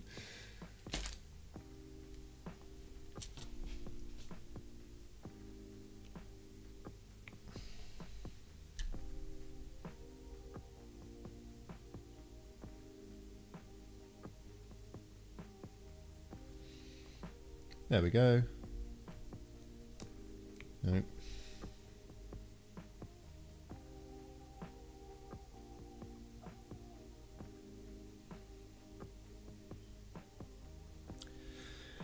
No, Luke, it really is down to the electrolyte itself. They really did clone, or they just cloned a bad one, basically. It's quite well known now, but yeah, it is a kind of amusing story.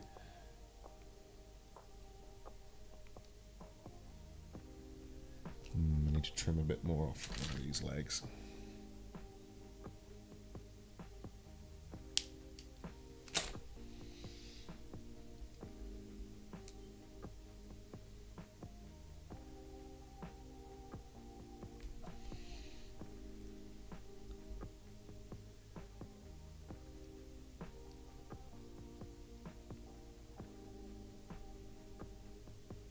There we go.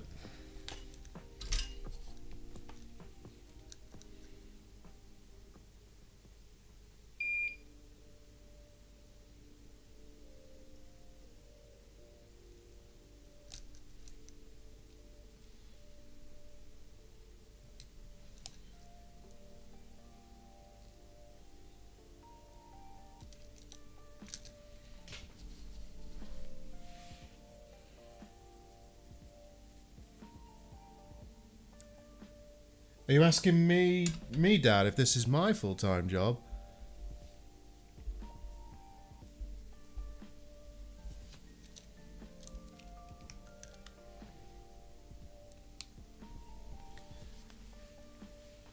Because if you're asking me, the answer's no. No, it's not. It's actually completely unrelated to my full-time job. What's C35? C35 is 4.7 at 35. Which I believe is these. No. But it is these.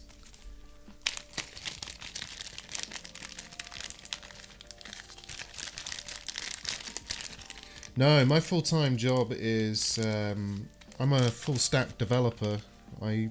Yeah.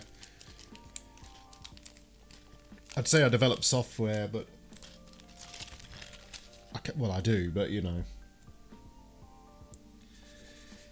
Yeah. Oh, I do work for a very large retailer at the minute, but yeah. Interesting story about that. It's pretty funny, actually. Yeah, I was working with a colleague. Really nice, really nice guy, actually. The colleague I was working with, and he's a good developer as well. And we were working together on a ticket to implement a feature. I'm not going to go into details. Well, I'll go into some detail, but not like super detail. But long and the short of it was, we were working on a ticket to introduce chat functionality onto the platform we're working with. And long story short, we were struggling for hours to get something to work. And we finally got it to work, and our chat window popped up, and we could actually type a message. So we were both super pleased, right? And he was sharing his screen with me, and I was like directing him, you know. I was like the backseat driver for this. And I'm saying, oh, just make this change, just make that change. So like when we finally got to where we needed to be, I was like, make this change, and he did, and it worked. And like, he was super stoked, super happy, right? Like really excited. And to be fair, so was I. And anyway, without thinking, he types into the chat window, I want you to touch my willy. Or something to that effect. And unbeknownst to us, unbeknownst to both of us, at that very moment in time, somebody in the business was giving a presentation to a whole bunch of people at the same time, and it popped up on them during their demo to a whole bunch of people. It was really unfortunate because he's a good dev as well, and he really didn't mean offense by it. It was just the worst timing, but it was so funny, man. Like, I mean, it wasn't funny. I felt sorry for the person giving the demo, but at the same time, it was hilarious, right?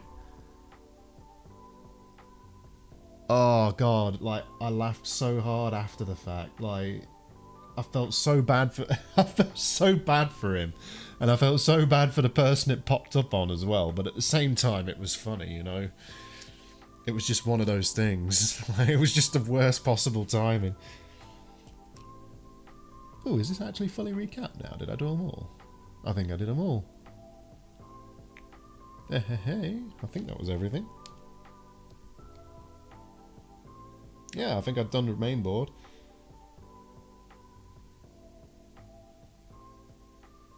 Yep, looks okay to me, I think. Yeah, I could do with a clean, but it looks reasonably okay. Great. I've even managed to not scratch the screen, so that's good too. Nice. Okay.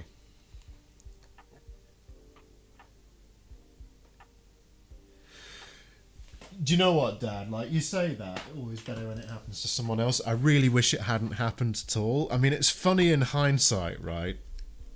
In a way, but at the same time, it's like, it really actually affected us quite bad as a team, because one person had left, actually left just this Friday, and the incident I'm talking about happened just a little while before that. So like, the team I'm on now, like, is severely reduced in number and capacity, so we're kind of like, uh-oh. But yeah, you know, I see the funny side of it, though. I just hope that the person that message popped up on understands that it wasn't targeted, you know? I mean, he had to be let go. They had to go through like proper disciplinary channels and so on, because obviously you can't, like, you know, corporations they won't tolerate that, and really they shouldn't either. So, but at the same time, it's sort of, you can't help but laugh a little bit.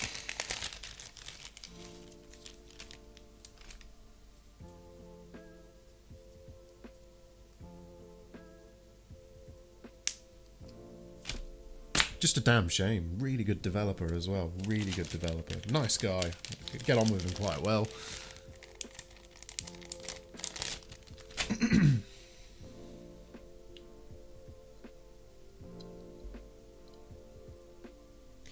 It's time for some power board recapping.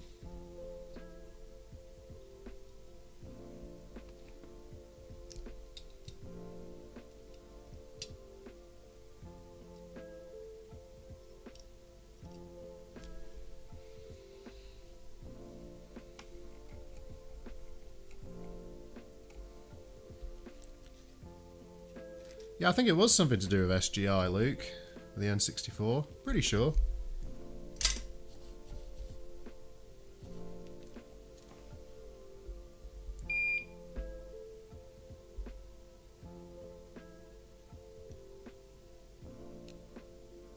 Seriously, why aren't you flowing properly? There we go.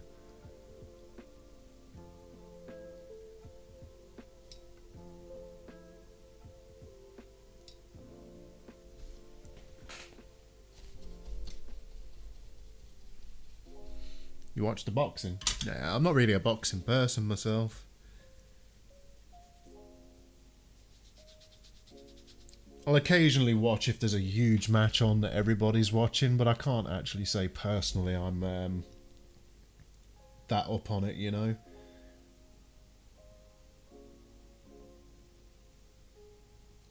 If you ask me about boxing, I'm just going to do the classic IT crowd. Did you see that ludicrous display last night?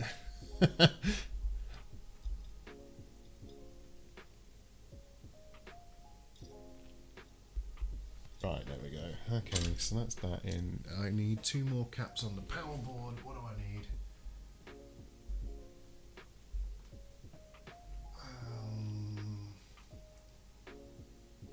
22 and 100, I think. Is that right? Yeah. Yeah, okay. 22 microfarads at 35 volts. Do I even have 35 volts at 22? Should have.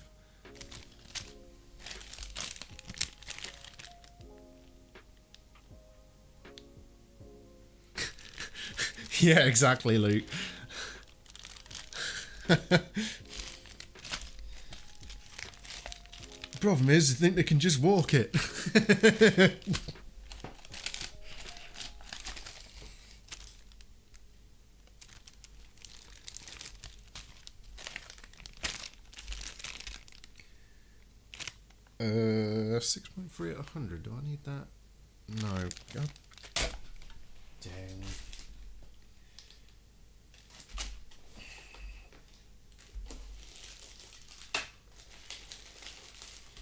Now I've got to dig through my 6 billion capacitors again, because I need 100 microfarads at 25 volts. I know I have that, but I've got to dig for it. Ah, but there's my 22 at 35. That's good. I can't tell what voltage these are. What are these?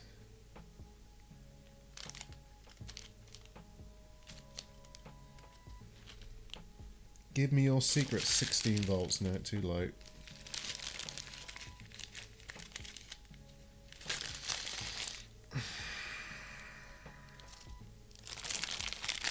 22 at 35. Moss! Fire! Exclamation mark. Fire! Exclamation mark. Yours sincerely, Maurice Moss.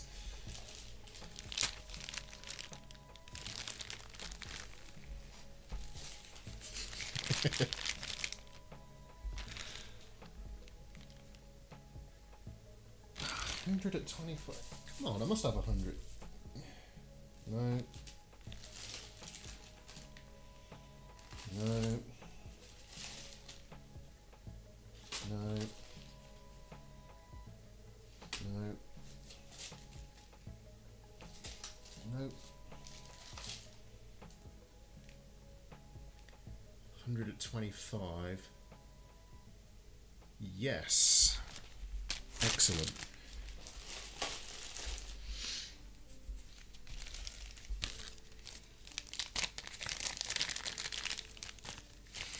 Just put this fire with the rest of the fire.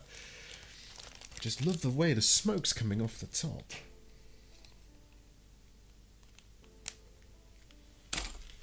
Wait a minute. I've got golf.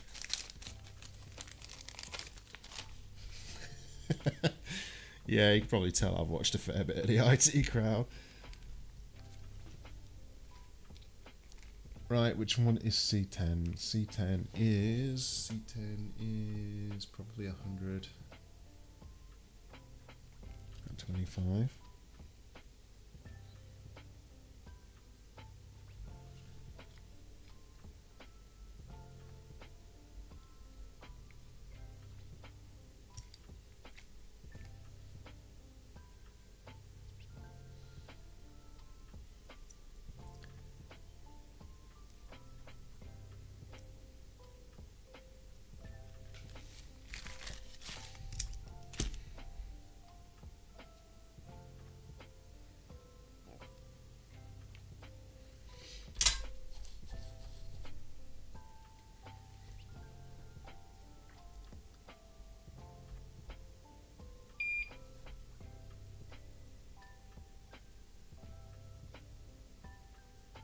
Blocking the lights from my hand there. There we go.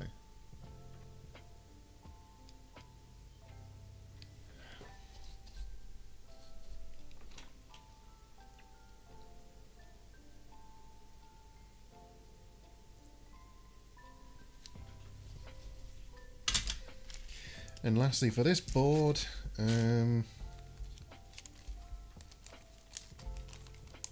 22 at 35.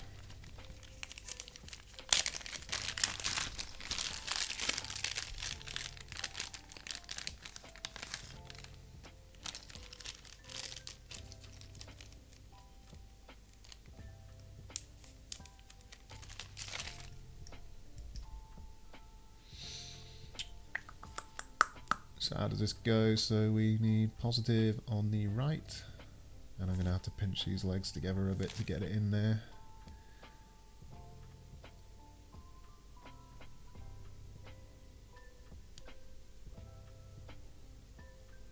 Now at least it's properly clear.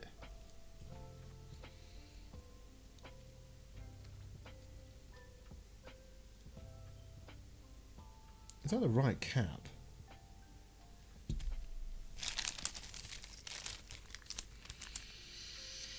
$22 at 35. 22 at 35. C5, yeah, that is correct, but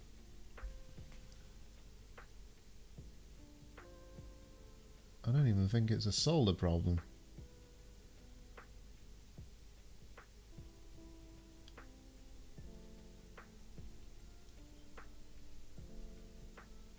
Oh, there we go. It's just a bit tight.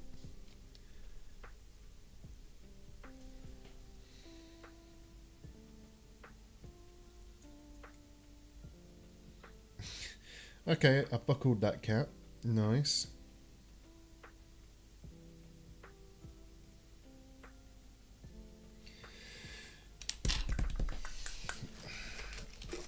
Just unbuckle it.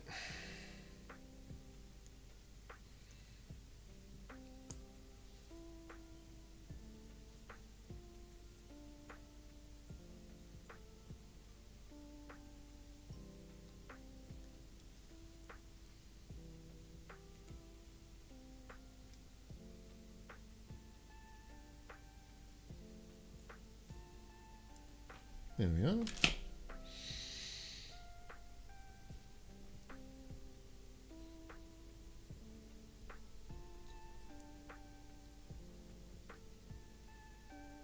Alright, good. Those legs aren't touching or anything crazy like that, so that's fine.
Right, that's a power board done.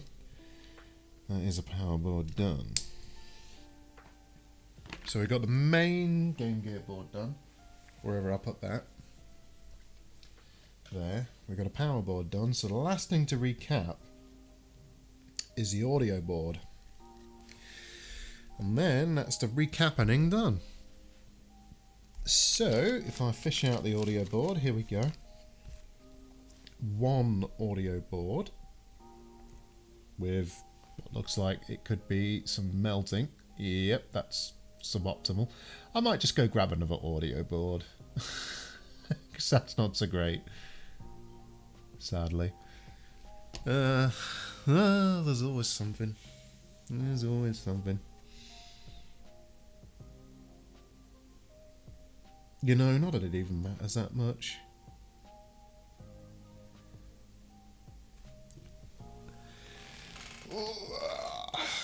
Oh dear. Oh dear, it is 3:20 AM and I'm getting a bit knackered. But I will do an audio board. But I need some nicotine. Spoken like a true addict as well. Need, not want.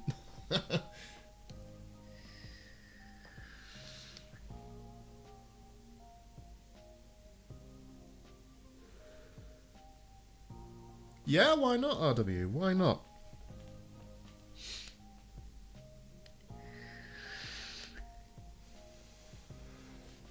Yeah. I mean, that's a beautiful thing about YouTube, I suppose. There's a niche for everything, right? Like, it doesn't matter what you're into, there's going to be a group of people that are also interested in what you're interested in, and there's going to be people that watch your content, and you'll watch other people's content, and communities form. I think the repair community in particular is one of the best ones. I really do. Hang on a minute, this is missing something. This is missing the connector.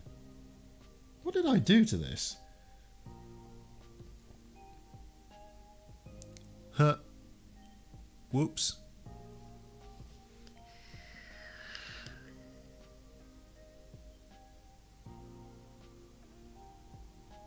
Oh, you're thinking of doing that kind of video, Luke? Yeah, it can be quite fun doing stuff like that. You want to try one of those super micro, like, micro Linux distros, the really tiny ones. They're pretty good on old hardware. But yeah, you know what? Like, the repair community in particular is one of my favourites, and I'm a bit biased saying that, but, like, everybody's really good. Like, Phil the Coder, he's a really nice bloke. Computer Booter's a really nice bloke. Micromage shows up absolutely everywhere, and he's a fantastic guy too, you know. And like, there's so many more people I'm not even mentioning, but like, everybody is fantastic, right? And yeah, it's just really cool. Anyway, I'm just gonna grab another audio board. I don't want to deal with this one.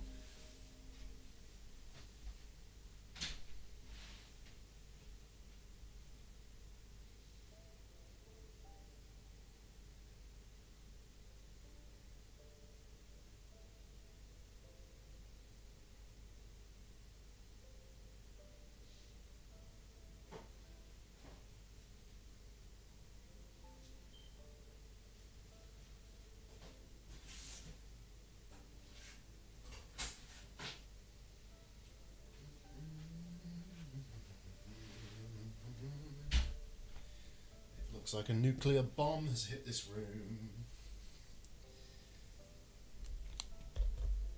That's the thing, right? That's the thing, Dad'll Fix It. Like, there's so many good people. And, like I say, everybody has their own little niche as well. I don't know, I really like it. This one looks like it's got glue spots on it, but it looks like I cleaned this up pretty well whenever I did it, so great. I can just pop the caps on this one. What does the audio board take? 100s at 6.3 and 47s at 4. Alright. So that's going to be...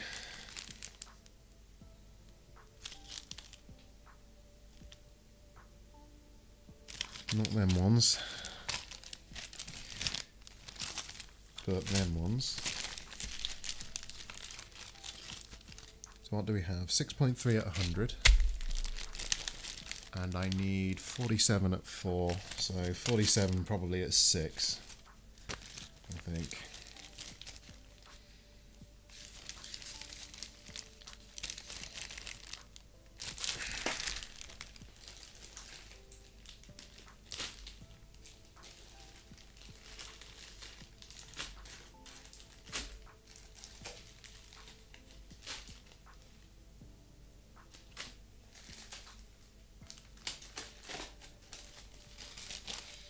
There we go.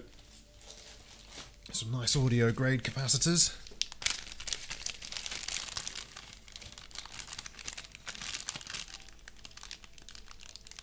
Yeah, do it, Adam. You know, if you're not comfortable with streaming, just make some videos, right? I mean, I do both. And there's nothing wrong with doing both, you know, and you will get support from people.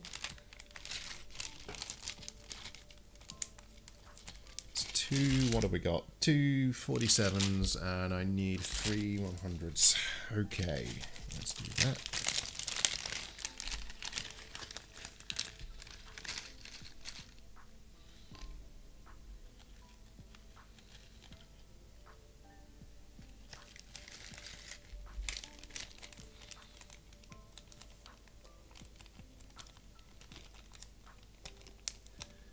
Oh yeah, Tidder. Do you know what? I know Tidder's name because of Steve Stesdix, because he's one of I think he's one of Steve's supporters. Yeah,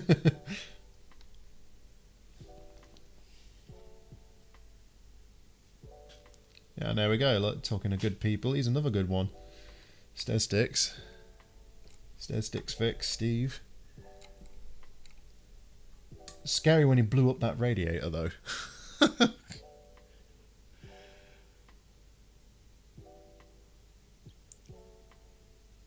Working with AC is so incredibly dangerous. Like, working with AC is actual risk of death territory, you know.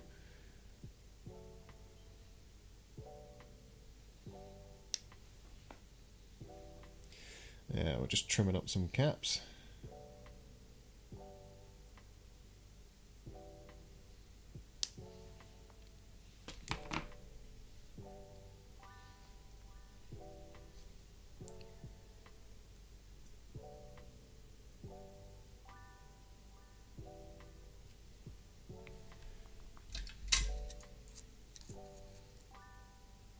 Man, it was funny.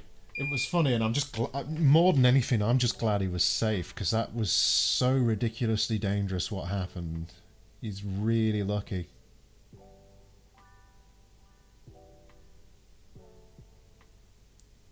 Like, it's funny because he wasn't hurt, but like that really could have done a lot of damage to him, you know. Like, AC is no joke, because I think what happened, like watching his video, I think what happened was that power board for the heater, I think it swung into the metal chassis, and it shorted it, and it went bang, didn't it? But yeah, it could have been a lot worse than it was. Thankfully, like, no one was hurt. So.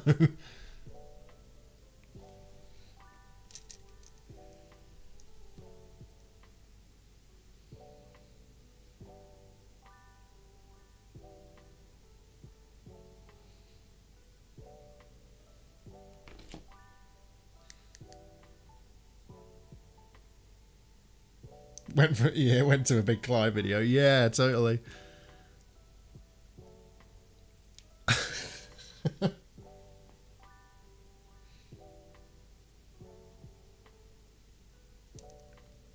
Actually, I think it went more to an electro boom video.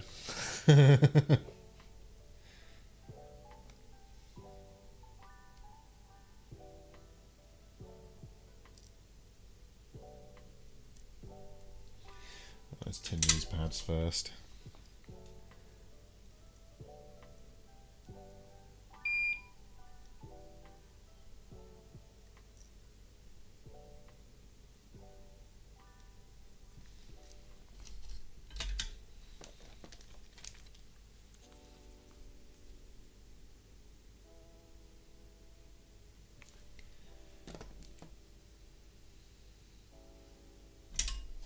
Right, let's get this on.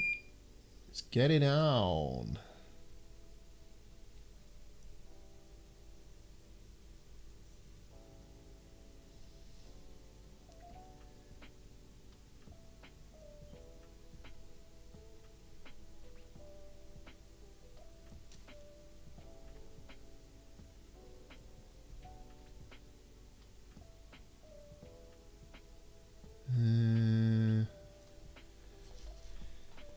Reposition that a little bit.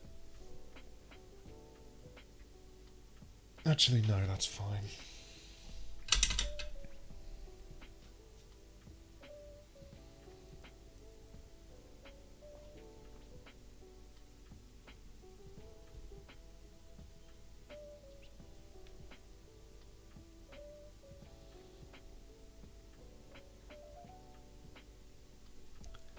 Okay.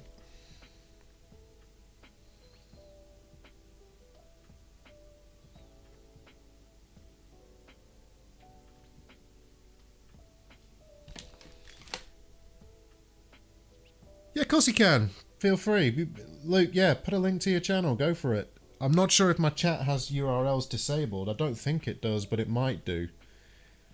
But yeah, go ahead and try. Not a problem. I've got no problem with that at all.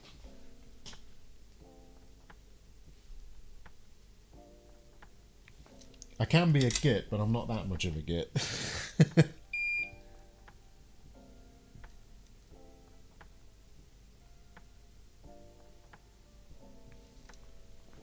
we go. Get in there.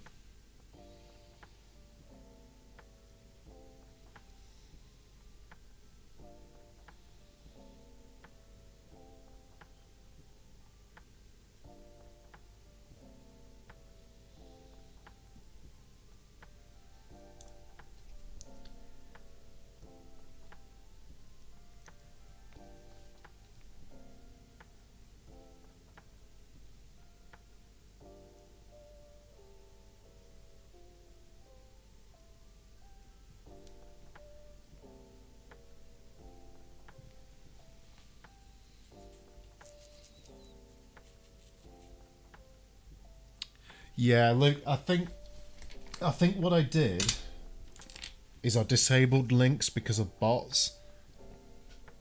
Tell you what, somebody message me on Discord and I'll see if I can put it in myself. How about that? I think one of you might have me on Discord. If you don't, you'll probably see me on the Coders Discord. I should be on there.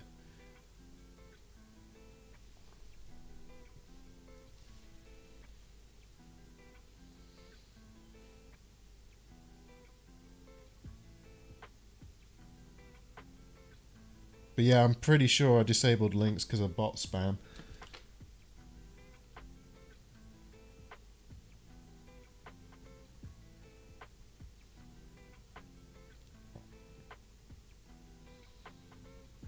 But yeah, my well, you'll see me in Phil's chat, or on my own Discord server.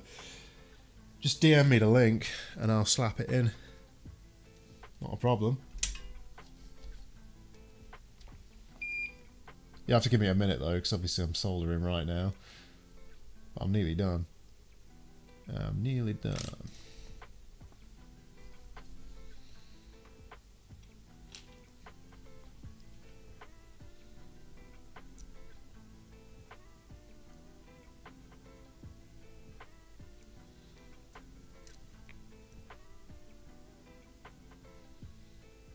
These are kind of fiddly to do.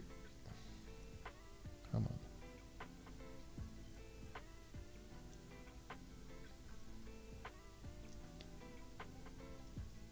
Right, I heard the beep, so I'll have a look in a sec.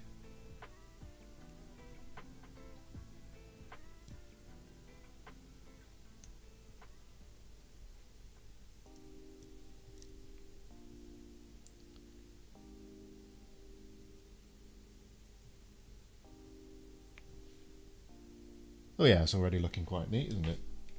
Right, give me a second, I'll do that now. I've only got one cap to go anyway. That one.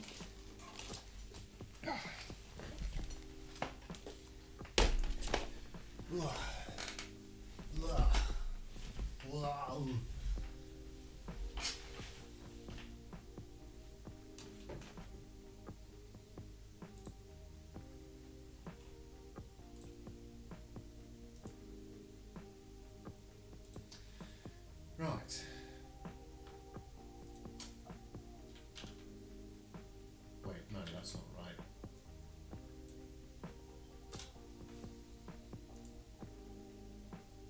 Copy link.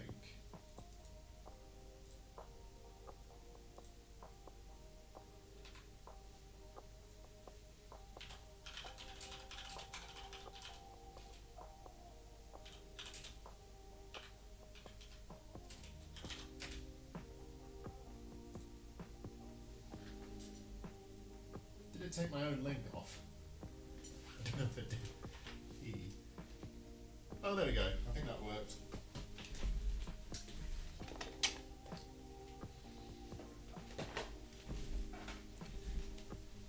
I might just re-allow links.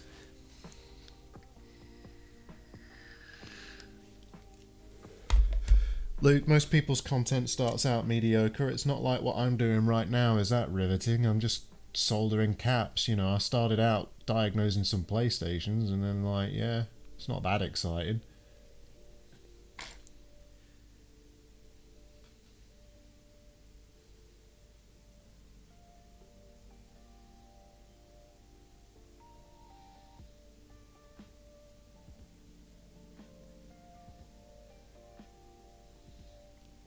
And now I'm just prepping capacitors, you know.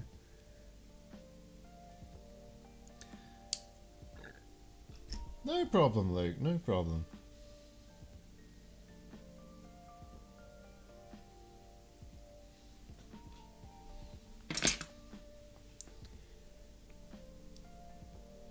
Whoop. Ah.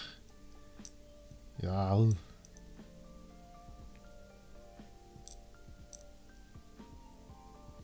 Stupid capacitor. Get on the pads. Do it. Do it now.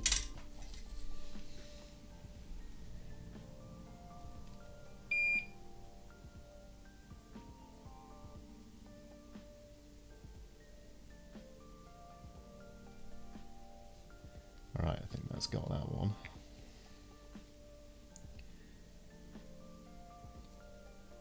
This is always the worst cap because it's the most likely one you're going to melt the bloody connector on. But I think we're good.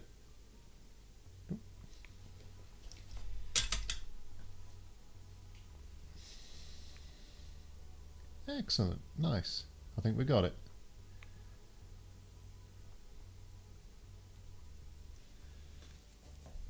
One recapped Game Gear.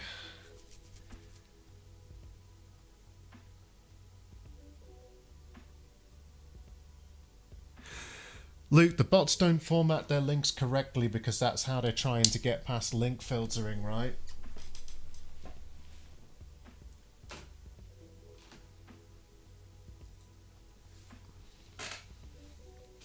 It's like an arms race with bots. Alright, so we've got that. We've got that. We've got one Sega Game Gear. So, let's wire it up. That's going to be the power board, I think. No, audio board. You can tell it's been a while.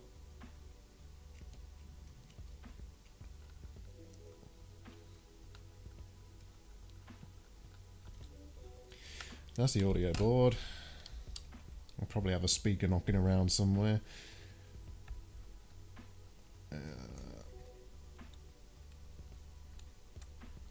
There we go.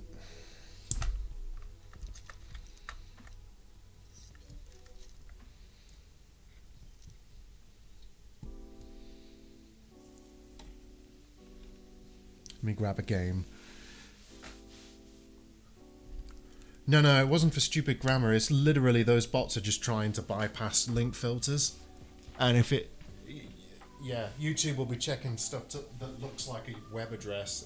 If they don't have it looking fully like a web address, it should get through, which it usually does.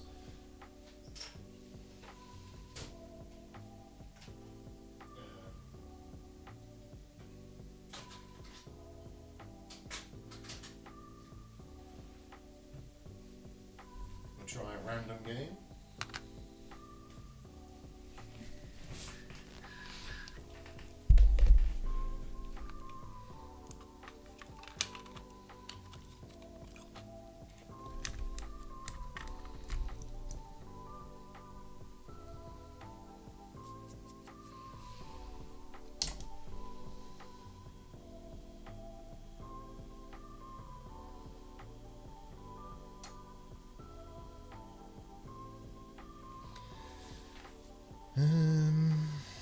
Let's see, what would the batteries be? There'd be 6 1.5s. That'd be 1.5, 1.5. Oh god, I can't do maths at the minute. 3, 6, 9 volts? Is that right?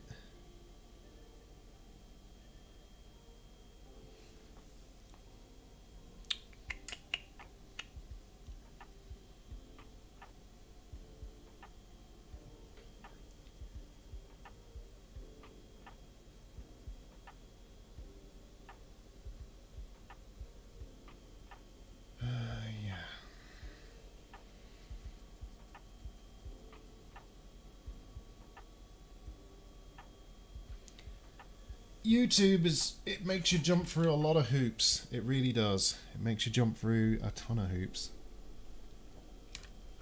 Right, what's the polarity on these? I don't remember.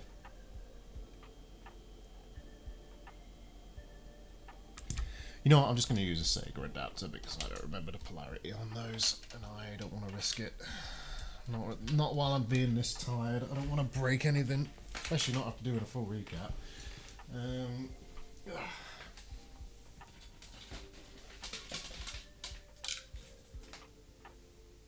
No, that's not it.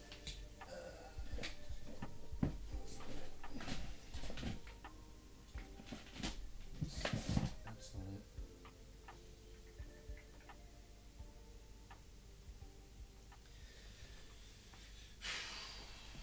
Where are my power adapters? Where are my power adapters? Oh, there. Okay.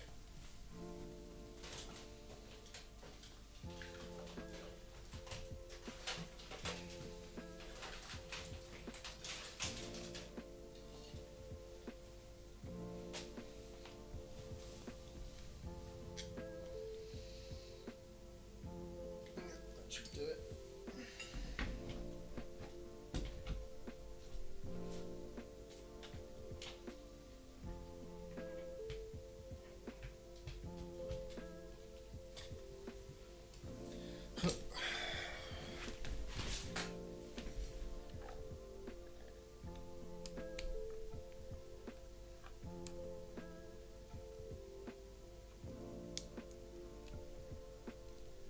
Do we have anything? Well, we've got a white screen.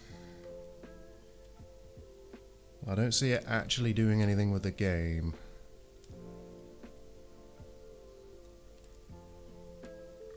So let's turn it off.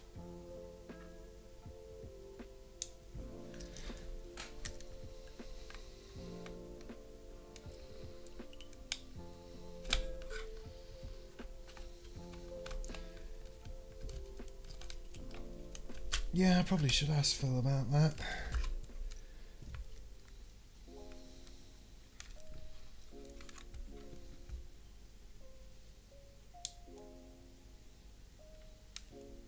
Oh, it's working. Amazing. I think it's just having trouble reading the game. Okay. Oh no, it's working. Great. Nice. Bit washed out, but...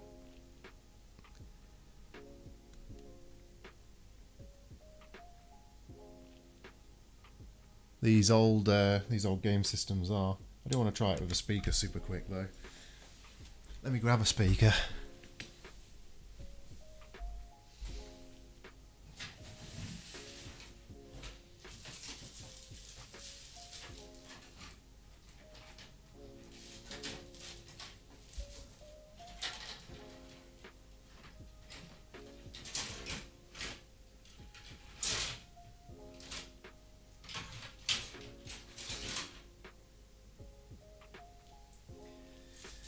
I'll try it with this one.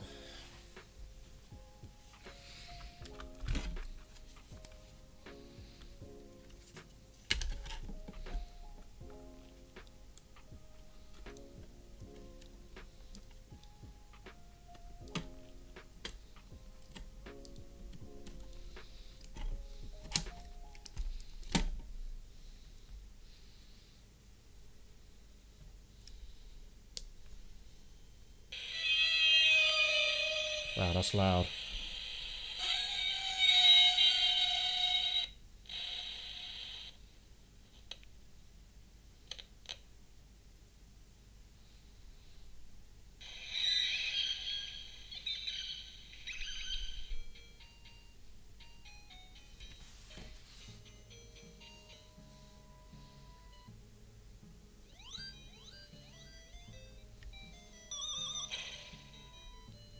Yep, it's fine.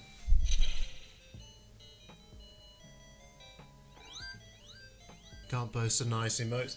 The nice emotes, Luke, are custom emotes that I made, and they're for channel supporters.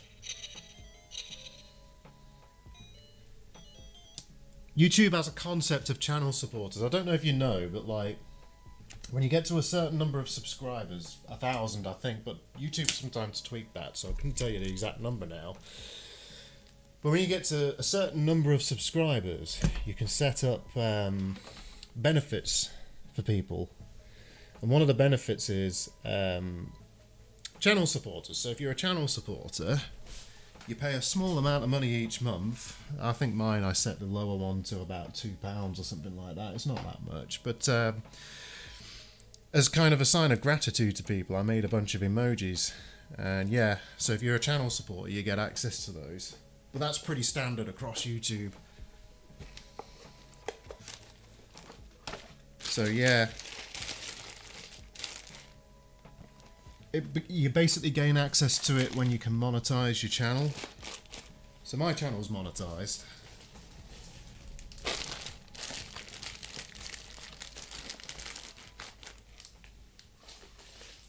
I try not to be too invasive with the monetization on mine, though. I basically keep it to the start of videos, if I remember right.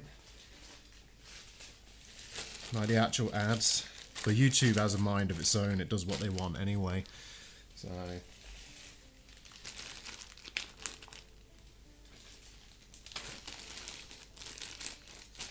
I think my grand total of advertising revenue since I monetized in December is £16. It's not, yeah.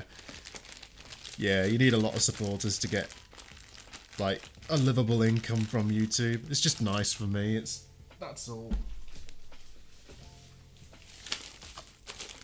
Besides, there's way, way better people out there than me. Right, more. I'm just stuffing caps into a box now, it's ridiculous.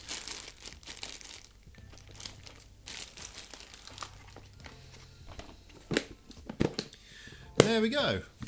Yeah, I'm absolutely rolling in it. The big money right here. I'm kind of of the opinion though that ads really annoy people, so rather than have tons of mid-roll and stuff like that. I mean, maybe I'll add some mid-roll at some point, but If I do, it'll be quite minimal.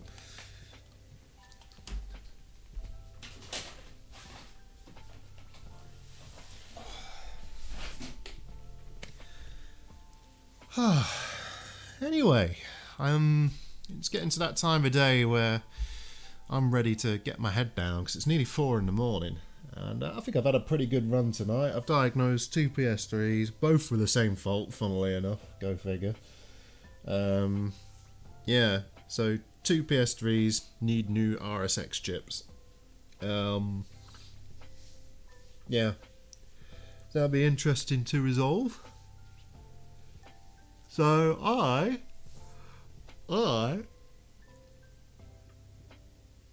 Oh, YouTube Premium. I need to get YouTube Premium. I keep meaning to.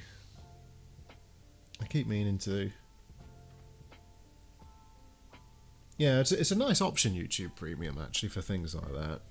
But yeah. But anyway, I'm gonna call it quits for now, folks, because I'm getting a bit tired. I'm feeling the Sandman knocking on my door.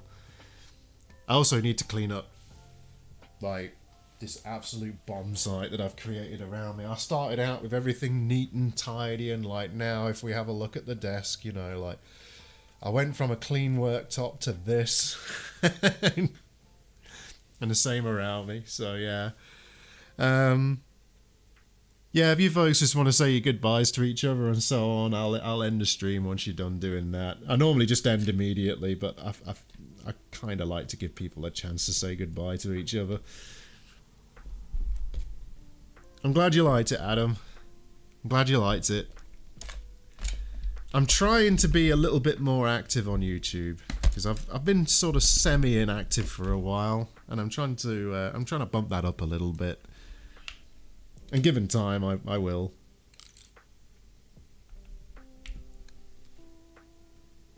Mr. Sandman with a gun. Yeah. Yeah.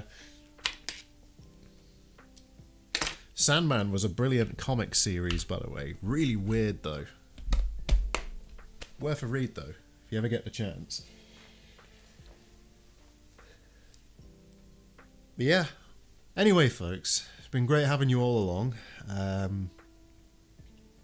That's me done for the night, so yeah. Take care all, and as always, until next time, bye for now.